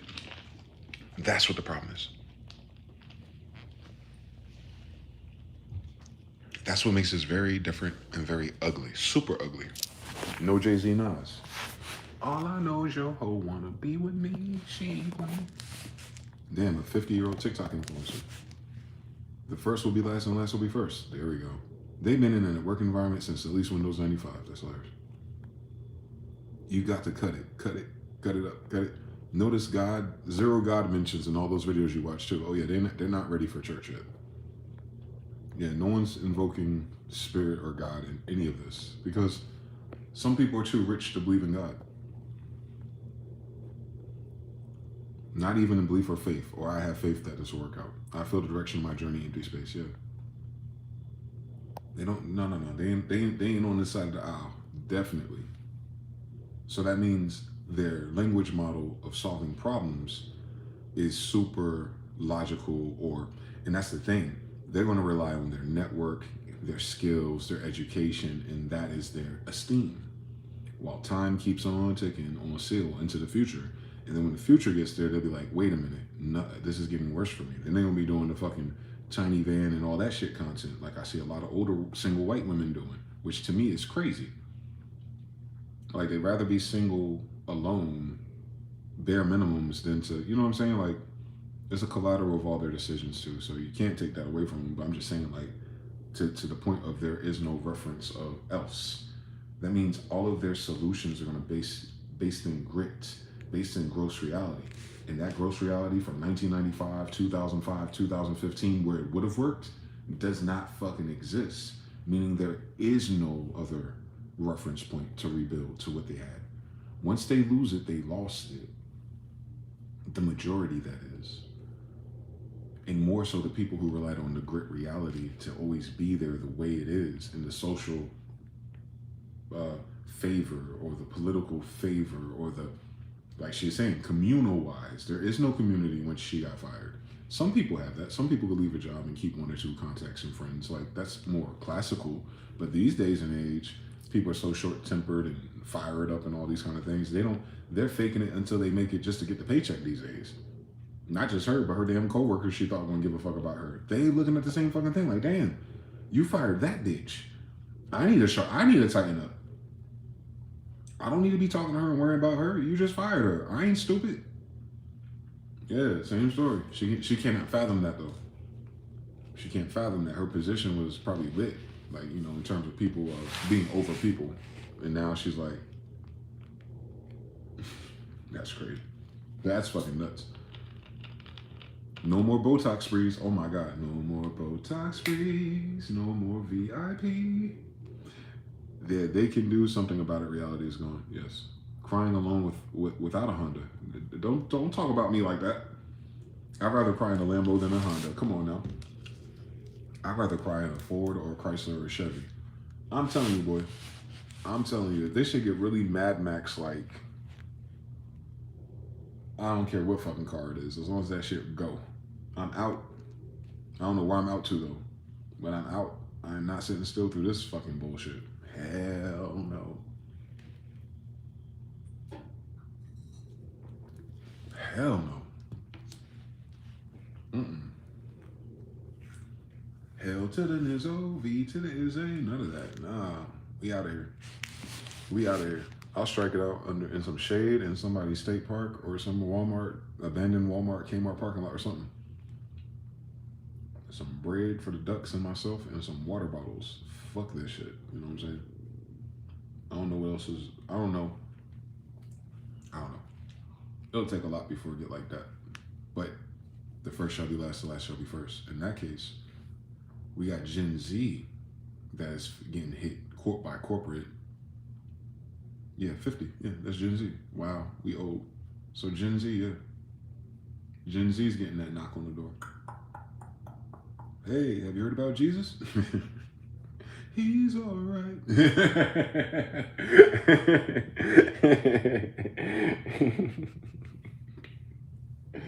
Yo.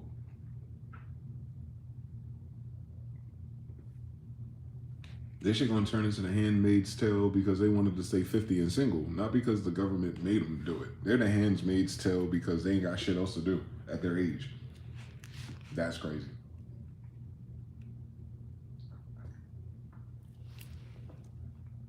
For real though.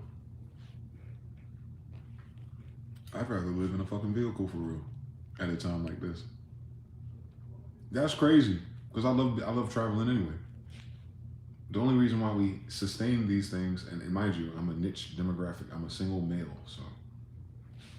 But the only reason why we went this hard is because Gen X, the people older than us when we were kids, they did. The latchkey kids, they went outside. They started getting jobs at 17, 18. They had their own apartment, styling on the family and shit. You're like, you know what, when I get older, I'll get my own apartment. You know what I'm saying? Blah, blah, blah, blah, blah. And families sold their houses down south and all that dumb shit, you know, and everyone lost it during the fucking death of someone. And then the greedy iron uncle fucked up all the money, that they became rich and moved to Colorado. You know the story. But today, in 2025, damn near 30 to 40 years later, sitting still in one place, paying one rent, paying all the bills, paying all the utilities, without having a job or corporation funding it locally next to you is stupid. Listen, not for everybody. I'm saying charge things just so I can get it out. So for me, it's kind of like, if the majority of the money that I've made since I was 15 years old has come from the internet, why did I stay in any place at all? Because I was still listening to the older people. One day I'll go back to college. Yeah, I'll work at Apple and they'll pay me more money and therefore I can get my studio built faster and wah, wah, wah. That never happened because I was paying all my money into bills sitting still. Right. So imagine, like at a time like this at least, if you have the digital thing, if you have the online thing, as long as you got like LTE that ain't mine, and a Wi-Fi modem from AT&T or something, whatever the fuck, you pull up to a McDonald's or a library even, whatever the case is, if you can figure out a way to make any money, and I mean any money, to afford like gas, insurance, food, good water, and then the occasional place where you gotta rest, you know, because you get a motel once a week if you just need the whole experience, right? To really reset yourself. You just get a motel on a Sunday or a Monday or something. The rest of the time, state parks and other places, right? As long as you can find cool places to take showers. Gym hack, right? And mind you, we're men, so that's not a thing for us. We don't care. Especially if you're not trying to entertain women and kids and all these things where you can sit still because they can go to school and all that. I'm 40 years old. I don't think that'll ever happen in this version of reality anymore. For now, at least. For now. Like, this version of this reality, as of between now and the next 9 months, I know it's not going to happen. And every month that comes by, there's another 9 months where it's not going to happen, right? You understand how that works? So 3 months from now, if I ain't got a bitch pregnant, 9 months after that, it's not going to happen. You understand? So I can predict for the next 10 to 12 months that the next year, basically, there'd be no need for me to imagine that stability in the classical sense is even required. So yeah, it makes me wonder, like, how little money do you need today? And the different side hustles and things you can do just to sustain, just to cruise. Not to save up, not to deal with this and get a new mortgage. No. I mean, like, repeat until, nigga. Because I did the other thing already. A lot of us have to. A lot of us are already making these adjustments. But because way more and more people are doing that out of necessity, then the culture, we end up becoming instead of digital nomads, like people getting their visas and working in Argentina and things like that just to see the world, and they have like online things. But think of it as more like motor nomads. Right, so you always had this nomad thing, by the way. My family especially, Noble Jurelli and all of them were gypsies, so traveling circus. So they go city to city to city. So same story. I kind of inherited that naturally. So yeah, I'm thinking about it. I ain't got enough upstart capital right now to do it, but it doesn't cost that much. They got car auctions here. The only wild variable is maintenance on a car, so it's got to be a damn good car.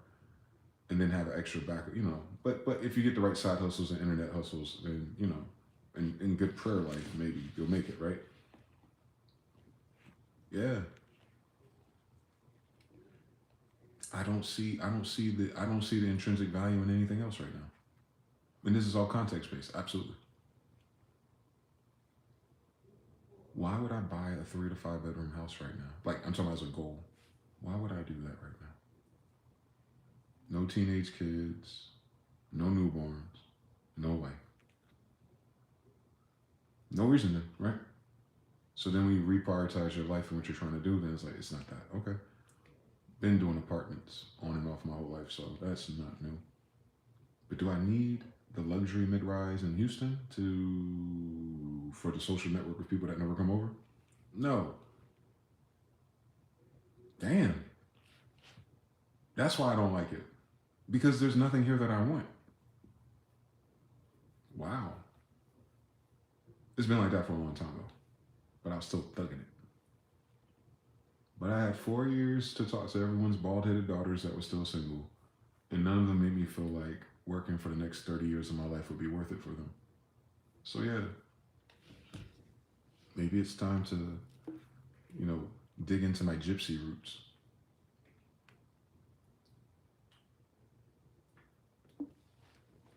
It'd be no different than what I'm doing now. Except for this would move when I turn off. I would pack up, charge, bathroom, clean up, and then go to the next spot. Shit, I could stream while I'm driving.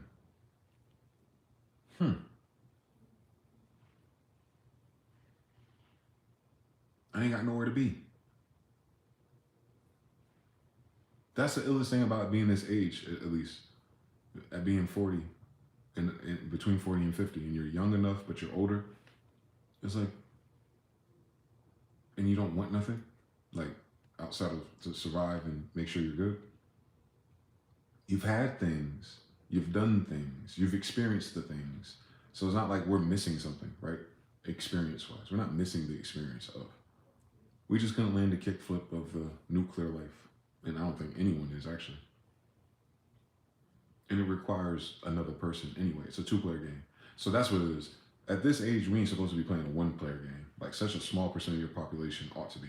But it's a large population of millennial men playing the one-player game at this age range. So it's like, all right, your strategy is different when there's only one quarter. The strategy is different when you're on one side of the arcade machine. The strategy is way different.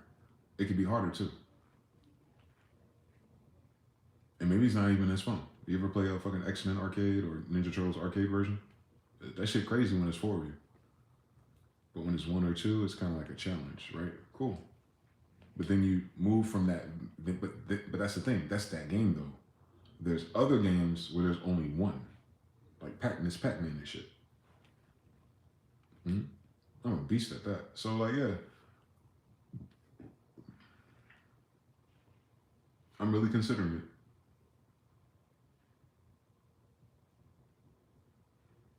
Because there's nothing else. They outpriced us anyway. Just logically, on the trajectory that I'm on, multiplied times time and money, I'll never be able to afford none of these houses. On paper now. I believe in miracles and God and all that stuff too, but I wouldn't use my energy for that if there's no one in there with me, right? There's no kids, there's no woman. It doesn't make sense to even bother God for that or bother myself to keep it up. It's either going to be apartments, hotel motels, or state parks and shit, like for the foreseeable future. And if then I can go to another country, but then if I go to another country at 40-something years old, my options are limited too, right? Right, exactly. That's so imagine that's me just freestyling that word cloud and what that looks like in imagery, but then think about how many me's there are across the board, like how many single millennial men there are, and then like all of us are kind of like, it's not whether or not we're going to do it though, don't miss that, or that we can afford to, or that we will, or if that's smart. It's not about none of that. It's that all of us are considering it. And you know, it's like you only have a negative thought or a positive thought in your head at once. Well, if all of us are considering going, all right, I can go fucking, what's that movie called? Mad Max Road Nomad for a little while, you know, see how it is, whatever. That means all those other systems and all those other jobs and all those rental offices and all those banks and mortgages will be neglected. So their profits and their potential to do things, and all those women that work in those positions, we will be a number one customer. The suckers, the blue pill dudes, we're going, we'll return to the forest for a season. Shit, I'll come out a beast for real, you know? I've been in the cave the whole time. I've been sitting in the same fucking square my whole life, right? On the computer making music and shit, so it ain't like my social life will be different. It might increase. I might find all the ill road stops and pit stops. I might link up with Jonathan and fucking Noel on a weekend trip. Like, it might actually feel like living life, actually.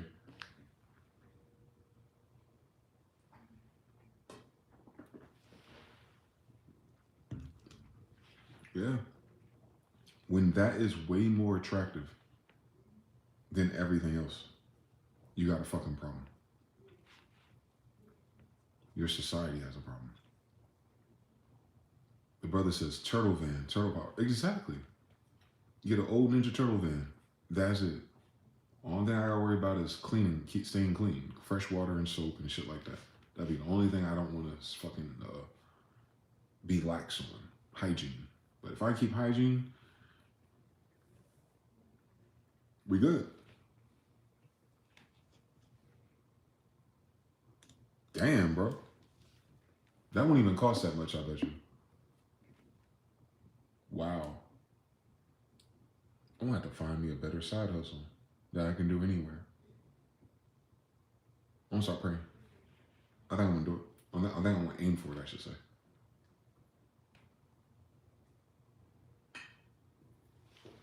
I don't have to have a house in California. I'm pretty sure they have plenty of state parks, don't they? California got state parks on the beach, don't they? The Planet Fitness Black Card, I used to have one.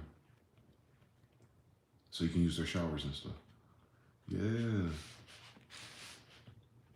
California got state parks, don't they? You said DoorDash. That's a great idea, actually, for the supplementary income.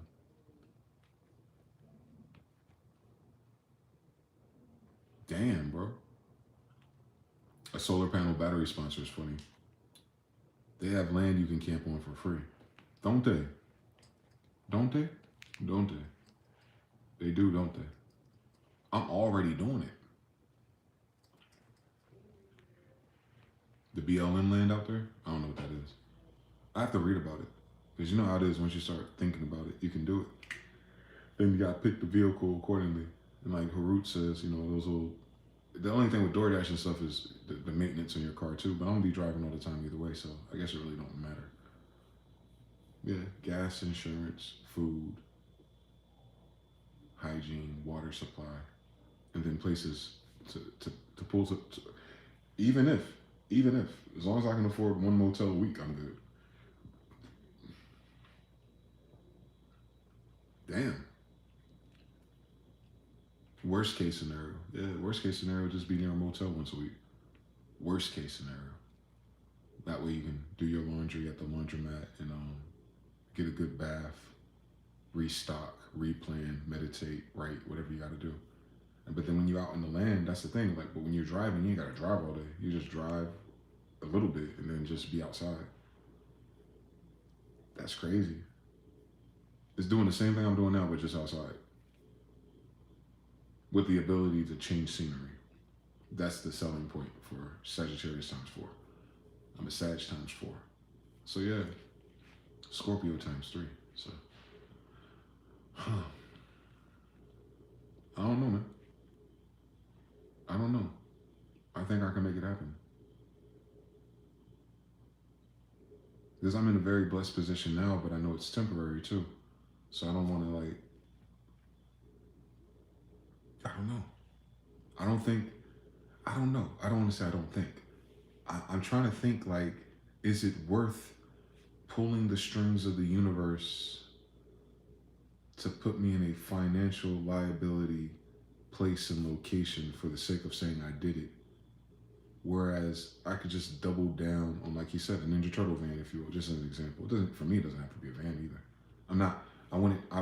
In that position, I wouldn't travel heavy. I'll fuck around and just like what JP was telling me, get a more up-to-date MacBook, a MIDI controller, and my JBL Bluetooth speaker, and I'm making beats still, you know what I'm saying? I'll just settle in exchange for the freedom.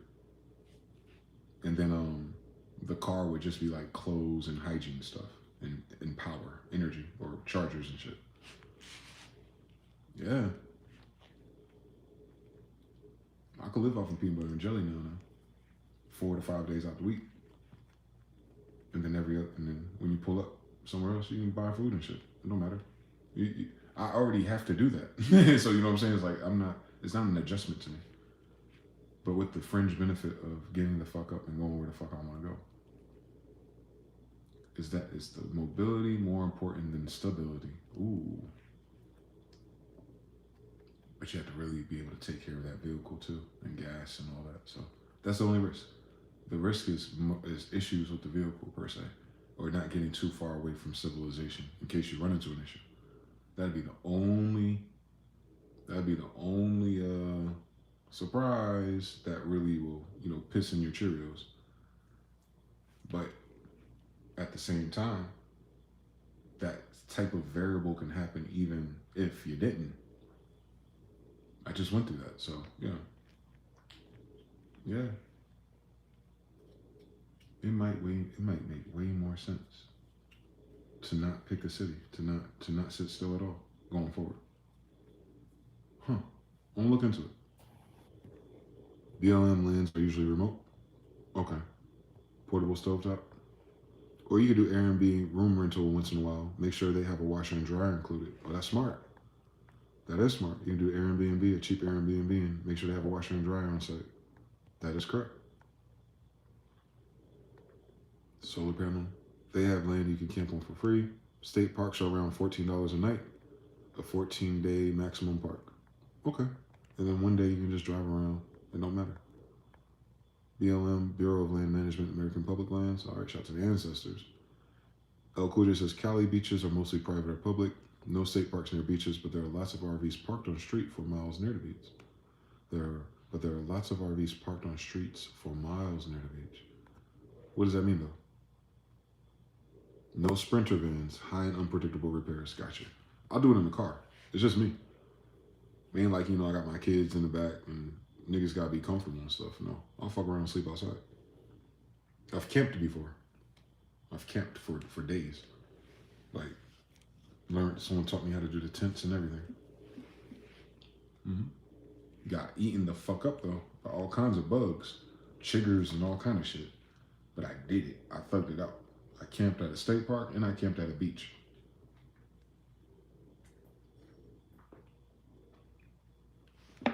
With on-site water and without.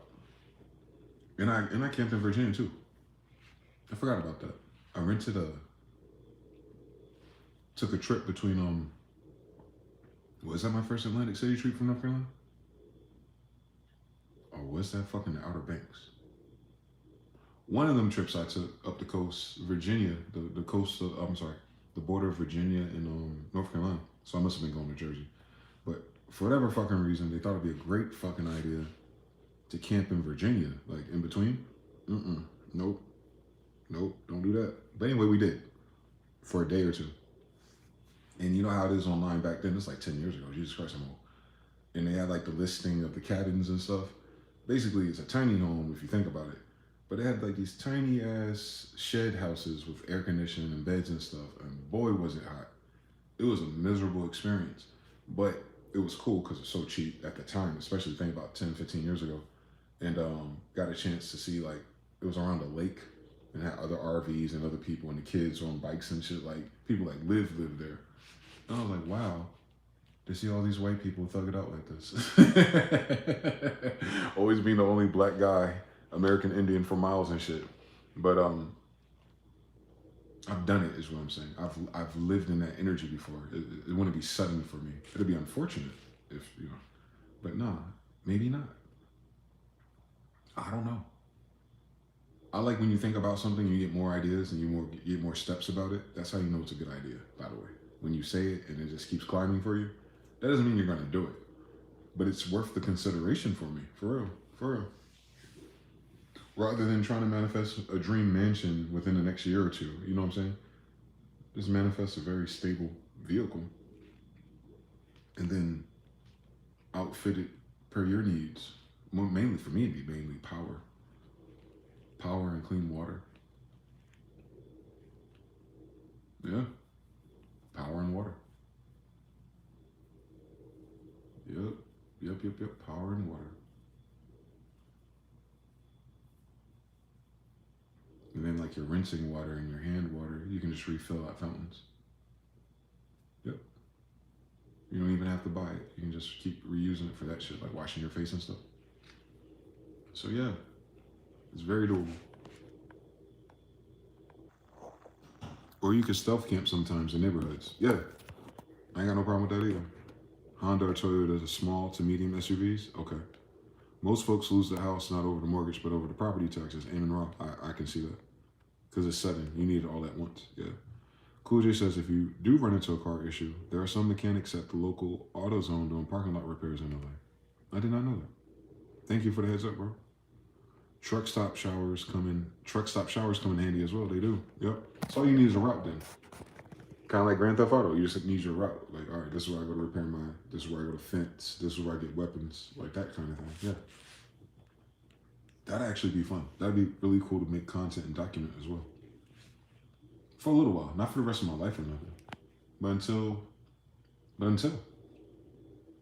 I change my fucking mind. That's actually fucking exciting. Instead of just sitting still.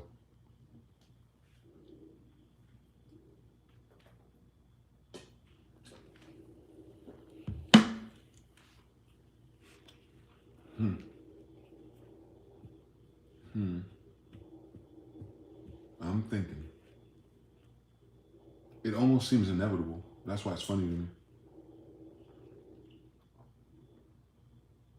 Because I don't want nothing no more. Damn. That's a cold game they played for us. The Planet Fitness Black Card showers too. Yeah. And a chance to charge your phone and everything. If you're like that. Like at least once a day, if you're near one, you can do that. You can charge everything, use the bathroom, take a shower, lift some weights. be social-ish, I guess. Be around people, energy. You don't need an hour.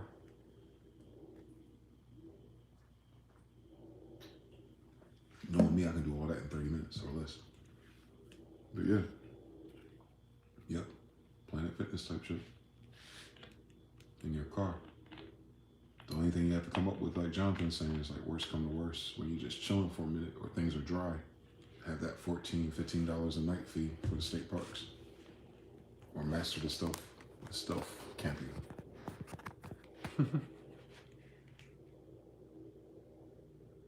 There's prayers and wards and crystals and all kind of shit for that too. Got me into my Bobby Hemmett bag. But yeah.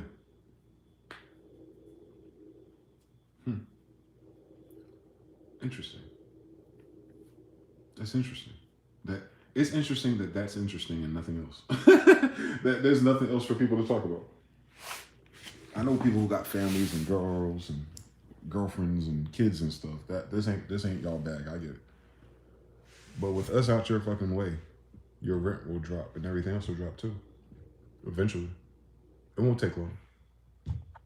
They're hemorrhaging.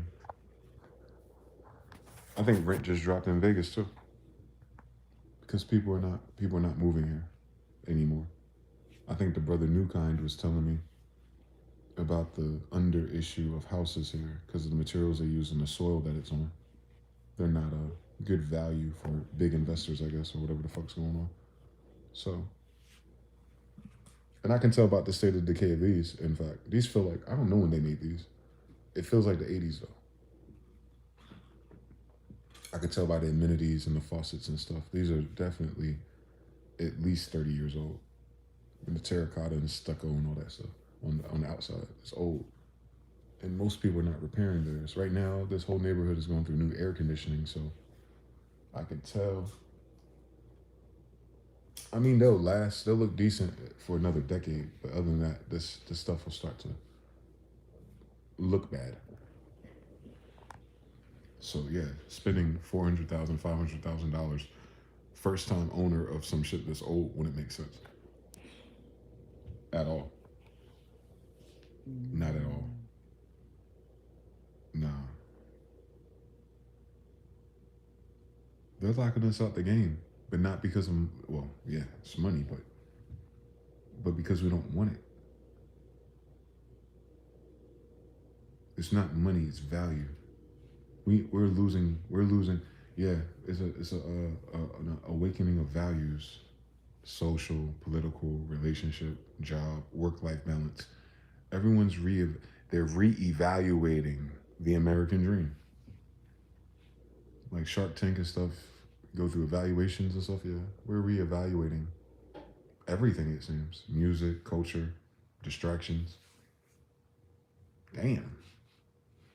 It's like a system-wide audit for the West.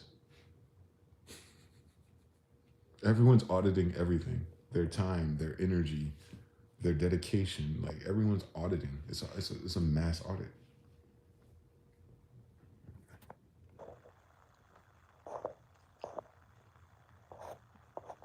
Or you could be a trucker and have guaranteed money and still live that mobile lifestyle as well. I seen a guy on here making a beat with somebody. Our brother Antonio McKinney. Sam. Sam. That's Sam. Antonio McKinney. He's one of them. RVs can't free where I'm at. Oh shit. He drives a truck and makes beats. Yeah. I think that would be a safer, sustainable play for MG, even if it's just part-time. Maybe that was Antonio that I seen. But then I gotta go to trucker school and learn how to drive a truck like that. Like that's a new skill tree. Long term though, or like big picture, like yeah, big picture it might be worth doing that, but then they have the problem that no one's buying those trucks right now. They cost too much. Like the big trucks having a weird market right now, so you have to borrow someone's truck, and then they can't afford. The fleet. It's something weird with that shit happening too. On top of it, unless you can just outright buy your own. And then you can part-time and contract and stuff like that. But how long will it take for me to buy one of my own $150,000 trucks? That'd be like just saving up for a fucking luxury apartment. In Cali, they got rid of the lease to pay play. Good. Very good. And that's where Antonio's from.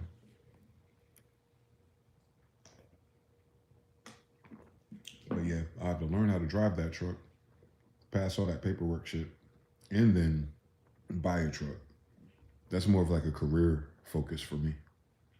So what I'm talking about is not, I'm talking about thugging it.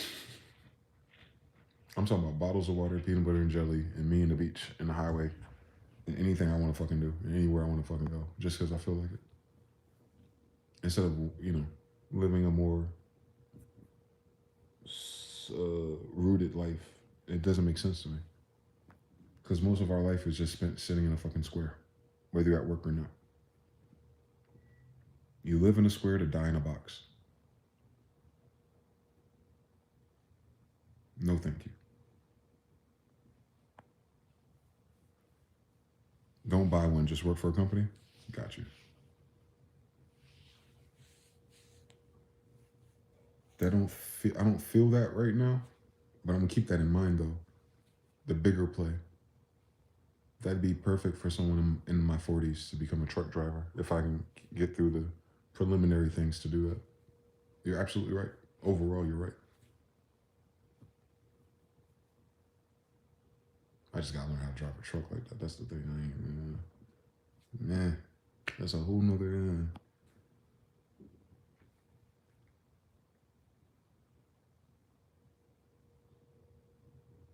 My grandfather used to do it around the same age, actually. My grandfather Clyde that died last year. He used to drive. When I met him when I was a kid, I remember getting on. He picked me and my dad up, and they put me in the back of the cabin or whatever. But this is in the 80s. It was like late 80s. So it was like wooden and it smelled like mothballs and stuff. And they had like one of those little shitty lights in there from back in the day. I remember it being hot. It wasn't a long ride though, thank God. But I remember that. I remember the terror of being a 3-year-old or 4-year-old in one of those bitches. It was my grandfather, so I knew it was good. Him and my dad was there. But I had never been in all that movement and shit. I remember it very well, actually. But yeah, he was driving trucks in New Jersey. I think my other grandfather may have done that too before his leg got ran over. He was working at New Jersey Trenton Housing Authority though. He was over it. Yeah. MG's a truck driver. 41 to 44. That'd be crazy. That's actually a very smart idea, Oh Cool J. Thank you. Thank you for just throwing that out as an option before the AI robot trucks take over completely. Because you can do that in any country, actually. That's one thing you can do if you end up migrating to another country. You can be part of their, because that Beltline Initiative shit. Yep. You can just be a supply runner. No matter where you are. You don't need no speaking no English either. Because all you're doing is going from point A to point B. And there's always a demand for that in all degrees. In this current modern world. That may not be the case a decade from now, though. Because I think most of that shit will become automated. Yeah. It's like one of the last staples of commerce left. You're right, truck driving. That makes so much sense.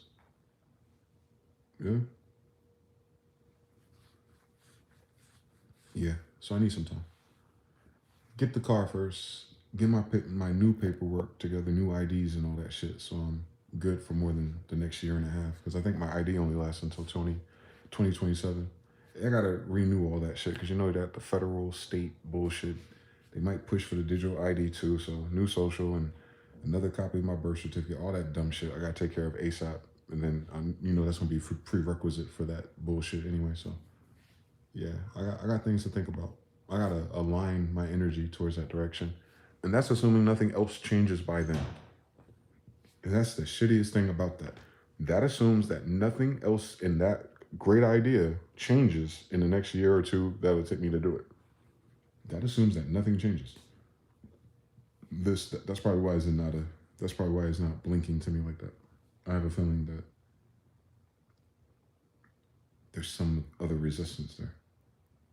And then you got to flip it over and be like, because we're just using intellect and logic. I know God and spirit and all kinds of things. I already know it'll do what it's supposed to do regardless. But I'm just saying, like, if you really try to make that your vision and add up the cost of things, what else is there to do?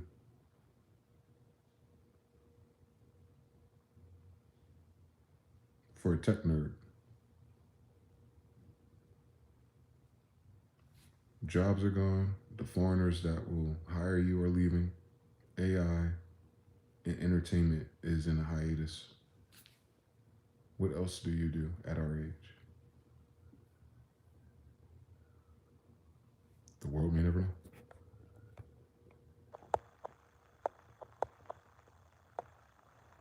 It'll always be there when you need it. Yep. And you need a physical address. Truck driving gonna be good, I think, for a minute, for the ID and all that. Kind of LOL. Out here in Central Texas, they're already rolling out the AI trucks being monitored by humans. Test phase. Yep. That's what I'm saying. It ain't y'all think this ain't that. This ain't that.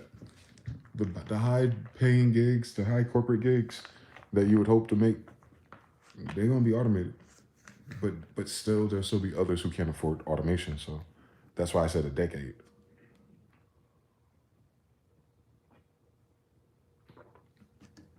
It'll take a decade to phase out. Between 2030 and 2040, it'll be gone.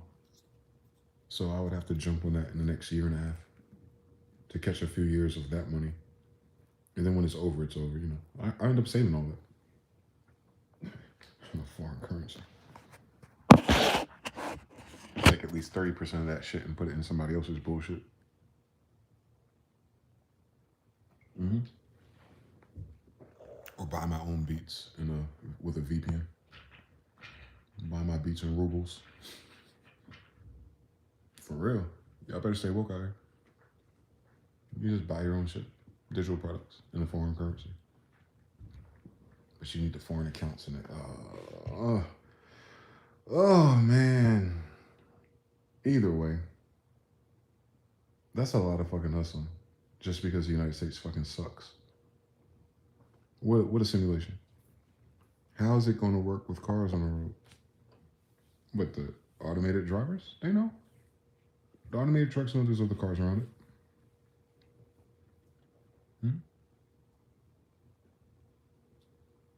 There are taxis all over in San Francisco. Same here. The airport, they got driverless Lyft cars or driverless Uber cars where there's only room for people to sit inside of it. It's an electric vehicle. And you walk inside of it, and I guess your app or the phone, you pick your location, it'll drive you there. There's no steering wheel, there's no, it looks like a moving elevator or a moving carousel or something. I can't explain it to you.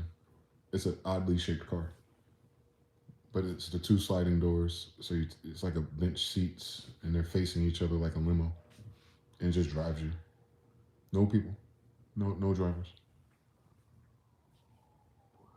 They have them. They work. I wouldn't take one of them bitches across the goddamn highway and across the country or state though. But going from here to fucking Walmart, maybe. They've been killing people too, but they've been hush about it. Hence why my ass ain't got into one yet. They gotta work out the kinks for the next couple of years. They need better emergency buttons or manual overdrive or something.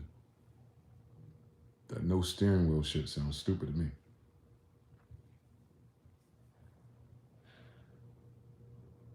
Lack of control.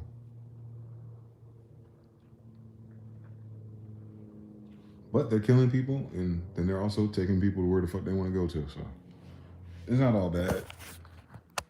Look, you got little kinks in the bugs. Little bugs and kinks. It's not that bad. Well, this phone don't charge at all while I'm streaming. But yeah. Some people love those Purge movie series. That's hilarious. I ain't messing with y'all. I ain't trying to be purged either, so. Yeah, digital driving nomad story arc is interesting. I'll pray on it. See what the spirit and what the nudges and confirmations say. That'll largely influence what type of vehicle I get next, though. To have that potential to do that. Because I don't have that much.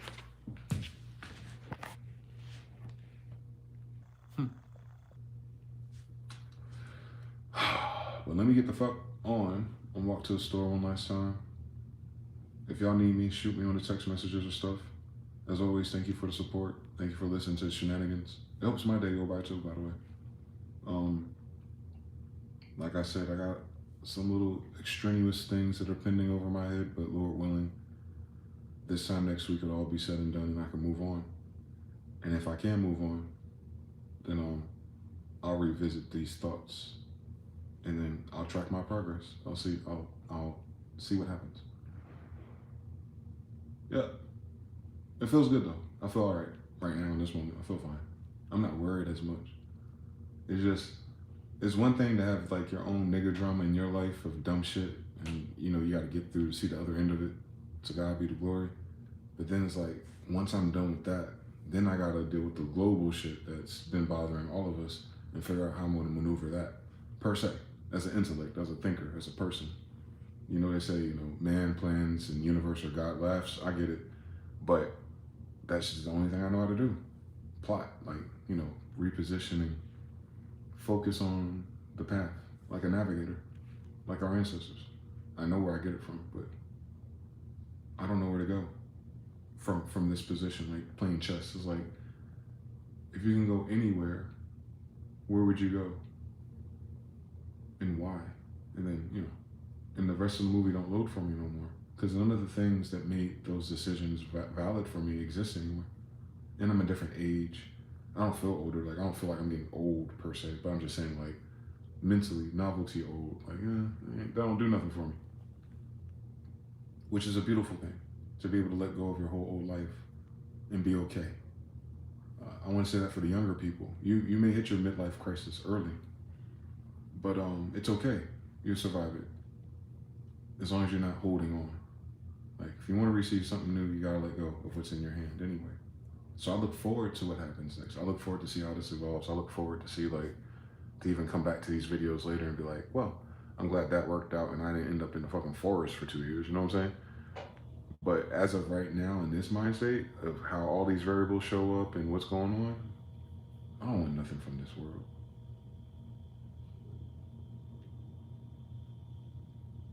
I don't want it. I don't want nothing bad enough to have to slave for it. Yeah. So yeah, like, comment, subscribe, take care of yourself, stay prayed up. I appreciate you. I pray for the collective, the tribe, and tune in tomorrow. Hopefully, Lord willing, I'll be available. So, peace in the Middle East, rain in Spain, man. It's your boy Desan again.